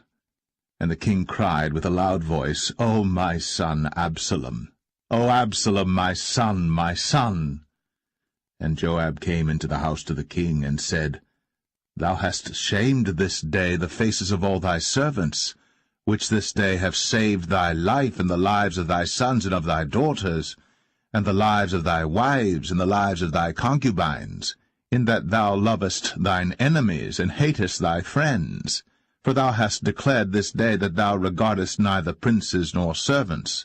For this day I perceive that if Absalom had lived, and all we had died this day, then it had pleased thee well.